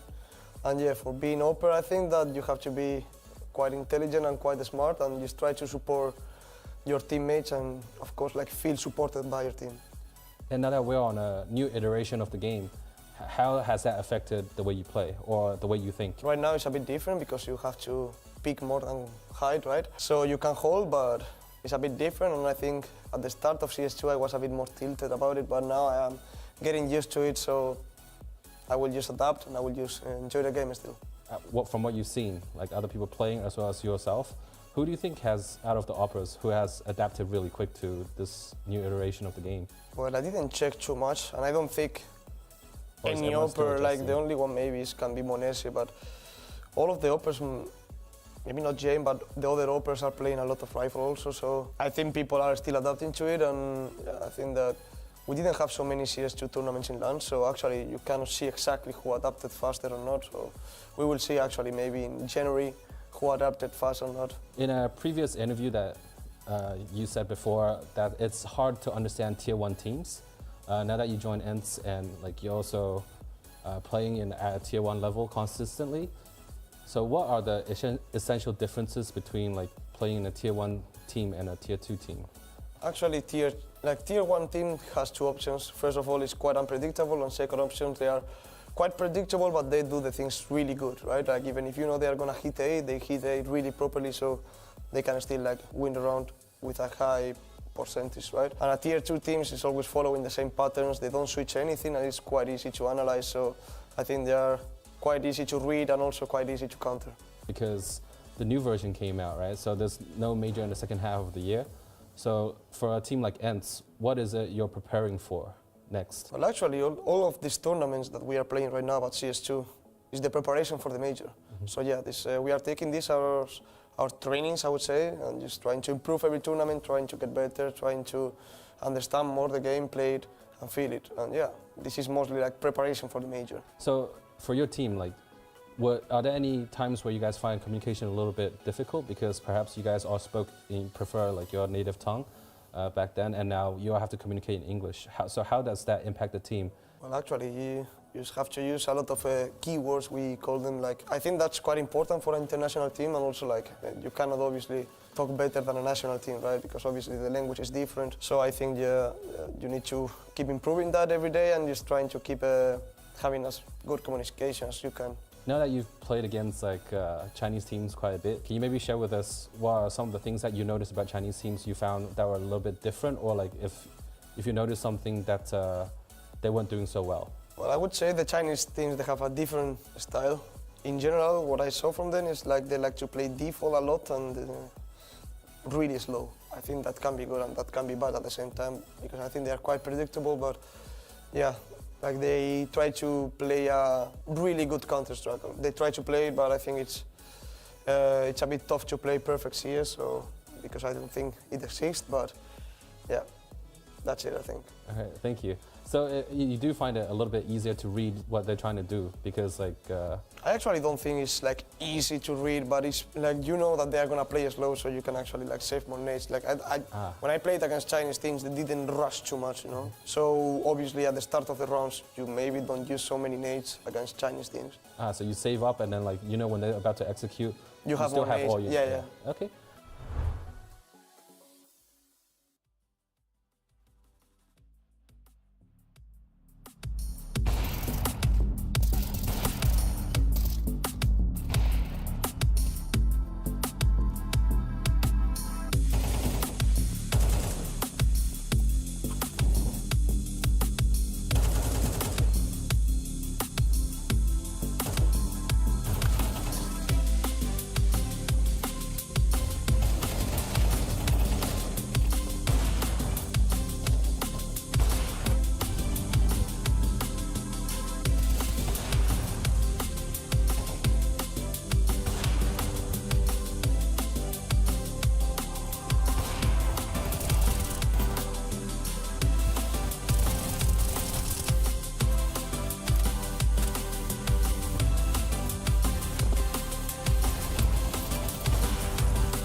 How are you doing? You gonna pet that dog? Jacob's gonna pet that dog. Yeah, I'm gonna pet that dog. You gonna pet that dog? I'm gonna pet that dog. Nice, and that's why we brought Maniac over here to bring some sort of... Someone get me out of this place. Welcome back, everybody. It's the CS Asian Championships. We are on what is the final day of the entire event. And there are no dogs in here, and nobody's getting pet anytime soon that I'm aware of. But we are just about ready to situate ourselves for FaZe versus ENCE, our next semifinal, in which we're going to send one of these teams on in to play MOUZ. It's going to be a good game, I think, first and foremost. I think right now, FaZe, it will be difficult to not argue they're the best team in the world. ENCE up there, of course, but the context of the situation is that they're still playing with a stand in Vladden, who so far in this tournament have done a good job for himself. I think ENCE have looked somewhat solid. Quarterfinal yesterday was also all right, but against FaZe, not sure that's going to be enough. Yeah, and I think you're right. We look at some of those previous results. Obviously, everyone's just kind of scarred and stained by the one that happened in Sydney, a 13-0 on Anubis. That'll set you off right, won't it, Maniac? Yeah, and I do think out of these 4 results, this is the one that people should put the more focus on, because the rest of the results, even though they're painting a picture of ENCE having figured out FaZe's number, these were on CSGO. And I think this is the starkest difference that we have to harp on right now. And as Jacob was mentioning, the very specific context of this very game. We're not talking about an ENCE who have a certain future. It's the polar opposite. We have no idea what the hell is about to happen in the ENCE ranks. And last time they met FaZe, they got spanked. Spanked is an understatement, I would say. 13-0. Spanked and petted, huh? Yeah, I think you can do those things back to back or even at the same time. But anyway, thanks, Jacob. Nonetheless, yeah, we talk about teams and we often have the same idea when it comes to different teams coming into events and the storyline that kind of got them to this moment where they're now competing to get in the grand final. But having looked at both of these teams, they're both in different areas. Yeah, it's kind of tough right now to quantify FaZe in the sense that rumors are also circulating around their lineup with Twist potentially leaving for Team Liquid. You know, reports have been out saying that that's a done deal already. I'm not sure if that's true. Nobody really knows at this point, you know. So being the best team in the world, being a dominant factor of CS2 so far, and also having on the horizon that maybe you're changing your roster, that's complicated for FaZe. However, it doesn't seem to affect them. No, I mean, the transition to CS2 really came in with a breath of fresh air for this FaZe lineup. They looked a little bit exhausted at the end of CSGO. I don't know if it was just a matter of a very heavy calendar, deep finishes at events, or just individually they were a little bit at the end of it. But this has been a brand new phase we're seeing in CS2. And you even start to wonder, like, we're hearing rumors, apparently agreements have been reached and whatever, but until the contract is signed and the money is in the account and FaZe is winning, is there a world in which Twist might decide, hey, actually, I might have the best team right now? Am I going to make that change? I think that's what a lot of people are thinking. You might consider the idea that this is not the move. But the speculation is brought by us and by the viewers, because we don't know what the internals of a team look like. We can only just sit up here and sort of guesstimate or maybe theory craft on that, but that's not reality, you know? Guesstimate, I love that. Guesstimations. Add that to my Rolodex. It is a case to be made, as you said, Matt. You're right. If you're Twist right now, you're looking at the major coming up in Copenhagen. Do you believe that a brand new project with Team Liquid that also has rumored Kaden in there and, you know, have to build up from the ground is the best option to win that major, or would staying with FaZe, who currently dominates CS2, is the best option? If I were Twist, I'd be in doubt. So let's look at the players. Let's do a head-for-head, pound-for-pound, sort of like tit-for-tat. What are we looking at here? Well, where do you want to go? I'm going to give you 3 categories you get to choose. Do you want to have a look at the IGLs, the snipers, or the MVP candidates? You get to pick. Oh, man, the pressure's never felt so immense. How about MVP candidates? MVP candidates. Okay, we can run that then. Let's talk about Robs. Let's talk about Nerds. The strongest forces in presence on the server. Robs is making a case of being the player that has the quickest adapted to CS2. He's been out there with his PhD doctorates, you know, trying to have these numbers on the board, understanding how to abuse the game, and I think he's already showcased an incredible proficiency. And on the other side, Nerds, player that I called out a little bit, he really had a couple of very strong maps against NIP. That multi-kill presence on the CT side is going to be something that is felt. Do you think he can keep up with Rose? Do you think Nerds can keep up? I think he can. I think he's only going to get better. That's the difference between these two players as well. Robs has been around for a long, long time, has the experience, have the know-how, whereas Nerds is still a relatively new, young prospect. Of course, he's been around in this for quite some time now, but his rows to the top basically have been, you know, on a very, very fast scale. Now, he's probably going to slow down a little bit, but in terms of keeping up with what he's doing right now, that in itself would be impressive, and I think he has what it takes.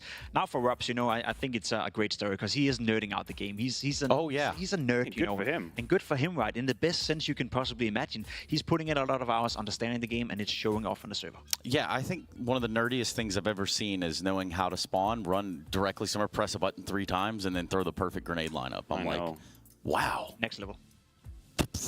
The guy's done it. Like, but he's I do absolutely appreciate done it, right? In a game where we're looking for like the +1%, +2%, if you have someone that's willing to go that distance, to go deep into the code, and like Neo in the Matrix, trying to understand how to get these perfect nades, you know what? You do you, champ. That's how you win. Yeah. So where else do we? What were the other choices? I got 2 more. Yeah, you get snipers and IGLs. Which one do you want? IGLs, I think. You want to go for IGL? I think IGLs. It seems like a pretty important have that one. Yeah, the IGLs are interesting, right? Because there's 2 Danes on the server, and 2 Danes who right now obviously are at a very high caliber. You have the best in-game leader of all time, potentially in Kerrigan. He's done it with a lot of different rosters. He's done it for a long, long time. And then you have Snappy right now, who's also been rumored to leave ENCE. You know, maybe Falcons are standing there in the horizon for him to build up a new super team. And the difference between these 2 players are not necessarily individual output on the server. I think they're kind of similar in that. I would maybe even argue Snappy, most cases, are better than Kerrigan, not in this tournament so far, but the way they lead their team. Kerrigan has done it in so many different occasions with so many different rosters, where Snappy has always been this underdog guy. He's never had the best players around him. He's never had the best team around him, but maybe for the future, that could change. If you're looking at trophies, I think it's really hard to take the title of best IGL from Kerrigan. If you're looking at the success he's had in the last 18 months, he's really up there.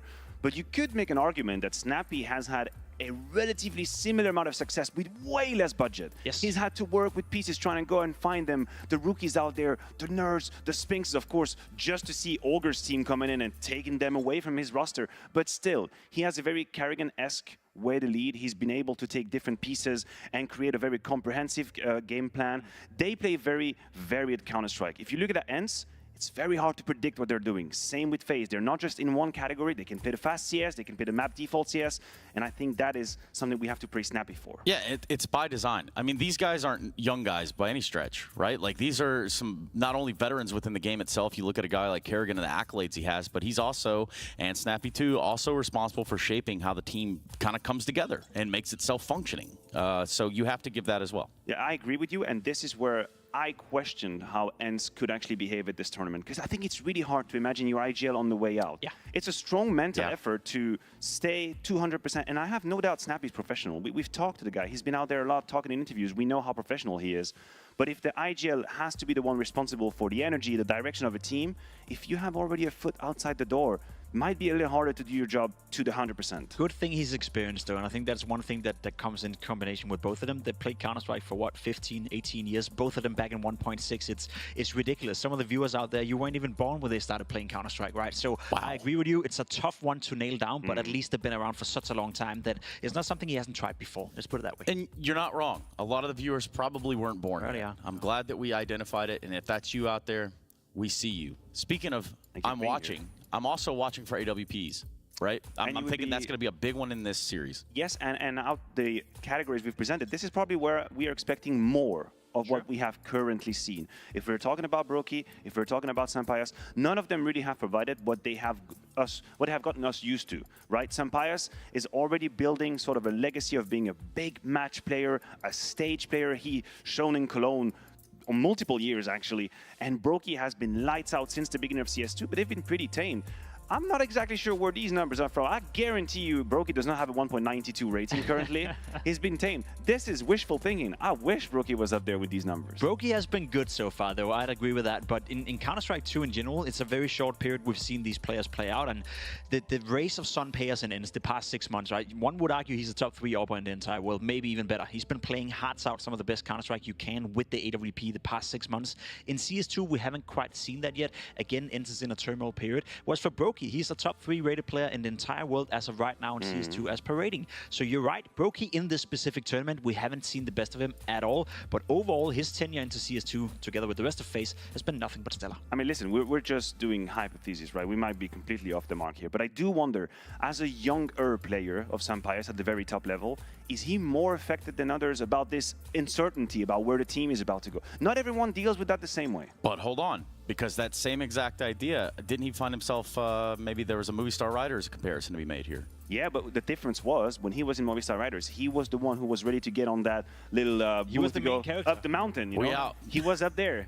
He was the one that was ready to take the elevator to go on floor 18th where the CEO is having when he was down on the ground floor. That's not what's happening here. He's about to see his manager leave, and he doesn't know where the company is about to go. Don't know why I went on that Wall Street on that one, but yeah, the manager and the company part, it only gets a little. Let's circle back to it. Yeah, it's not a big It's a deal. different situation, and we don't know how he's affected by it. Obviously, it's hard to get straight answers because everyone is playing kind of the Fifth Amendment kind of thing. I'm not going to say anything about this, of course, but we can imagine that it has an impact on him. I think from a legal perspective, I'm technically like the only one that can do that within the confines of. I'm sure we have some equivalent of it in Switzerland. We have maybe. laws too. But we I just guess we'll never respect know. them. I plead the neutral. I think is. There we go. There we go. I don't think there's any way you can stay neutral in this one. There's so many heavy hitters in the server. You look at the names on the paper. We just went through 3 different categories there. But surely I look at a player like Rain who can get 3 on a pistol round and maybe, just maybe, change the tide of a game. Yeah, Rain was fantastic in Sydney, wasn't he? He also coming into CS2, and we spoke about Rain, and you spoke about, the team being re-energized. I think Rain is now also at a point where he feels motivated again. He's playing some of his best Counter-Strike. Fact of the matter is that we can go through an entire segment and not even mention Twist and his capabilities on the server. Right? Twist is also a fantastic Counter-Strike player. There's a reason why Liquid would do everything they can in their power to bring him back into their team. So there's so much quality, and it's hard to dissect it. Rain is always a player that kind of puzzled me because there are performances here and there that put any doubt to bed. Like immediately, you're talking about Sydney, we can talk about the Antwerp Major. He has had some of these moments, but he kind of reminds me of one of these characters in an anime that doesn't really participate in all the fights. But when he does, he basically has a one-punch goodbye. But he's not going to take part all the time. Sometimes he sits this one out. It's like, you guys got it. I'm going to be here doing my sushis over there. You guys handle it. And when he decides to go, he punches you out. He's been pretty chill right now. I think he's having a good time on the beach. And there has to be some. Go ahead. What kind of anime is he watching? Yeah, what kind of anime is that exactly? I don't watch anime, but this sounds interesting. Yeah, Bleach, Naruto, One Punch Man. You guys want to choose? Okay, cool. You didn't thought I had something on that one. You thought you had me in a corner, huh? So is it like it's like King of the Hill or Simpsons or those are animes, right? Family Man. Family Man, or Family Guy even. Family Matters. Yeah, but I do think that there's a specific reason people go about saying Rain, best teammate they've had. I mean, you hear that praise all the time. What else constitutes that? He doesn't cause problems, does he? Well, I feel like he's a very calm guy. He's not a big character within the team, in terms of being outraging, in terms of making difficult periods. I think he's a guy you can talk to. I think he's a calm dude. And sometimes you have a guy like Saivu in Vitality as well. And I think one of the big praises for him, obviously, outside of him being fantastic on the server, is that he doesn't cause any issues. He doesn't cause any troubles. He's not a big cultural caretaker in that regard. And I think the same could be said about Rain. But the cultural impact, let's talk about that, Jacob. Well, you can ask Scrawny about that. He has a very, very big opinion on that one. It's an interesting 2 words to put together. Cultural impact. Take it away. Right. No, I'm good. I'm good. You can give that one great word. I do think we're just a few moments from getting the players and teams on the stage, so we do have that going for us. Anything you want to say, Trace? You keep asking us questions 24/7. I think that's weird how that's kind of his job. Yeah, right? but now let's turn the table a little bit, Okay, let's turn the tables a little bit. I think about this series as a whole, and I think about how many of these players want to get off on the right foot. Obviously, FaZe already has within the confines of City. Oh, well, look at that. My thoughts are done. Let's get them on stage. Lucky.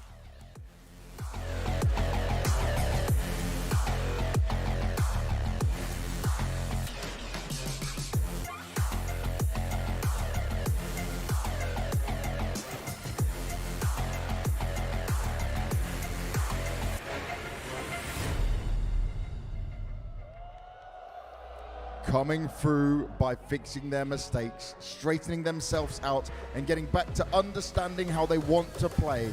They have never taken their eyes off the prize. They do what is needed to be done for each other and trust in their leader.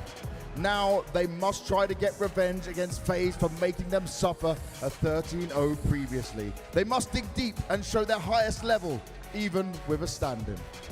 在本次赛事中不断摸索并持续调整的情况下，他们逐渐找到属于自己的步伐。队员之间所建立起的羁绊及对于队长充分的信任，让他们再次成为那支让对手闻风丧胆的劲旅。今他们将尝试报复 FaZe 那次3-0之仇，并证明带着替补的情况下，他们依然是夺冠的有力竞争者。Snappy, Madden, Sunpius, Nerds, Vladen, Saw, Shanghai, this is it!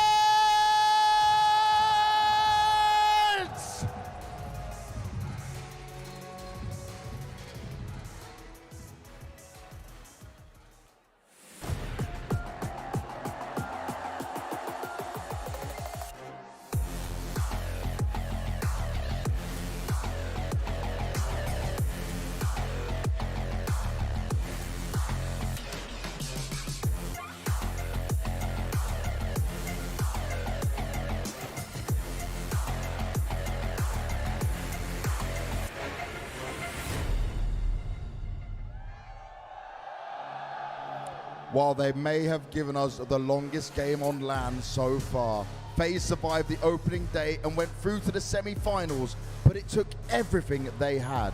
Now they must be adjusted. Now they must be ready, because the best team in the world is looking to go for a 3rd consecutive title, and they know their opposition well.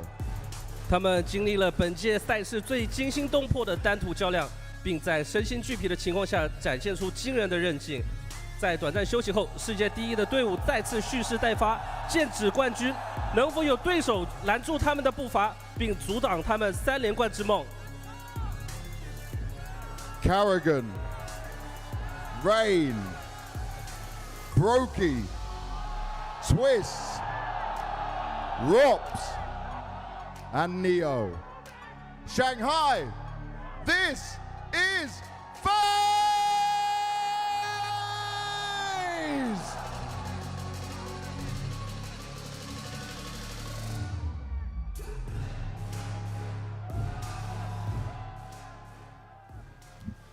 Oh, well. So, everyone's arrived for the party. Isn't that right, Jacob? That is very true, Trace. Your eyes don't betray you. Table is set, the bottles are here. Well, even little fireworks are going crazy. But we still have the menu on our hands. We haven't quite put in our order yet. You know why? We don't have our appetizer. We don't have our entree main course.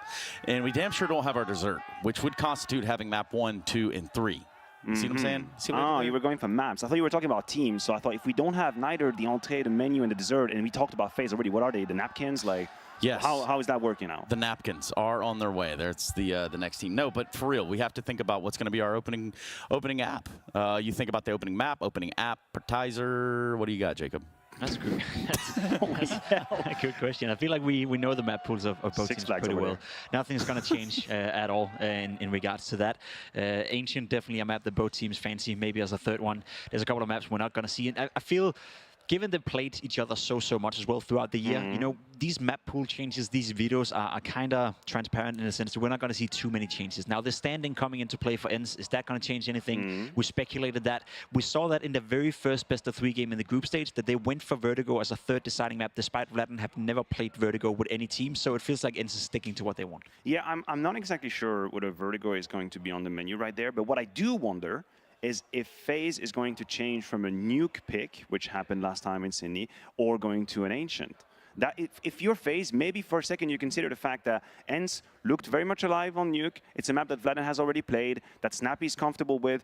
Maybe you try and push them into something a little bit more uncomfortable. I don't really think the victory that ENCE had over NIP on Ancient was that comprehensive. I think this was mostly a case of exploiting individual weaknesses. We've had the infamous S-Tag, whatever, 20 ADR, half on the A side. That was very complicated for him to handle it. So this would be my one question. Where does FaZe take it? Remix. Yeah, I was about to say, whoa, you okay, man? Sometimes you got to spin the table. Yeah, sometimes the table turns, and sometimes it's a turntable. And in this notion, yeah, as soon as we get get the coaches center stage, we'll know that map veto. But I can almost rest assured on the idea that Nuke becomes map 1. Okay, so you just want to share us your knowledge, or you're just sitting out there? I do think that let's just grab on a Nuke for what it is. Let's talk a little bit about Nuke and what to expect if we have an ENCE starting on the CT side.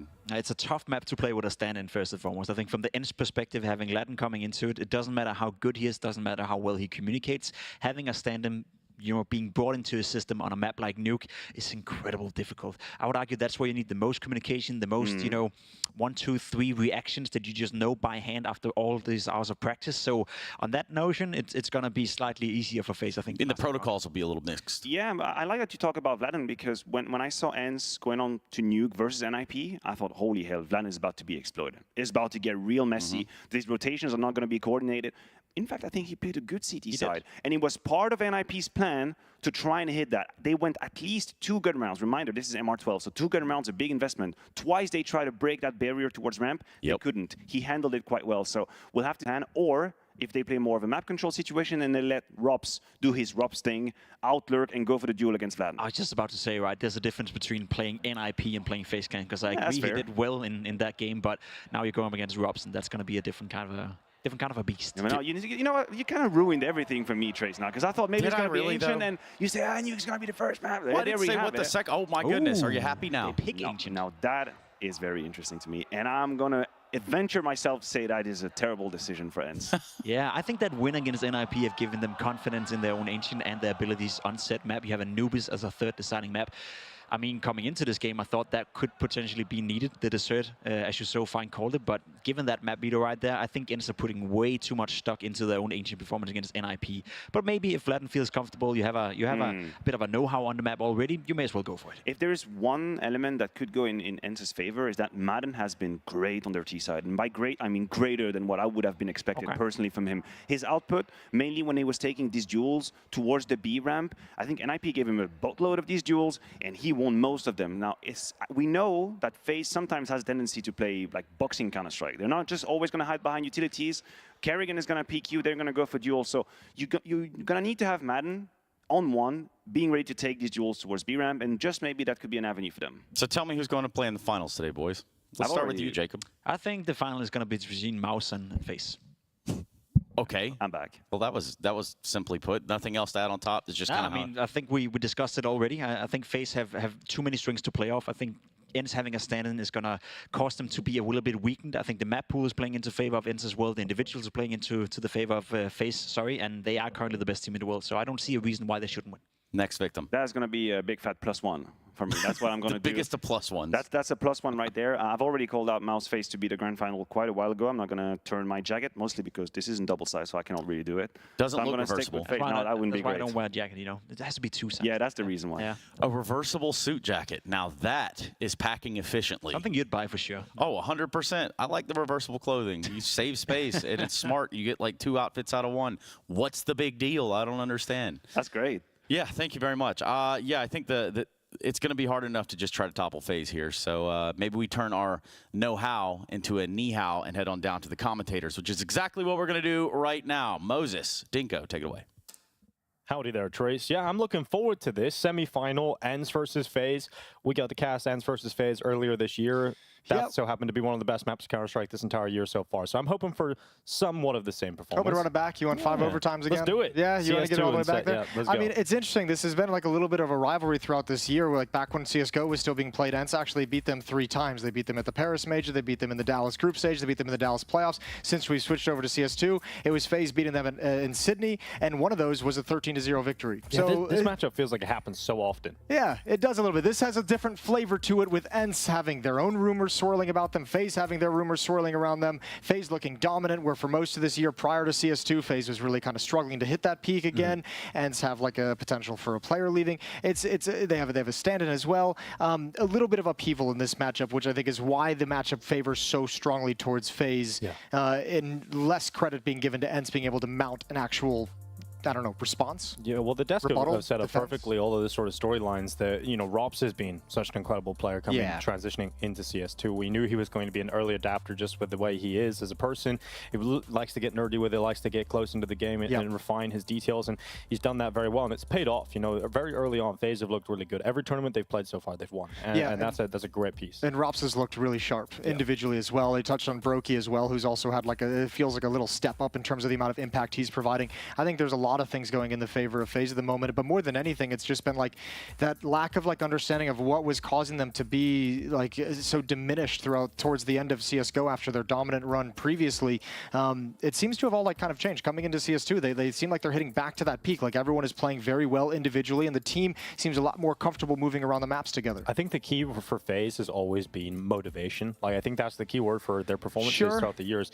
You know, you look at getting a major under the belt, that's obviously a huge motivation for them. Then the Grand Slam when they won Pro League, that came out of left field. Yeah, the talk about like a lack of a goal towards the end of CSGO with the knowledge that CS2 is coming around the corner. But still, that's true. I don't like to go towards that because it's so nebulous. Like you can't really nail it down into anything, right? It's so like subjective, and it's just really hard thing to kind of pinpoint is that lack of motivation. What exactly is it causing? I think Kerrigan, he did an interview with you guys on your podcast before where he was talking about, you know, how as a team, it's very hard to stay at a high level because because you're responsible for 5 people rather than just an individual. So like your tennis, if you're playing tennis, sure, if you drop off, then it's only you suffering. Whereas one of these 5 individuals drops off by a percentage, that affects the whole team. So if everybody is highly motivated to do the extra hours of practice, prepare, and that seems to be when phases are at the highest level, when every individual. It seems to be what CS2 has given them, is like a new game that everyone knows they just have to dive into. So yeah, FaZe is playing super well, and so I think the big thing about them was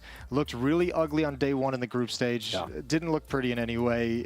Got beat up a little bit by Astralis. I think if that game was played on a different day later in the tournament, because they came into the quarterfinals and looked solid, and I think that time off has done well for them to get the stand-in a little bit more comfortable, to get everyone obviously adjusted to jet lag. Oh, by the way, it's Madden's birthday today. Oh, it's Madden's birthday? Yeah, so a little bit of a birthday party on the stage today for the second semifinal series. Yeah, well, let's hope he wins for his birthday, I guess. Yeah, that could be fun. Well, maybe we have the birthday boy. Now we've got a do. stage interview, so let's see who it is.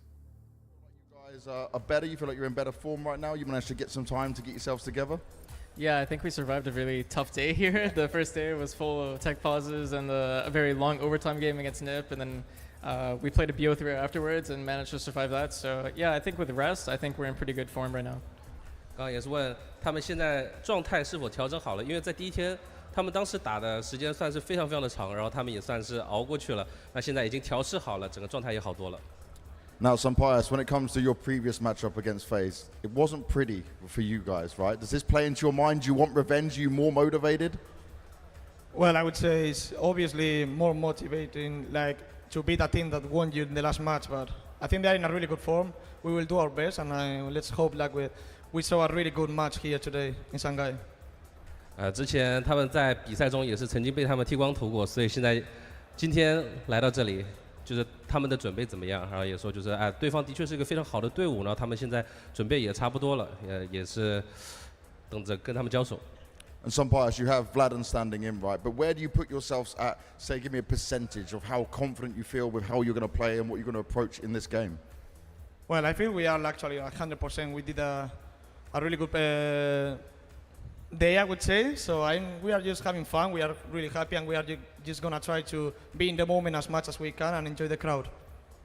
也是问到，就是现在队内带着 Vladan 作为替补的话，他们现在整体的一个磨合程度如何？现在也是说是就是还不错，就是整体状态还可以，然后他们也是很享受彼此之间的一个交流默契。And Twist, for you, you guys are potentially to win 3 consecutive tournaments back-to-back in the new version of Counter-Strike. How much of that is a motivating factor? Because we've seen FaZe come back into this game and you're like back to your winning ways. Yeah, I think we're not taking for granted the playoff appearances we're having. Obviously, it feels great to win all these events back to back, and it was tough. Sydney was tough, and then even online event Thunderpick had great teams in it. So yeah, and we're here in Shanghai, and we're just gonna do our best and enjoy the moment, and hopefully have some good matches here on stage. 刚刚问到的也是他们对于3连冠有多么的渴望，然后特斯也说到了，在之前的一些其他赛事能够赢下冠军，的确是非常不容易的。他们也不会就是掉以轻心，还是会继续努力冲击。All right, guys, shake hands. You can go back and take your seats. Thank you very much. Now, Mito, we need to work out what side this crowd is on, but I think it might be one way a little bit easier. So, which team do you want? Which team do I want? Yeah, which one are you going to be shouting for these guys? I'll let you pick. I'll go with ENCE, and you can take FaZe. So start things off for me. See what these guys are thinking. Let them know what's going on. 好了，所以我跟 Banks 两边想要知道就是哪边的粉丝比较多嘛。那 Banks 这边当他吼起来的时候，他会问大家是不是想要支持 ENCE， 然后我这边是看一下大家是不是支持 FaZe。Okay, let's start this things off. Make some noise if you're cheering for ENCE. OK， 那我们看看现场有没有 FaZe 的粉丝。All right, ENCE, FaZe. Okay, I think we know which way it's going, but now it's time to see what's going to happen within this game. As always, guys, you know how this goes down. Are you ready, Shanghai? It's time to bring the hype! FaZe versus ENCE. Time to bring the hype. hype indeed. Here in Shanghai, we've got FaZe's heavy favorites of the crowd, heavy favorites on the server. Everything seems to be going their way, and it's time for ENCE to kind of spoil that party. Yeah, well, one of the big X factors that ENCE can lean on is, and they just touched on this too, and we've talked about it during some of the casts as well, is the big game playing of Sun Pius with the AWP. He's a guy that seemingly has always delivered and has figured out some kind of a recipe to make sure he's getting in the mood. There's the birthday boy. We didn't get the interview. I'll tell you what, I liked as well from Twist in that interview, you know, someone was saying, you know, very much we've kind of like learned to appreciate these victories we're getting, because they did spend a lot of time as the dominant force in Counter-Strike within FaZe, winning the major as they did, going on that run of events, winning the Grand Slam, and then it's been just like back to the bottom. It's been back to, not the bottom, but like the middle. struggling, struggling to find that excellence that gets him deep into the playoff runs. He had a similar experience over in Liquid after they won the Grand Slam in 2019, and then it was kind of back to mediocrity. So if anyone has learned to appreciate how good your team is playing in the moment, I feel like Twist is up there with him. Absolutely, and no stranger to the playoff performances, but FaZe have definitely been enjoying CS2 so far. Sydney, I don't think, you know, it looked that good for them early on in the tournament. They had that loss in the lost their opening first game, right? Yeah. And then they had to go through the hard way. FaZe will always make it hard for themselves. Yeah, man. they do. It's never easy. And that's why I think there could be a shot here for ENCE to take a map and really make this really, really exciting. That's why you see them have so many fans all over the world too, is because like they always have exciting games of Counter-Strike. There's always like a comeback. There's no quit in them, and like they all sometimes struggle to close out games. So like all their games tend to be a little bit close, and everyone's gunning for them. So yeah, FaZe is always in line for a good match. Except in this case, there is potential that this could, like, let's not sugarcoat it. There's potential this could just be a straight up blowout. I mean, there could be. This could be very much like the Astralis game of what we expected. You know, we said that there was a chance that the Astralis versus MOUZ game could be a competitive affair or very one-sided to MOUZ, and it's definitely the same vein coming into this match. Sure. Who you picking? Who you got? I got FaZe winning this one. Yeah, FaZe winning this one. All right, 2-1. You're giving a map over. Yes. All right. And I'm hoping we get a run it back on Ancient. Well, there's a guy we haven't spoken a lot about for ENCE, mentioned Sun Pius. Nertz as well has been having a great tournament. We've seen him in various games be super influential in his individual play and decision making, and they're going to need everything. Because remember, everyone on this team is making up for the absence of Diha. Not able to make it due to visa problems, Vladin being the stand-in. And if you remember back to some of the games that ENCE and FaZe have had in the closer affairs, Diha was often actually a difference maker in a lot of close crunch rounds. So missing out on him in the big moments is certainly going to be difficult, but we'll see how Vladin fares. He definitely looked better yesterday. Yeah, he looked way sharper in the quarterfinals than the group stage. But how is he going to fare against FaZe?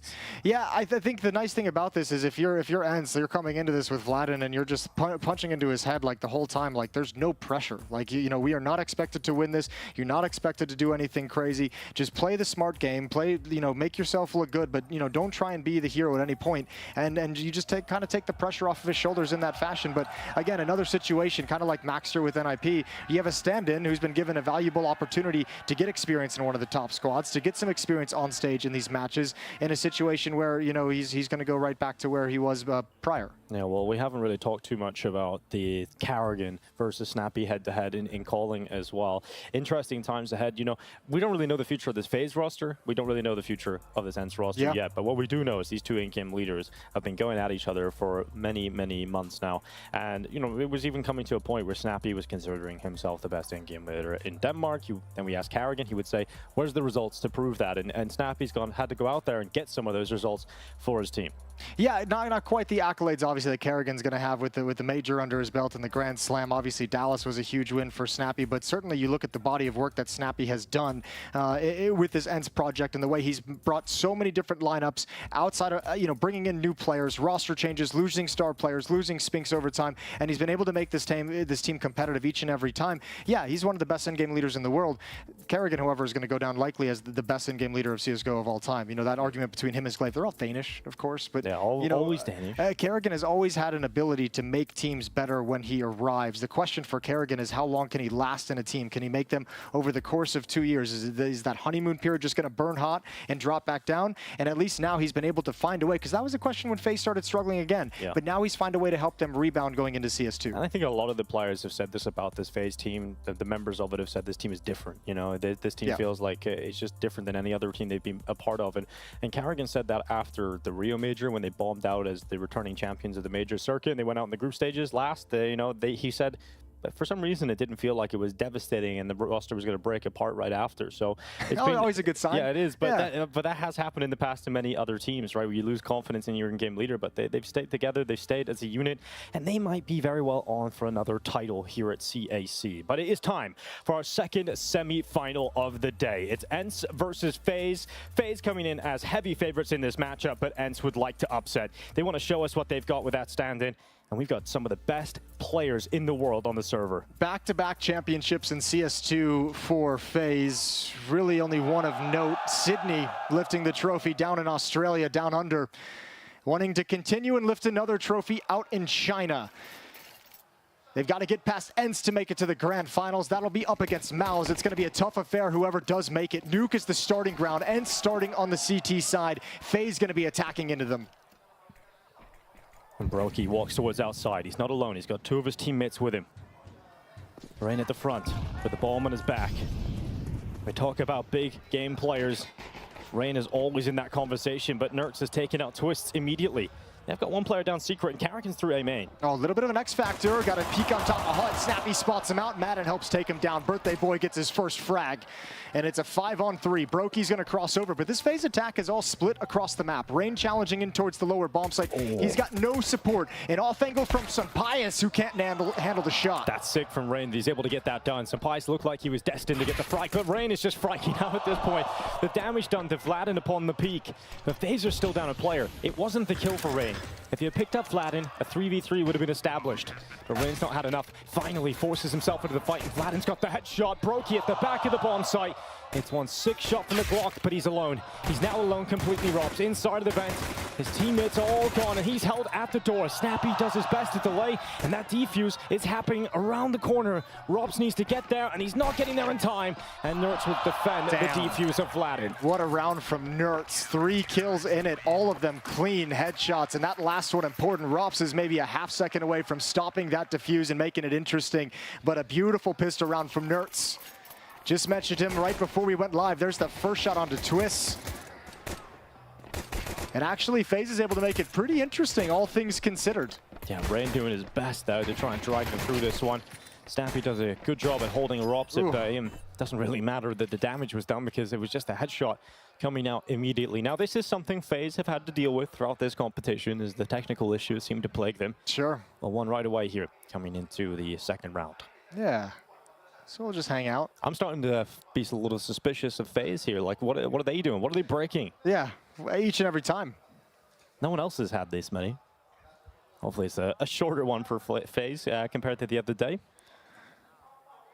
Well, this is a map just to give you a little bit of a preview with the stand-in situation. Vladin, we've seen a number of times going to be parked over in that ramp room where we frequently see stand-ins managed, which, I mean, frees up Snappy. That was a big conversation over in the quarterfinals earlier, was how aggressive Snappy was in terms of making plays, in terms of moving around the map and finding places to be in order to have impact. And, you know, he's been pushing outside. In the absence of Dia, everyone's kind of had to pick up some slack in places, and Snappy seems the one to do it here on Nuke. Vladin's ramp holds have been solid. In the group stage, maybe a little sketchy. Quarterfinals, I think he was great in ramp. He didn't really make too many mistakes at all. I can't recall one, really. Maybe the spray through the smoke was one attempt. And yeah, he's just been very, very good so far when he's doing his job. Sure. Rain there looking contemplative, as he's just trying to stay calm during the tech break. And here in round number 2. I heard a huge cheer from the crowd when Carrigan came on the screen. Getting a lot of support out there at the moment. He's always had that factor. He always finds a way to get the crowd on his side, and I'm sure it's been no different out there. Haven't been able to see it in person this time, but I'm sure it's been no different that Carrigan's been able to win the boys over. Looks like maybe ENCE is the one with the issue, so it's not FaZe this time. Yeah, well, looks like the lights are out over there. Oh, he's got some signatures. Oh, he's been collecting them. Yeah. The fan support, Twist has been talking about it on his Twitter, saying it's been quite the experience. The fans have been turning up to the hotel. Everyone's been talking about it. I think it was it Madden, I think, that tweeted out the other day after their quarterfinal win. They went out to dinner, and just a random fan in the restaurant paid for the whole ENCE meal. Just bought them the meal. All right, Jason, when are we going? When are we going? Exactly. Let's get us to Shanghai. There he is. Carrigan playing with the crowd, getting them going, always making these technical issues as entertaining as possible. Yeah, the crowd wants it, the crowd gets it.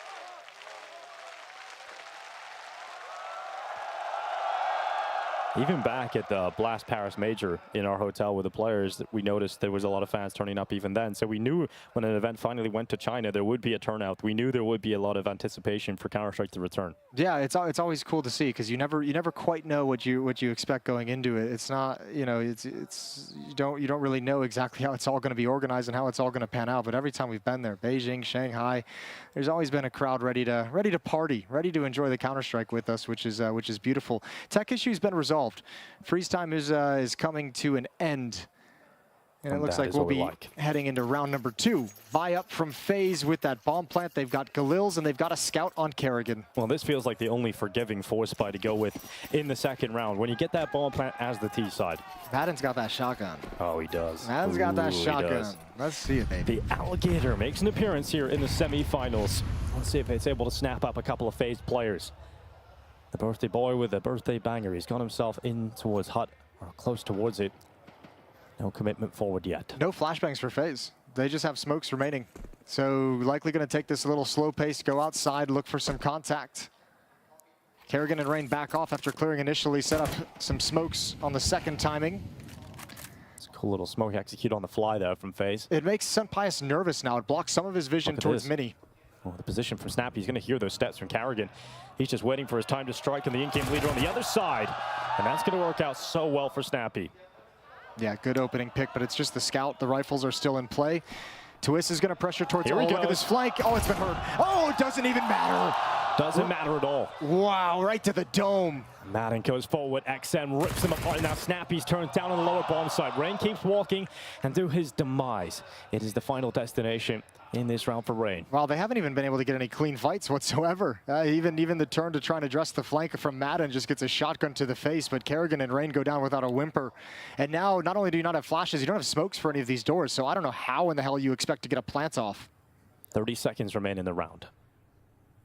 It's the Robs and Twist duo that strike fear into many a team, but with 5 players up, and of them only on Galils, it doesn't really have the same bite to it as it usually would. Flatten gets a good first kill on Robs and dishes out damage on Twist, allows Snappy to rotate in and swing open through that single door. So 2 in a row. That round could not have gone any better for ENCE. All 5 players survive. The SMG gets bonus money on 2 kills. The shotgun gets bonus money on 1 kill.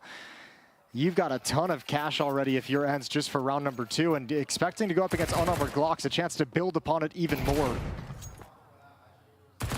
Every fight goes ENCE's way. Nice shot there from Gladden. Good composure, not to overextend and commit to the second fight. We're going to keep all the money up. And it's FaZe now back to Deagles and Tech9s. Yeah, with no armor on Rops, excuse me, but outside of that, no one else has picked up armor. But I respect the idea of buying some pistols. You know, you got this, Rain. Come on, Rain. There we go. Do it for the boomers, baby. He did it.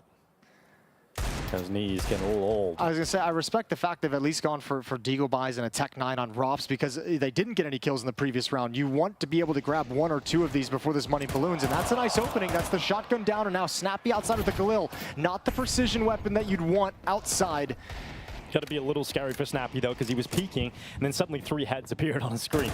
Very fortunate not to be tagged by any of those. And he is just going to sit back in the garage now, hoping he can take a couple of these fights, and he will. So Snappy. All right. Rattling that Galil. Take the precision comment back. I'm sorry, Galil. That's Snappy wielding it. He will be freed up to take some fights towards outside. He did that yesterday on Nuke when he knew he was going up against just pistols. Confident enough to take some duels. Now 45 seconds remaining in this round. Again, it's a similar scenario. Rops and Twist not expected to get much, but maybe we'll give them a slight inkling here. There might be a way in if they hit shots like that, and Twist certainly has more in him. Yeah, give him 1 more outside. You all of a sudden, if you pick off, ooh, it's there in the open, wants to commit to it, but it wasn't clean. Gets away with his life, has another chance at it, but there's only 23 seconds. But he's buying time for Robs and distraction, so Robs might be able to get into his hut. If he grabs that M4, maybe there's something on here, but Twist is doing more damage. He had the bomb, though, and that's the issue. With 15 seconds left, Robs will not get to it. A couple of kills there in the end for FaZe, but that is it. So that's 3 in a row now for ENCE. Decently costly, taking the M4 away from Nerds, trying to swing in towards the hut. Madden's shotgun hits the deck as well. So we get into the first full gun round. There's the Carrigan shot to kick things off, and then Twist had one a little later into the round. But this is Snappy outside, rattling away. Yeah, that was timing, I think, from Carrigan that Madden didn't expect. You don't expect the Deagle to just challenge you in HUD like that early on, but that'll put him on notice moving forward. Otherwise, well handled from Ents. So AK-47's out on all 5 players for FaZe. No AWP presence yet for them, but Sampaius has his. Yeah, and this is what we were just talking about. Snappy chances to move outside and have impacts, being aggressive towards red box, peering over the smoke towards Silo. Watching the utility rain in. Triple smoke over the top. Rain has found him. Yeah, that's going to be a difficult duel for Snappy throughout this half. If you're going up against the likes of Rain towards outside, you're going to really struggle. And Madden tracking Carrigan through the smoke, but Carrigan reads it. Looks out to the left. Madden is caught and fades up 2 players. Yeah, it's a tough spot of the map to lose 2 players early on. It's so difficult to recover this scenario now. If you're Ents, you got to trust on Vladin to hold secret. Sampaius and Nertz outside is open to FaZe if they want to wrap around, so these defenders have to be a little bit nervous. And with so much time on the clock, they don't want to push lobby quite yet because they know FaZe is waiting for it. Oh, Sampaius' position sees Brokey not taking the shot until the second time, until he's seen enough of him. And Sampaius locks that one in. So he pulls 1 kill back at least for Ents here, but there's plenty more needed. And Rain has just made it even more difficult. Vladin walks right up into him, and the patience pays off for the Norwegian. Yeah, there's just way too much time on the clock. It's so hard. You want to start closing the gap. You want to start finding where this is going, and FaZe have complete control of the situation. And they're going to head downstairs and get their first round win. Nertz and Sampaius just looking for an escape route. Should be able to find it towards T-spawn. Just clearing double doors. Carrigan confirms that Twist can plant comfortably. And that's going to be the save for Ents, the remaining 2 players. And Nertz and Sampaius don't get involved in this round. And if you're FaZe, that's exactly what you want, really. You take Jules against Madden, Vladin, and Snappy, and that's exactly how you want a round to go. Yeah, Ents' last 2 matches on Nuke against Tyloo, a 13-7 victory, and against NIP in those quarterfinals, 13-8 victory from them. It's going up against Rain. A master of this outside portion of the map is going to be a whole new test for Snappy. We've been super impressed with what he's been able to do in those 2 matches I just mentioned. Nertz is paranoid with the sound of the crowd. He's like, where are they? Exactly, here's everyone cheering. He's so confused. It's like, are they close to me? Am I about to get knifed? But he's all good. He'll save that AK on over, so will the AWP be saved. And now we get into the competition. FaZe up with the first gun round when they pick it up. This is the benefit, though, of Ents having the clean round number 2, though, is they have another full buy. They're not missing anything. You know, M4 is going to be out, utility is going to be out. They get a rinse and repeat, do it over. So oftentimes you'll see this next round, this 5th round, be a little bit diminished. Will be intriguing to see if the game plan continues to be outside presence for FaZe. Might need some more support if you're Snappy. Gets over towards Secret again. This is something he was doing quite consistently against NIP. Getting into this position early on into the rounds.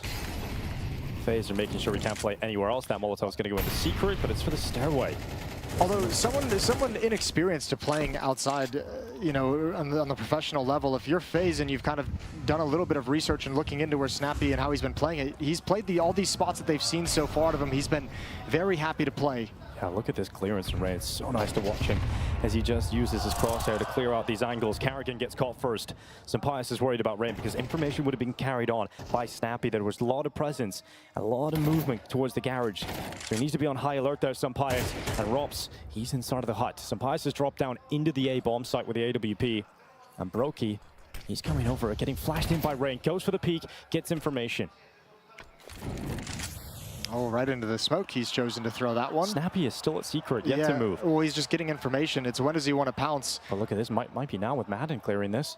They can move together, and that's a great bit of aggression from Madden. That frees up Snappy. He can come out of his position. And FaZe, they think they've got some map control, but they still got to fight. And Rain turns back. Snappy gets caught, and Vladin may be under pressure now. They're standing up against FaZe. He's got himself a double. He does not break. He does not falter. And Rops is alone in the world. Yeah, Vladin rock solid again. As we mentioned in the quarterfinals in Ramp Room, he was great.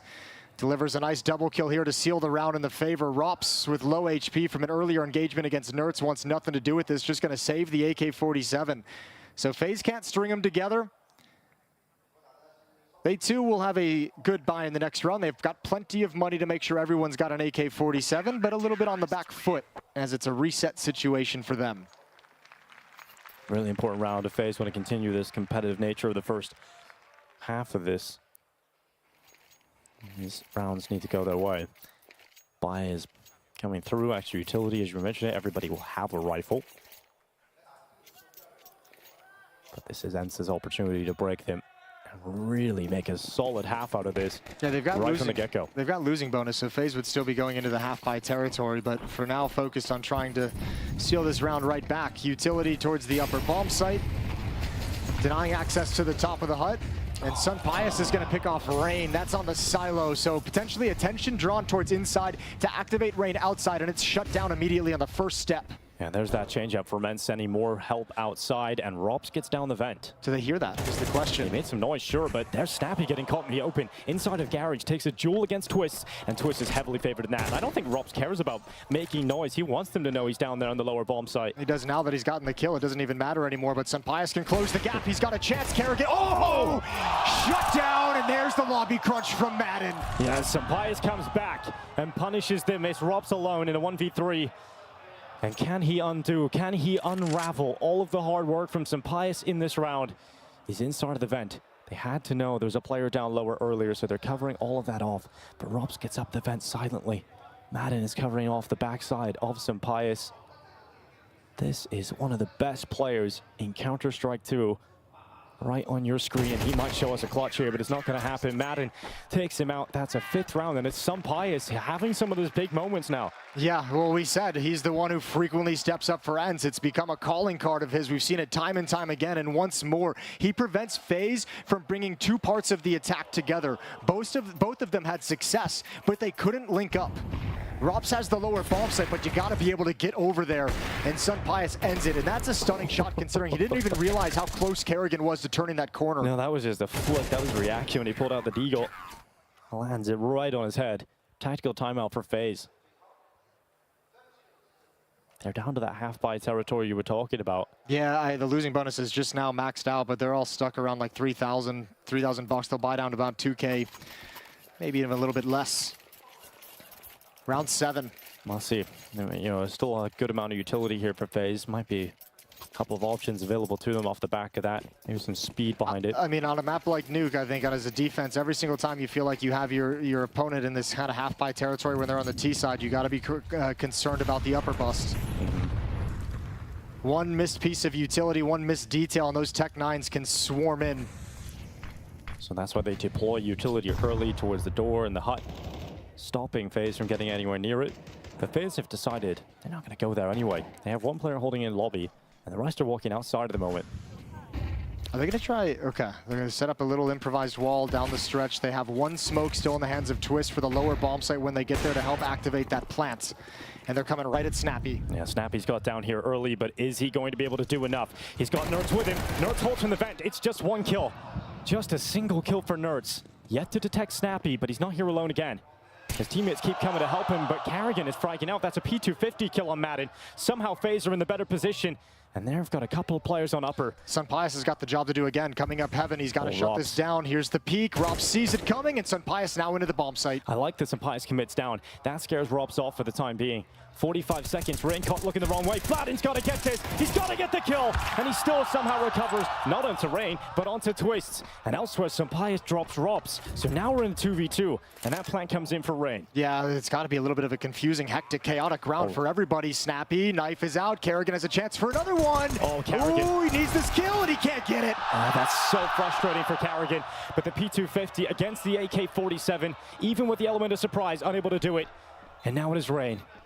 Looking to rain on their parade entirely. Oh no, he's whiffed. He's completely whiffed it on the first player. All right. And this is just misfires from FaZe. From everyone. You know, Vladin had that awkward exchange under Rain where it felt like he should have had that kill, did kind of recover it. Kerrigan onto Sunpius, and now Rain here at the end, not as clean as you would have liked. Not clean enough to give him a chance at the 1v2. As Snappy just running in for distraction to try and create the information that Sunpius could use to win the round, but this got dangerous. Lots of chances here for FaZe to pick up something out of this round, but they'll take the damage at this point. 6-1. Gotta start winning rounds now, though. It's not good enough to come close. Yeah, you start feeling like you're really running out of runway shortly if you can't make anything happen. Snappy giving another different look to this outside defense. Close up with Sunpius' AWP in support.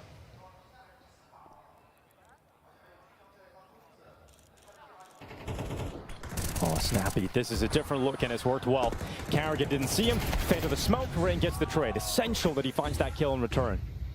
Now the wall of smokes are up, no one's crossing with him, and Vladin is picking that information up. Look how much emphasis they have outside though. Snappy was here, Sunpius was here with the AWP, now it's Madden at mini and Vladin over in secret to be able to step this one up. FaZe isn't really challenging anywhere else on the map at the moment. It ends really with the priority of shutting down these outside plays. But Rain close to mini. Oh, Rain is very close to mini, and Madden is going to get rid of it. Is there anything else here for Brokey? There will be. Now Nertz at the back of the bomb site. One of the best players are holding this position, and he's not alone. He's got Nertz and Sunpius in the combo, and it's Sunpius on the flick down. Nice shot on Brokey, but it's all twists. It's all Van Dalken in this 1v2. He's got a little bit of time to play with. He'll consider the squeaky door. He's waiting for a mistake. He's waiting for an overextension. He's waiting for Ents to get curious. But none of that will come his way. He's an underrated clutcher, a lot because he plays to his strengths, which is just skill, mechanical skill. But he hasn't got a lot of time here, Jason. And if he plants now, there could be a peek from main.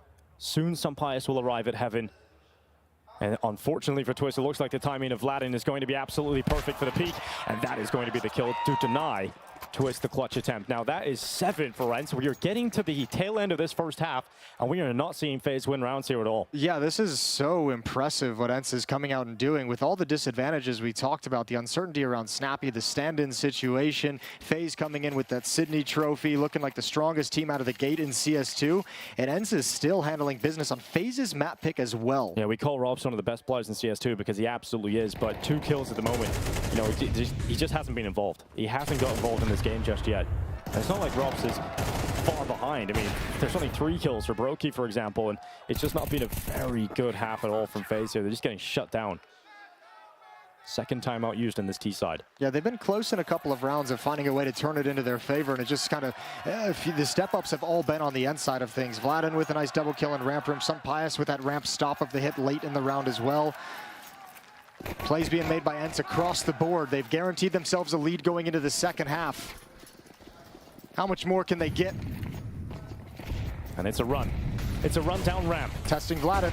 They are going to test him, but the Molotov's in, and that's going to help. It's going to soften him up, and Vladin nearly gets 2, but it is only the 1 kill. And Sunpius doesn't want to extend because that is what happens. Rain holds the angle and rips open Sunpius, running down lower. Already the rotation's in from Madden, and they call him a monster. They call him an absolute monster, and he takes out Rain. He's looking for a second, and it's monstrous again from the Montenegrin. He opens the double doors. Twist and Robs once more in a disadvantageous position, and Snappy rotates down to cover off the blind side. It's just Robs alone. They know exactly where he is. And Robs has not got going in this first half. We haven't seen enough from him. Snappy's not giving him any clean fights. That's the one he wants to pick off to turn this into a 1v2, but now Ents is way too close to him.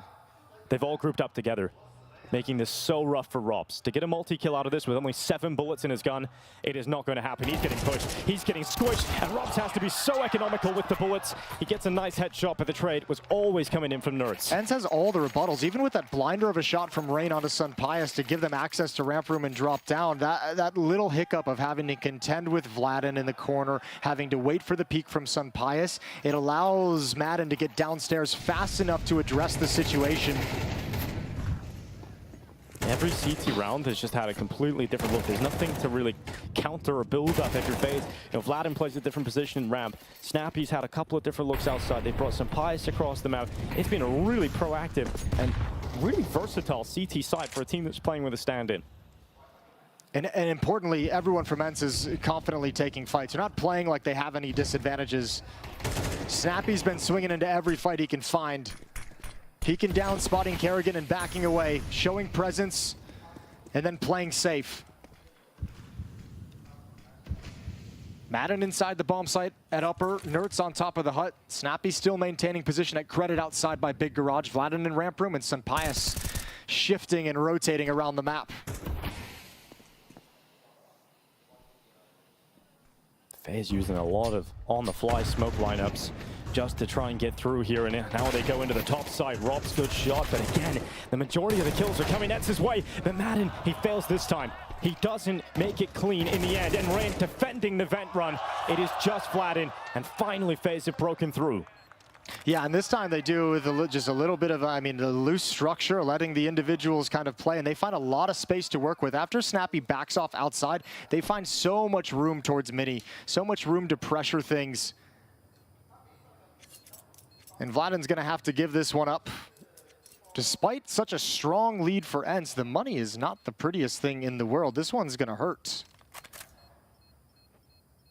They'll buy again, but it won't be pretty. Yeah, that's where the damage comes in that FaZe have been doing over the rounds that they've lost, right? Yeah, the last 3 rounds have been down to 2 players, 1 player. Chewing into this money, and this late reset might give FaZe the breathing room they need, but they have to win this one. And even at Sydney, right, it wasn't like FaZe are winning these games really cleanly, getting good starts and winning off the back of those. Except against ENCE. Well, against ENCE, sure. But they have moments where they would have a really weak half. You start to worry about them, and then suddenly they find a couple of rounds at the end that get them an 8-4 half, for example. Yeah. And Carrigan feels like he can work with 4 on the T side. He said that in an interview in Sydney about Nuke. So if they can get those 2 rounds, if they can get those final 2 and make this an 8-4 half, we're right back on again. Door wide open, Twist bombing out, but he's going to get lines up. Good flash from Madden to defend, and here is the XM1014 swinging into the site. Carrigan is not happy to see it there, and Snappy towards the back of Garage wins the duel against Rain. He's been doing that quite consistently. Yeah, that ain't bad. He's had some struggles against some of the other players, but yeah, this one is a good find for him. Brokey's going to challenge out of the hut, but the shotgun again stands tall, blowing open the smoke.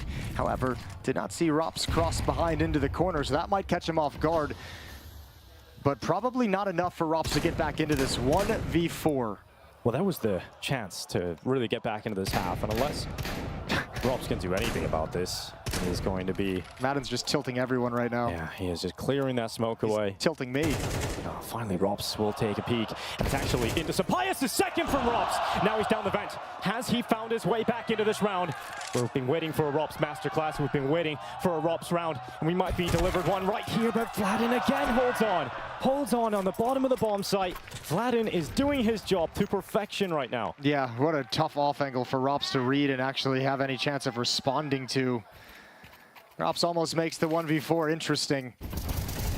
Good opening provided by Nerds. Twist couldn't make it all the way through, trading to make sure that the upper bomb site isn't lost, and Snappy, this kill on Rain seals it.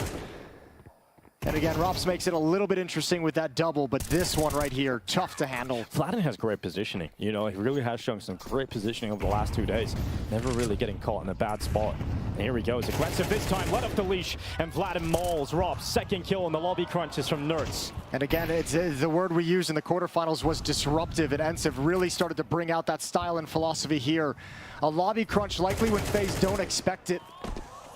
However, Carrigan's already made his way down low, and it doesn't seem like there's any indication for this defense. Madden's crashed. Yeah, Madden looks like he has entirely crashed. Oh no, that is frustration. He's smashing down. This is so frustrating, and it's such an important round to try and get 10, try and get double figures of this half. Madden's out of the server, Madden's out of the game, and now it's suddenly a FaZe 3v2. Sometimes the cookie crumbles just like this. And FaZe will take their chances. FaZe will take the cheese. And the inside of the site, smokes are up. They get to the double doors, and Snappy's running in. They can still win this round. Snappy and Vladin can still find a way, although it is unlikely. Carrigan holds the rafters peak. Snappy with the kill, but it's not going to happen. FaZe will pull it off, and sure, some luck right at the end. That's very frustrating for Madden. Yeah, Madden's disconnect. That's the worst birthday present ever. Yeah, well, happy birthday. Yeah. This isn't how this is meant to go, though. This is meant to be 10-2, or at least it was looking like there was a real shot at it. But this game is meant to be FaZe's party. This is meant to be a FaZe victory today. Yeah, it really kind of, all the signs outside of the server pointed to that, but obviously inside the server, things are a little bit different with Snappy playing like this, with Vladin playing like this, even Madden having a good game in the upper bomb side. Actually, everyone from ENCE is within 2 frags of each other, so playing well across the board, and they'll have to just kind of forget about this frustration and play on into the second half. As you can see, the admin's helping to get Madden back into the game. But yeah, a gift that FaZe will take. Probably not happily. No one likes to see the competitors have to deal with something like this, but they'll take it regardless. Yeah, I'll get Madden back in, but yeah, those rounds, You realize once the damage has been done and you crash, you realize I might as well have just died. Yeah, you can't come back from it. You just got to let it happen. Tell the team I crashed. And that's the hard part. Like, they're kind of relying on his positioning, so a little bit of a bummer to have to improvise around that in the middle of a hectic, chaotic round. FaZe actually, even before we kind of noticed that Madden crashed, we don't know exactly when it happened, but FaZe had some pretty good standing and pretty good map control. Kerrigan was deep into Secret already by that time, so there were some advantages to the positioning of FaZe. Vladimir giving a smile over to the crowd. Performing well after a touch-and-go opening day of the group stage. Yeah, nerves definitely on his first games, but I think he realized when he had some couple of rounds, and probably a good team environment to be in. A bunch of nice guys. Honestly, probably made him feel very comfortable. More than anything, it was probably 2 days off. Oh yeah, true. It's like you get to sleep, you get to get rid of the jet lag, you get to actually have some conversations about the Counter-Strike you want to play, you get to review some of the demos and some of the maps that you played with the team, and get to have those conversations to make you feel just a little bit more comfortable enough to where you can focus on yourself inside the server. 6-round lead for ENCE at halftime. And for ENCE's sake, you want to get Madden back in as soon as you can. You don't want to let this tech issue go on and then suddenly FaZe are more relaxed. FaZe are have this little reset. You know, funnily enough, it happens in the last round, so it's almost like we just got the halftime break back. It does feel like halftime. That's right? true. We just had a halftime yeah, break. It's not like you got to get back into the swing and try and recover a half. You're just starting afresh as you switch sides. Their usual Counter-Strike antics, yeah. Well, here we go. You know, FaZe need this pistol. There's no secret about that. They have to pick up this pistol in the second half if they want a chance at coming back into Nuke. They got the double dualies. They got the double dualies out on Twist. That's in the upper bomb site. The other one is on Brokey. Rops holds. And it's going to be a sick peek. Just one bullet taps Madden away. There's nothing you can do. You come back from the tech issue to that. And he's really having a rough old time for his birthday. Yeah, that's a rough sequence for Madden. That's a beautiful shot from Rops, though. It's almost like he called it. He's like, all right, I'm going to get one tap here. Bam. And then runs away. Dualies are downstairs on Twist now, over towards, it's Brokey. He's been perched here pretty much this entire round, actually. Yeah, he's just waiting. Waiting for that walk down from ENCE. He's the only there's a second one now as Twist comes in towards the vents, but I don't think they can really do anything to stop the plant when it eventually comes in. Oh, maybe they can now. Aladdin, very exposed to Decon, but the door never opens. It doesn't, but now it does, and surprise, it's Vladin. Oh my god, I thought Brokey was favored to win that duel, but Vladin runs right through the door. This lurk from Nerds is huge. And this could be it, yeah, but he's been spotted now, detected. Oh, there's some Pius hiding for the back of the bomb site. Nice shot from Kerrigan. Anything else from Kerrigan? Anything else from his USP? Perhaps it is Twist to strike in. Vladin goes for the swing, but it's Rain to land a headshot, and now just Snappy. That defuse is happening, and Snappy needs to get to it. He's blocked out for the door. Jubal Run is into the lineup, hoping for a desperate headshot to land, but the bodies block the diffuser, and FaZe come together for the pistol. Yeah, he's almost trying to blow the door open so he can actually get a clean fight at that, or some kind of a look at that. It was his only real chance. What a pistol round from FaZe, a good recovery, because ENCE got good standing, especially after that surprise kill onto Brokey. You mentioned Kerrigan was happy with 4. Let's see if he's happy with 3 as they switch sides. Pistol round is at least his. That gives them some breathing room to work with. Plant goes down. They have to expect a second round investment from ENCE.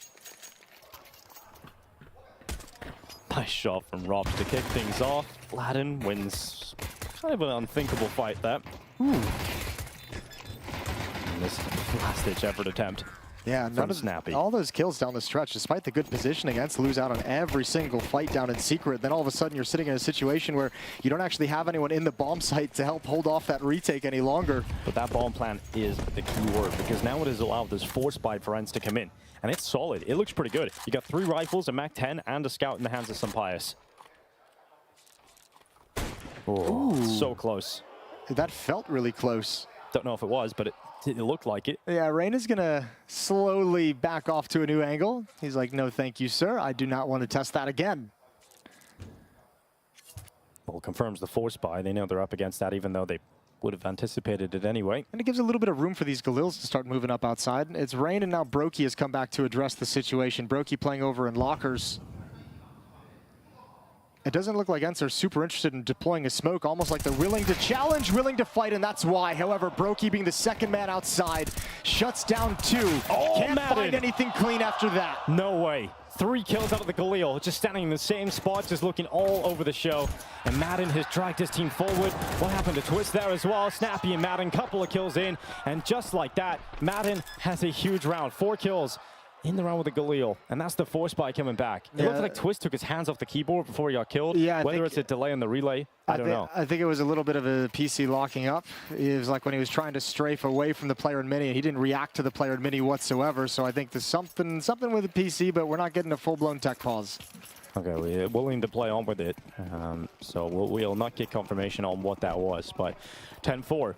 And it's frustrating for FaZe to win the pistol and then not be able to beat out the force buy and convert upon that pistol win. So back down to pistols of their own. They're forcing into this. Kerrigan in dark position. He shrouded his steps with the nades. Yeah, not that dark anymore either. Vladden's going to cross over towards Secret so he can go investigating all on his own again. Another tendency we saw with the stand-in was having him off isolated from the team so he can kind of play his own game and find his own timings and not have to worry about coordinating.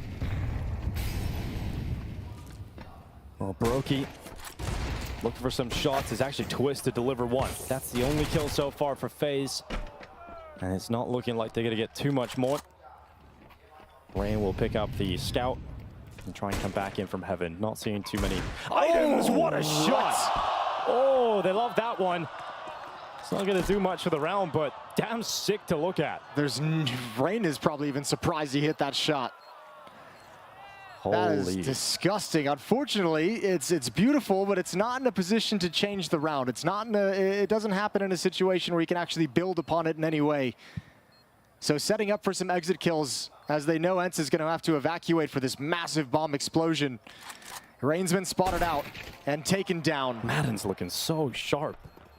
So sharp. Yeah, well, you know, the PC crashed, and the next round he gets 1-tapped by Rops, and then he just goes Hulk mode. This could be a very quick finish to map 1 of this semi-final. ENCE have come to spoil the party. FaZe coming in as the team that are undefeated in CS2 tournaments that they've been a part of so far. There's only been 2, but still very impressive. They would have been favorites for this event, and still are. But ENCE are showing up, and this is that shot from Rain again. So filthy, so filthy. Yeah, but that one's pretty nice too. Bang! 11-4. Investment from FaZe. Buying SMGs, desperately trying to stay in this. They feel it's too far out of reach to let ENCE get up to 12 this early. ENCE wanted to execute a ramp rush. A smoke nade combo from Rops slowed them down. They were expecting some kind of a peek, and it ruined their timing, so now they're going to have to readjust on the map. Vladden's going to go back to investigating outside. Looks like a smoke wall being set up for him.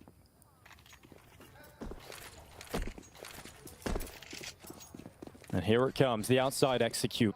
ENCE will run with it. It's the common smokes we're seeing these days. And Rain is just going to be staying inside a Secret. Molotov away, so forced further down, close to that B-bomb site. Brokey hoping he can catch a lucky shot through the smoke, but it is not going to work out for him. And Madden gets across. He gets down Secret with this MAC-10, and he's not alone. He's got so many players of ENCE with him. Yeah, well, Rain is down there with him as well, but that's about it. Yeah, Rain doesn't have the weapon. Going towards control side, yeah, this would have to be something real special. He doesn't even really have utility to delay after he makes contact. He's kind of low in health too, so can't stick around and fire, can't take risks. He's closed those doors and now looking towards Decon instead. He needs some help, and he needs it quick. And here comes Rops to try and provide that. But Rops is actually just going to sell him out. Brokey's here too. And the vent. They're going up the vent. They're going back into the A play. And they're going around the corner. Twist needs to step up, and he won't. He won't get a single kill, but Kerrigan does his best. It's 1 and a little bit of damage, but that is it. You won't get a long way with just a little bit of damage. What a call. What a maneuver. Up the vents quickly before FaZe can even respond and realize what's happening. Brokey's got no chance turning this corner. Yeah, he's got to wait. Locked in. He's trying to wait for someone to do something at the upper bomb site to maybe take something away. Someone to peek from Squeak Door. It's not happening. So stalemate, and FaZe just have to save even these diminished weapons. Well, here's Snappy going around to clear it. Brokey just gets away, just gets around the corner and comes back now. Brokey aware of presence in the lobby, but the sad thing is, it's actually the best case scenario for him to save the Deagle and Kevlar, because he only has $0 in the bank, like nothing, absolutely nothing to play with. So he has to take the Deagle, he has to take the Kevlar. And it feels like this one's done. It feels like, well, it definitely feels like that because it is. 13-4. If not that, then eventually that 13th round will appear. Yeah, I think there's enough of a buy that FaZe can actually stop this from being finishing right now. You have some elements of it, and as you mentioned, Brokey saving that Deagle allows them to replenish utility, so they have nades as well to make sure they're not, too weak in the early round.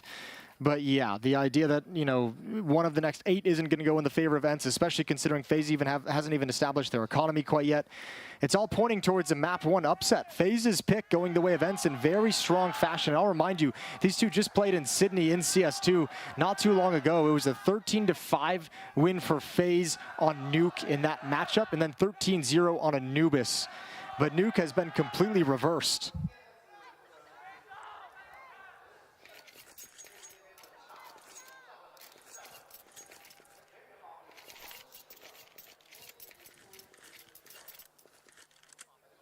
Well, this is what FaZe bring for survival. 3 MP9s, a Deagle, a FAMAS on the hands of Rain. Or rather in. And they want to try to prolong play as much as they possibly can here. But everything points towards ENCE taking 13-4 and that upset on map 1. In such shocking fashion as well. It was so dominant in the first half. Yeah, I mean, if you're talking about 8-1 at one point. ENCE just about getting through this in a really close game, sure, you can understand that. But the fact that they're about to beat them 13-4, that's a whole different story. That's a different ball game entirely. Shuffling utility. Snappy. Moving his troops around the board. Sunpius and Vladin going to be outside. Snappy waiting up on top of the roof. Here's the utility. Off angle for Rain, but he missed his chance. Yeah, utility now cancels him out. He can't do anything. He can't stand a credit card. He can't peek. The smokes are up. He's locked out. 43 seconds left in this round.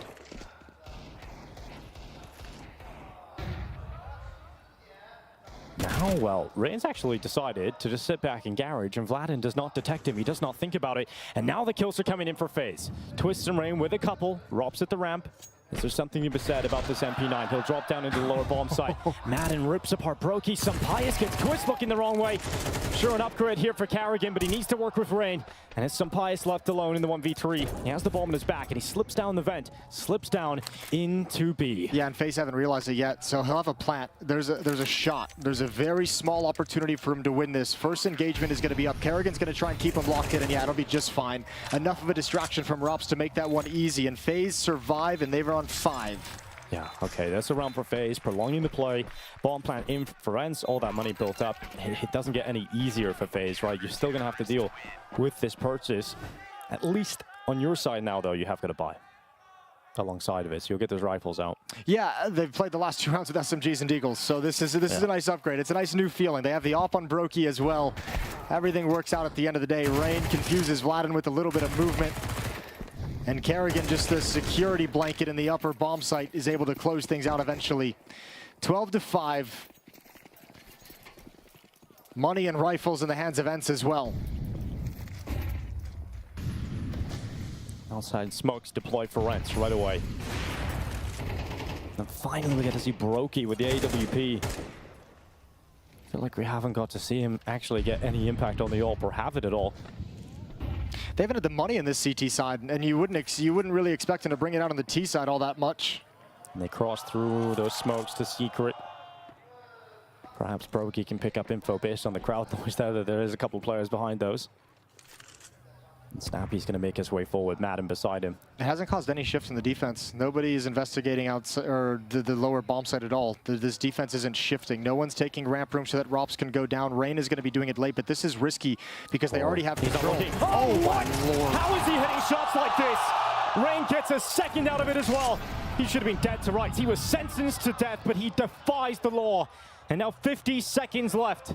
FaZe have the player advantage. Nerds looking to try and pull it back for ENCE. He's looking at heaven. He spots Twist, but that's the last thing he sees before his eyes close forever. It's Snappy in a 1v4. One shot locked in on Brokey.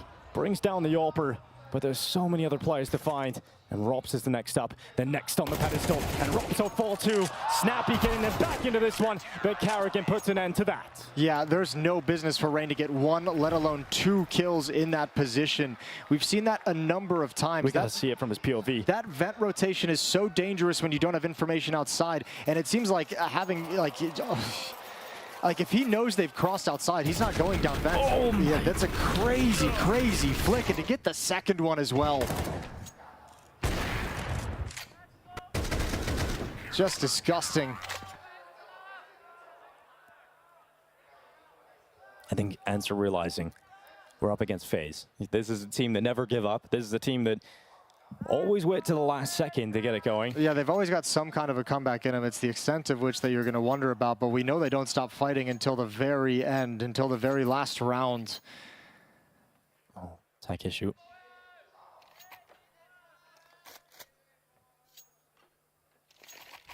This is that shot again. Oh my lord.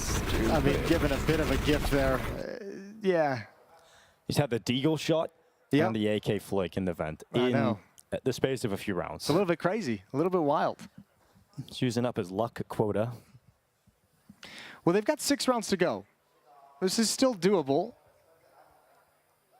Brokey always looks like he's just woken up. He's like shaking the eyes, you know, like trying to get the sleep out of the eyes. He's a true gamer. This is like he's getting the sleep out of his eyes to come back into this game. This is FaZe waking up. A pure gamer. Really Everything about it.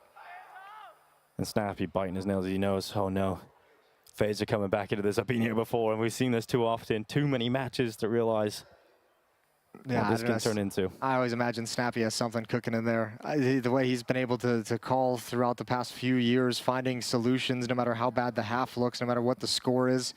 He's always been able to find the call. And this is the other thing, like, you know, we talk about how good FaZe is at comebacks and how little quit they have in them. This is such a hard team to come back against, I feel like, ENCE, because Snappy is just so willing to call insanity.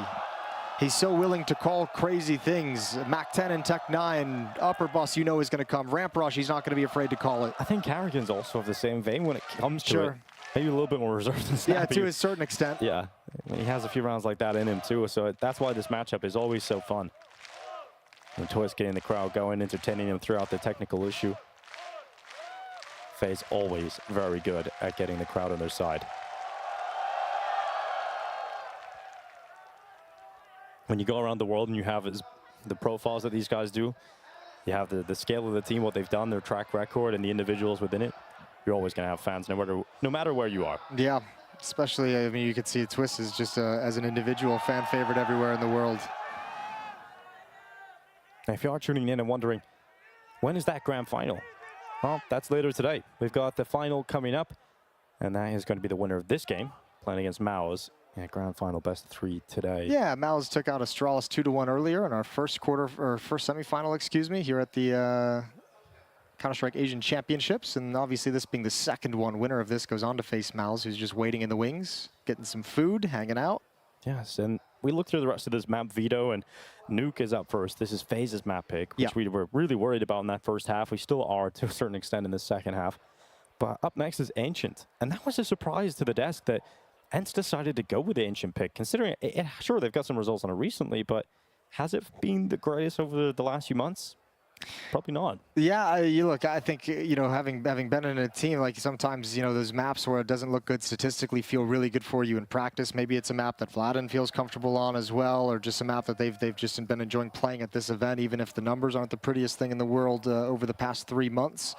But I mean, it's always fun to be able to go back and say, that's that crazy map that was played in Dallas earlier this year. That was a 31-28 victory for ENCE back in CSGO and best of 15, or yeah. MR, yeah. MR 15, best of 15, same thing.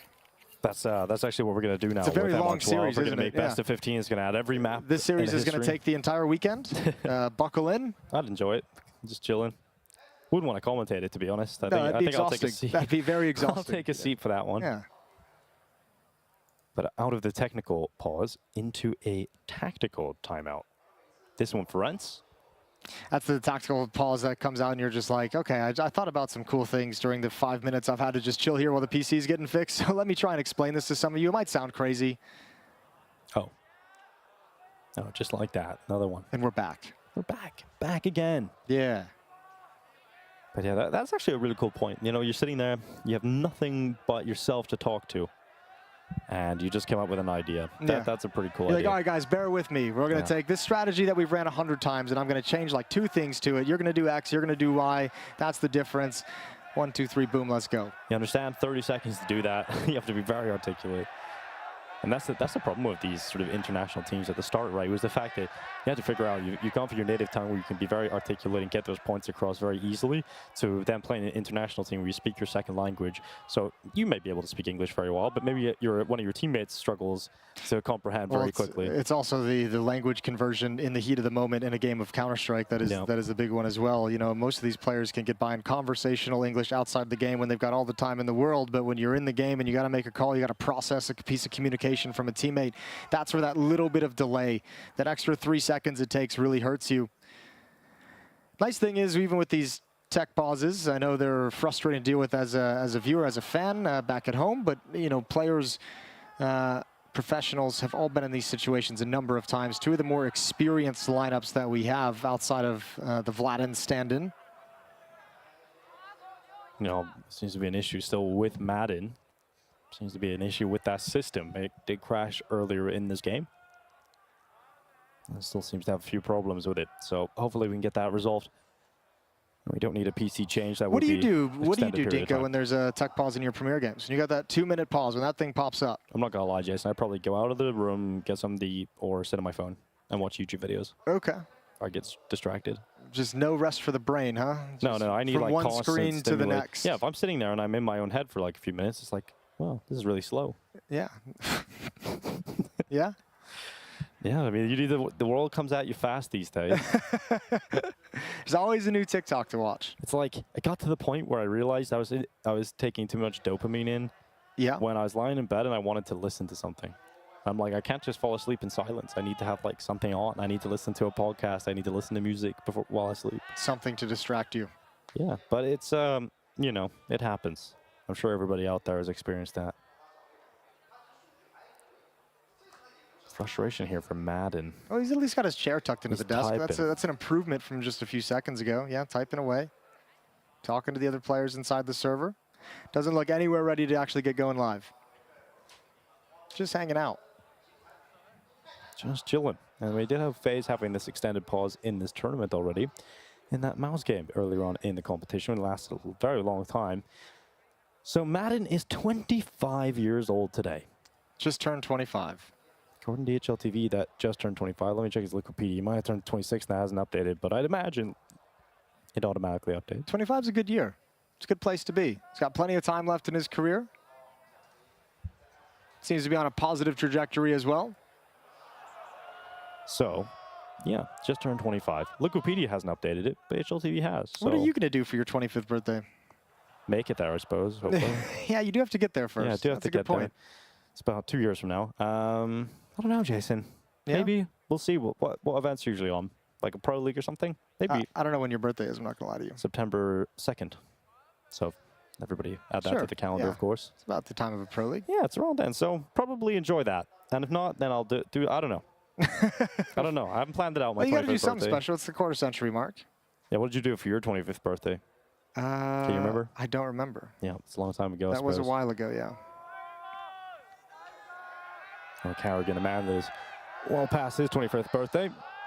He's keeping it light for the team, keeping it light for his boys, looking over, getting everyone smiling as we come back into it. So, tech pause is over. Time to get back focused on the game. 12-6, issues resolved. And this is the comeback for FaZe. This is what they mean trying to do, is try and pull this comeback all the way on the CT side. And refresh yourself really quick on the money situation for these two teams, because Ents are now out of cash, which you might have forgotten about during that extended break in the action. FaZe as well don't have a whole lot of money, but that's not the biggest deal, because if they lose, they're just out. There's no really long-term economic implications. But if they can win this and break Ents, they can start to springboard this and close the gap. Still a ways to go.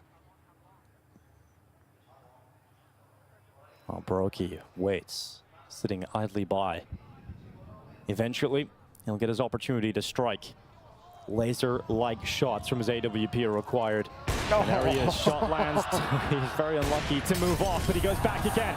And Brokey did really go past, and he's still able to react. He's still able to get the shot off. And that is massive from Brokey. Now Snappy outside, pressures Rops. And even after a couple of those kills, it's down to a 2v3. This is possible. This is doable. Nerd still has the bomb over towards ramp room. Big find from Snappy. Smoke fades, and Rain's gone down, but Twist is going to get aggressive.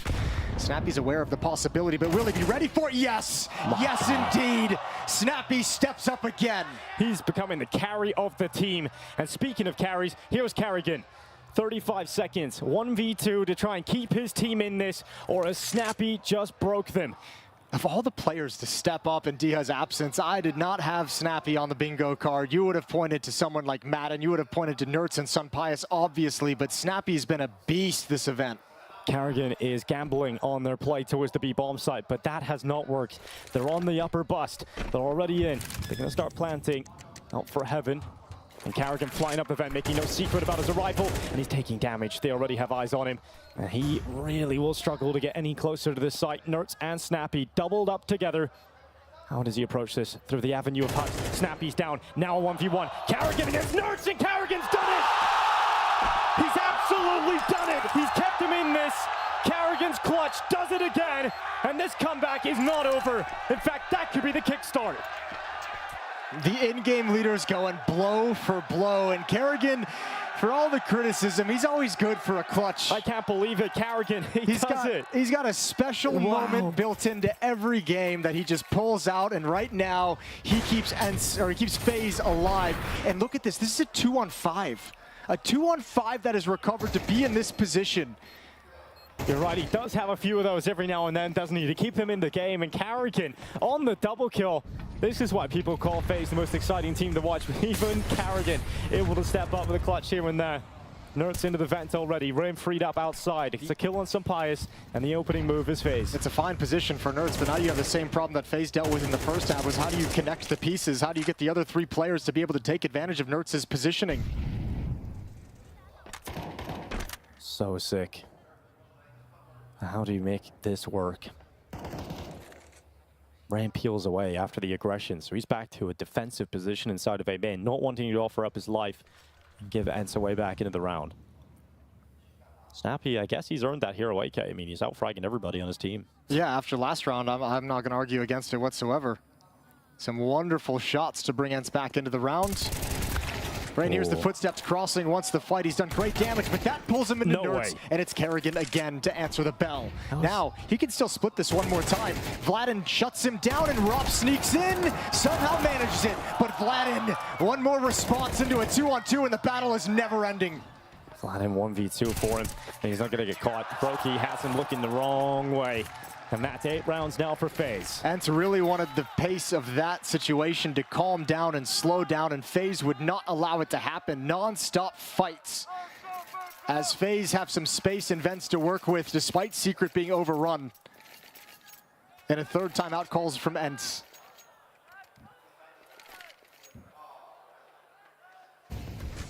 So this is the Rain opening move. Then this shot, ridiculous, really. Carrigan should have died. Should have went down to the Tech 9. I think the vent might have helped him with that shot a little bit. Being on the ladder. Did, yeah. Shoots it a little bit sideways, straight to the dome. And now you have an interesting situation where it feels like, I mean, it's been 4 rounds in a row. So despite the fact that this is a comeback and it's not still fully activated, it still feels like FaZe have taken momentum out of this into this game. Like they have control of it, despite the fact that they're down by 4 rounds. 1v2 from Carrigan has changed the energy inside the server. And Ents gonna suit up again. AKs are out. Round 21. Smoke down at the vent. Here's Nertz diving down again into the position that he wants to be early on in the round. This difference is he has an AK, and also he's not making too much of a secret about it. He's being so aggressive about it. This might catch him off guard. It seems like they don't actually realize that he's dropped down vents. It's hard to know if there was noise made elsewhere from his POV, but there might have been a way of like cascading the sound, sort of blocking it and chucking nades into the upper bomb site to block the footsteps. So it's going to work. It's going to work. Oh, it's working out so well. Goes down. One more to find against the wall. It's Madden. He's looking for a double there, but it's Madden to come and help him. Now Rain, Carrigan, and Twists in a 3v5. Yeah, that's one to go back and review and look at what else ENCE did away from Nertz's position to cover that kind of an aggressive play. One more chance at recovery for FaZe, and Kerrigan gets pulled in a little bit early. Smoke blocks off Twist. You've got nowhere to go. There is no access to this bomb site for FaZe. Smoke is out, just blocking him at the stairway. And this has got to feel so worrying for FaZe. They have to go for it every round. They have to just keep going for it. And this is the one that's done it. Twist in the clutch, doing his best, but there's no hero play this time. There's no way back in this time. And it's ENCE that win the first map eventually. This is not the way this is meant to go. FaZe's map pick is gone. They look like they are the team to get it done outside of the server, but when it comes to the play inside of the server, ENCE come up on top. Yeah, ENCE as a team dominated in that first half, but in the second half, it felt like Snappy was having so much impact. But I mean, everyone had their moments in the first half. Madden, Vladinover, and Ramp Room. Snappy had plenty. Sunpius had a couple great rounds. Yeah, and it just comes down to, once again, the hole was just dug way too deep. You start out 1-8 in that first half, and recovering is just so difficult, even with the heroics of Kerrigan, not able to make it work.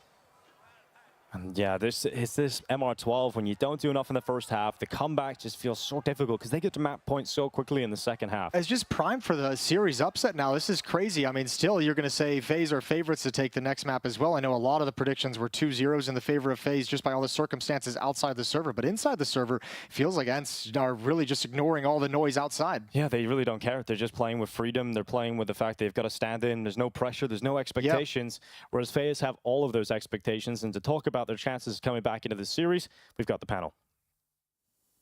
Yeah, we could talk about chances, but I want to talk about expectations. That's where I think I want to start. Jacob here with me, and alongside Maniac on his left. My name is Trace. Hey, wow, what a game. Yeah, I don't think a lot of people saw that coming into the game. I think we made the case that FaZe were the heavy favorites moving into this series for a lot of obvious reasons, but you got to tip your hat for ENCE. They were by far the better team from start to finish. The first half was in particular very, very well structured by ENCE. We spoke about the rotation, we spoke about Blatten mixing it all in, being a stand-in, and I think we couldn't see that. Honestly, it felt like ENCE were on top of FaZe Clan, and yeah, you'd argue that FaZe didn't play the best brand of Counter-Strike, but I am very, very impressed by ENCE's conduction here. And I'm very happy that you took the time to praise ENCE because I think it's deserved, and also because I want to take a minute to talk about the debacle that this map was from FaZe Clan. What a holy trash of Counter-Strike we've witnessed. Holy hell. Talk about the amount of power plays that were thrown away in the garbage in the first half. We're talking about favorable entries traded, 4v3 situation, running around, allowing Sunpius to punish them left, right, and center. This should have never been a 9-3 first half. FaZe had ways in more than 3 gun rounds that they completely bungled. So yeah, you're gonna play Counter-Strike like that, buddy? You're gonna go with an L, and we move on to map 2. I like this, Maniac. And you know, we talked about 3 different categories, AWPs being one of them. Brokey, almost a non-factor here. Sunpius, not necessarily having to have that much impact, but still, the Oppers were lower rated. Yeah, you'd argue. Brokey didn't have the best first half of that game, nor the second for that matter as well. He was outmatched completely on the server. Robs was a little bit quiet as well compared to how well he's been playing throughout the tournament. Twist, we didn't see at any point in the game, and I think that's part of the reason as well. Sure, as you said, Matthew, they got a lot of openings, a lot of favorable situations, but in order to close those, you need some of those individuals to step up, and fact of the matter was that the only player from FaZe Clan who can be proud of his individual performance was Rain. You see him on the scoreboard right here. Apart from that, no one else within the FaZe Clan showed up. I was so confused by the rhythm with which FaZe played these power play situations on the T side. And I don't know if this is part of thinking, hey, ENCE have a stand-in, they're not going to be able to keep up the rhythm if we play fast. They're not going to be able to have these rotations. Let's try and make sure they're getting out of breath, because they played them so fast. And by playing that fast, they forgot a couple of protocols, they forgot a couple of training, the spacing wasn't great. And then, again, you have an AWP that's posted in the CT vent, boom, immediate kill onto door, that's Brokey. Sunpius is in radio, boom, that's a double kill immediately. These are 4v3 situations, so there was an idea, a philosophy that FaZe wanted to put to the test, but you have to give it to ENCE. Like, the players, they stepped up massively. Talk about Snappy. What the hell was that performance from Snappy? From playing outside. He's a rifle outside. He's Nico. Yeah. It's Nico that's playing with the rifle outside, and Snappy's doing that, and he's not being abused at all. Now we want to give it to Snappy, right? We already did. Look, yeah, the MVP right there. is on your screen right now. One thing is the individual output he had on the server, 117 ADR speaks to itself, but the calling as well from Snappy at this point as well. The one round where they were stuck lower bomb side, and he all of a sudden sudden decided to go up the vent with the rest of his team. Yeah. Completely out-called FaZe Clan from bottom up right there. So yes, individually speaking on the server, Snobby had a great showing as a caller as well, though even better. Yeah, that audible right there as a caller, it has to be something you look back. I mean, funnily enough, same map, or maybe not the same map, but the same team in FaZe, we saw this testament of doing that on Ancient. But here, obviously, Snappy doing it. Yeah, and there's also a good amount of problem solving as well, because we know FaZe, we know their ability to bring up these uncanny comebacks, and even towards the very end, that call from Snappy, we're going to assume it's Snappy. The direct vent dive from Nurse with that first spawn, a whole lot of noise being made, he becomes invisible, he comes out of ramp, that's it, you can just put a bow on it, the round is over. We have to give Snappy the credit for that. Even he might not be the one coming up, but from an outside perspective, we say to the leader, that was a good call. Yeah, hats off, bravo, commendations, well done. All the things, all the fixings is the word I think we're using pretty much today. Was that you or me? That was my watch on the desk. I'll be careful with that. I'm glad it was you and not me. But also, when I did say Ancient, I meant that we're going to Ancient as well. Yeah. You know, so there's something in the tank there. There's something being worked up. We were surprised when we saw ENCE coming into this matchup picking Ancient. I think a lot of it stems from the confidence they gained yesterday by beating NIP relatively convincingly. Now, we know FaZe Clan is a very strong Ancient team, so I'm not gonna stand here and say that FaZe aren't the favorites to win Ancient. I still think that's the case, but the way ENCE were conducting themselves on Nuke, the way they're playing, the way they've been able to almost hide the fact they're playing with a stand-in, credit to Vladden as well. Individually, he's holding up, but I also think the calling around Snobby is making sure that he's not being singled out, right? He's getting the support he's needed, and he's also supporting the rest of the teammates. I can't say that ENCE can win this 1-2-0. All I'm saying is that the way ENCE are playing right now, it's way, way better than I expected coming into the game. FaZe CT start on Ancient. FaZe CT start on Ancient. I feel like it's a real platitude to say, but you're going to have a bigger output from some of the individuals on the side of FaZe. And I don't know if this goes through a little bit more discipline, because what I have seen from them on map 1 is a slight amount of frustration and a little bit of impatience in that situation where you get one kill and then you go in and you force in that second because maybe you felt like you've been unlucky or unsuccessful in the first half. You need to behave as if you were 20-0 in scoreline all the time. Otherwise, you overcompensate and you give away situations, you give away kills. There has to be way more finesse and discipline from FaZe Clan on their CT side. You cannot allow all these trades. The Snappy, incredible double kill outside, that's a 4 versus 2 that FaZe is in. And they all trying to swarm him, they give him the kills. So let the game come to you. I think FaZe have proven to us that individually they're strong. Let the game come to you a little bit, make a couple of right choices, and then guys like Brokey, you give them a multi-kill here and there, he'll pop off, he'll go crazy, but he chased his own tail this entire Nuke map. Yeah, I think that's a pretty nice way of putting it. Jacob, I want to know if this series is going to end here on Ancient, if we already have a second grand finalist in contention and we're just looking right at him. I think it comes down to that CT side from FaZe, and in particular, I want to highlight the B-bomb side. We see Rain playing in Sunroom, we see Kerrigan being the static play on that B-bomb side. We know ENCE, they love to do callings out of T-spawn, especially towards that B-bomb side. You highlighted Madden having a strong game against NIP, taking those duels. So you have Madden going direct up against Kerrigan, who is not known to be a great duelist, so to speak, in that position. So I look towards that B-bomb side. I look towards the CT side for FaZe Clan. If they can get away with 7-8 rounds in that first half, sure, we're going to a third. If not, then I think ENCE have a realistic shot at winning. Kerrigan, or I mean, you know, Jacob, this is where you're wrong. Kerrigan is the best duelist of our generation. Sorry about that. Yeah. That's what they're saying. Somebody said that. I didn't say that. Anything you want to teeter here? I mean, listen, we can have fun about Kerrigan, but he was one of the only players that did put his best foot forward here. If you put aside Rain, Kerrigan had a couple. He had the clutch, the 1v2 that kept FaZe alive for a while. He took some of these duels, so hopefully he can maintain that level. He is not the one we have to put the screws on. He's not the one we put under the microscope. It's the rest of the support cast. No, sure, but that was Nuke. Now we're moving into Ancient, notoriously a map where he's struggling. So I don't give a damn about what happened for him on Nuke. Now he got to do it one more time on Ancient, otherwise FaZe will be out. So he needs to tighten it up, maybe? Is that fair enough? Not him, so to say, but tighten up the ship that he's riding on? I mean, listen, Rain was great on Nuke, and I guess if we're playing the game from map 1 to map 2, you're going to have to hope that Kerrigan and Rain play in that unit towards the cave position. What you want to avoid if you're FaZe is Kerrigan to take 1v1s or 1v2s, 1v3s towards that ramp. You want to always have him in sort of a flick-flack position where he can play off of the teammate of Rain.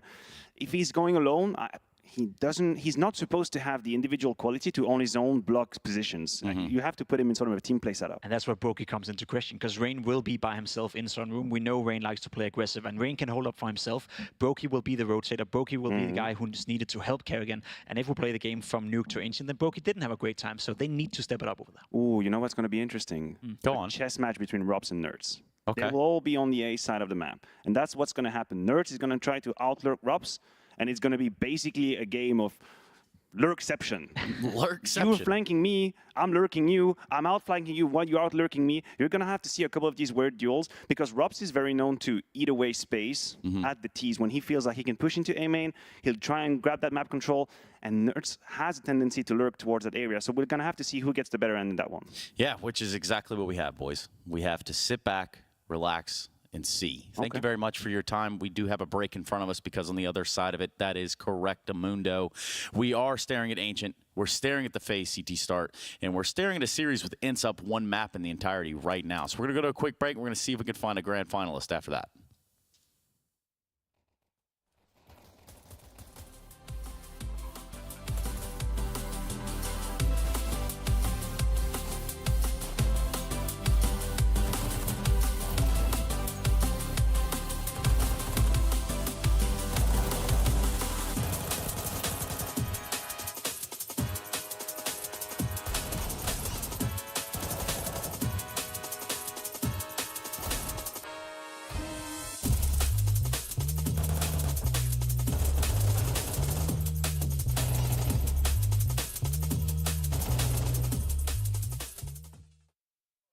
Some fun. We've gathered ourselves some of the fans, and we've got a little competition where they can win themselves some signed prizes by all of us on the talent team.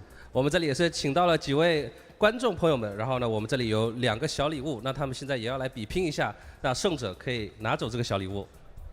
Now with this, right, we're going to find out which team they're a fan of, and then they've got to make their impressions. So this is quite difficult. It definitely is. 我们接下来就是要请两边的。 我们让他们分成2队，然后呢，他们也会说出他们最喜欢的队伍以及自己最喜欢的选手，然后他们接下来就要模仿他们最喜欢的这名选手，然后让大家来评价。Okay, so first of all, tell me who is your favorite team and which player? 我最喜欢的队伍是 A 队 Astralis， 然后我最喜欢的选手就是 Device。Okay, and what about you, my friend? BlameF from Astralis. Okay, I like this Device on BlameF. OK， 那我们看这边。 我最喜欢的队伍是 FaZe Clan， 我最喜欢的选手是 Robs， 然后我最喜欢的解说是马西西，马西西我爱你。我最喜欢的队伍是 FaZe， 我最喜欢的选手是总监 Twins。没有 OK。 Okay, let's get our first one going then. Yeah, let's go. So give me your best Device impression. Just 学 Device. All right, what do you think of that? Like that? Okay, the classic. 大家喜欢吗 What are yours? Alright， 那我们这边这一队的话，也来比一下吧。我要模仿的是 Robs 的这一个。好。Oh, very handsome, very handsome. All right. 看起来大家挺喜欢。 BlameF, how are you doing, BlameF? Okay, he's got the size. Wait, do this. Muscle. Okay, that works. That's actually pretty good. 那我们看看这边怎么说呢？我模仿的是总监的眨眼。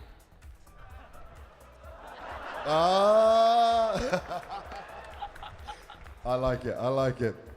Okay, now crowd, you have to help us decide who won this out. Was it the Astralis side or was it the FaZe side? 好啦，现在大家也要来评价一下，更喜欢 A 队的这边的表演，还是 FaZe 这边的表演 ？All right, let's start. What about Astralis? Make some noise. Okay, not very loud. Let's try on the other side. 那我们看看大家喜不喜欢 FaZe 这边的表现。 Oh, very close. All right, one more time. Astralis side. FaZe. Oh, what do you think? That's a tough one, actually. Close. 其实很接近。 I think FaZe slightly took the edge in it, just a bit. Just a bit. You want to go one more time? I thought Astralis had the edge. Okay, so we're 50-50. Let's go one more time. Guys, really cheer it out here. Astralis side? FaZe side? Oh, okay, it's definitely Astralis then. I'm going with that. Guys, there is your prizes. One of you got it each. Thank you very much for taking part. That was a hell of a lot of fun. We're going to try to do some more as well. 刚刚这个环节的确是非常好玩，那也恭喜我们2位观众获得小礼品，上面有非常多你们喜欢的人的签名，应该都在上面。那我们这个环节也结束了，我们要把我们的时间交还给分析席。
Thank you for being with us again here for CAC 2023. It's the semifinals, and FaZe are one map down. This was their semifinal on paper, but ENCE are starting the upset, and it feels like there's a real shot now to go and do it.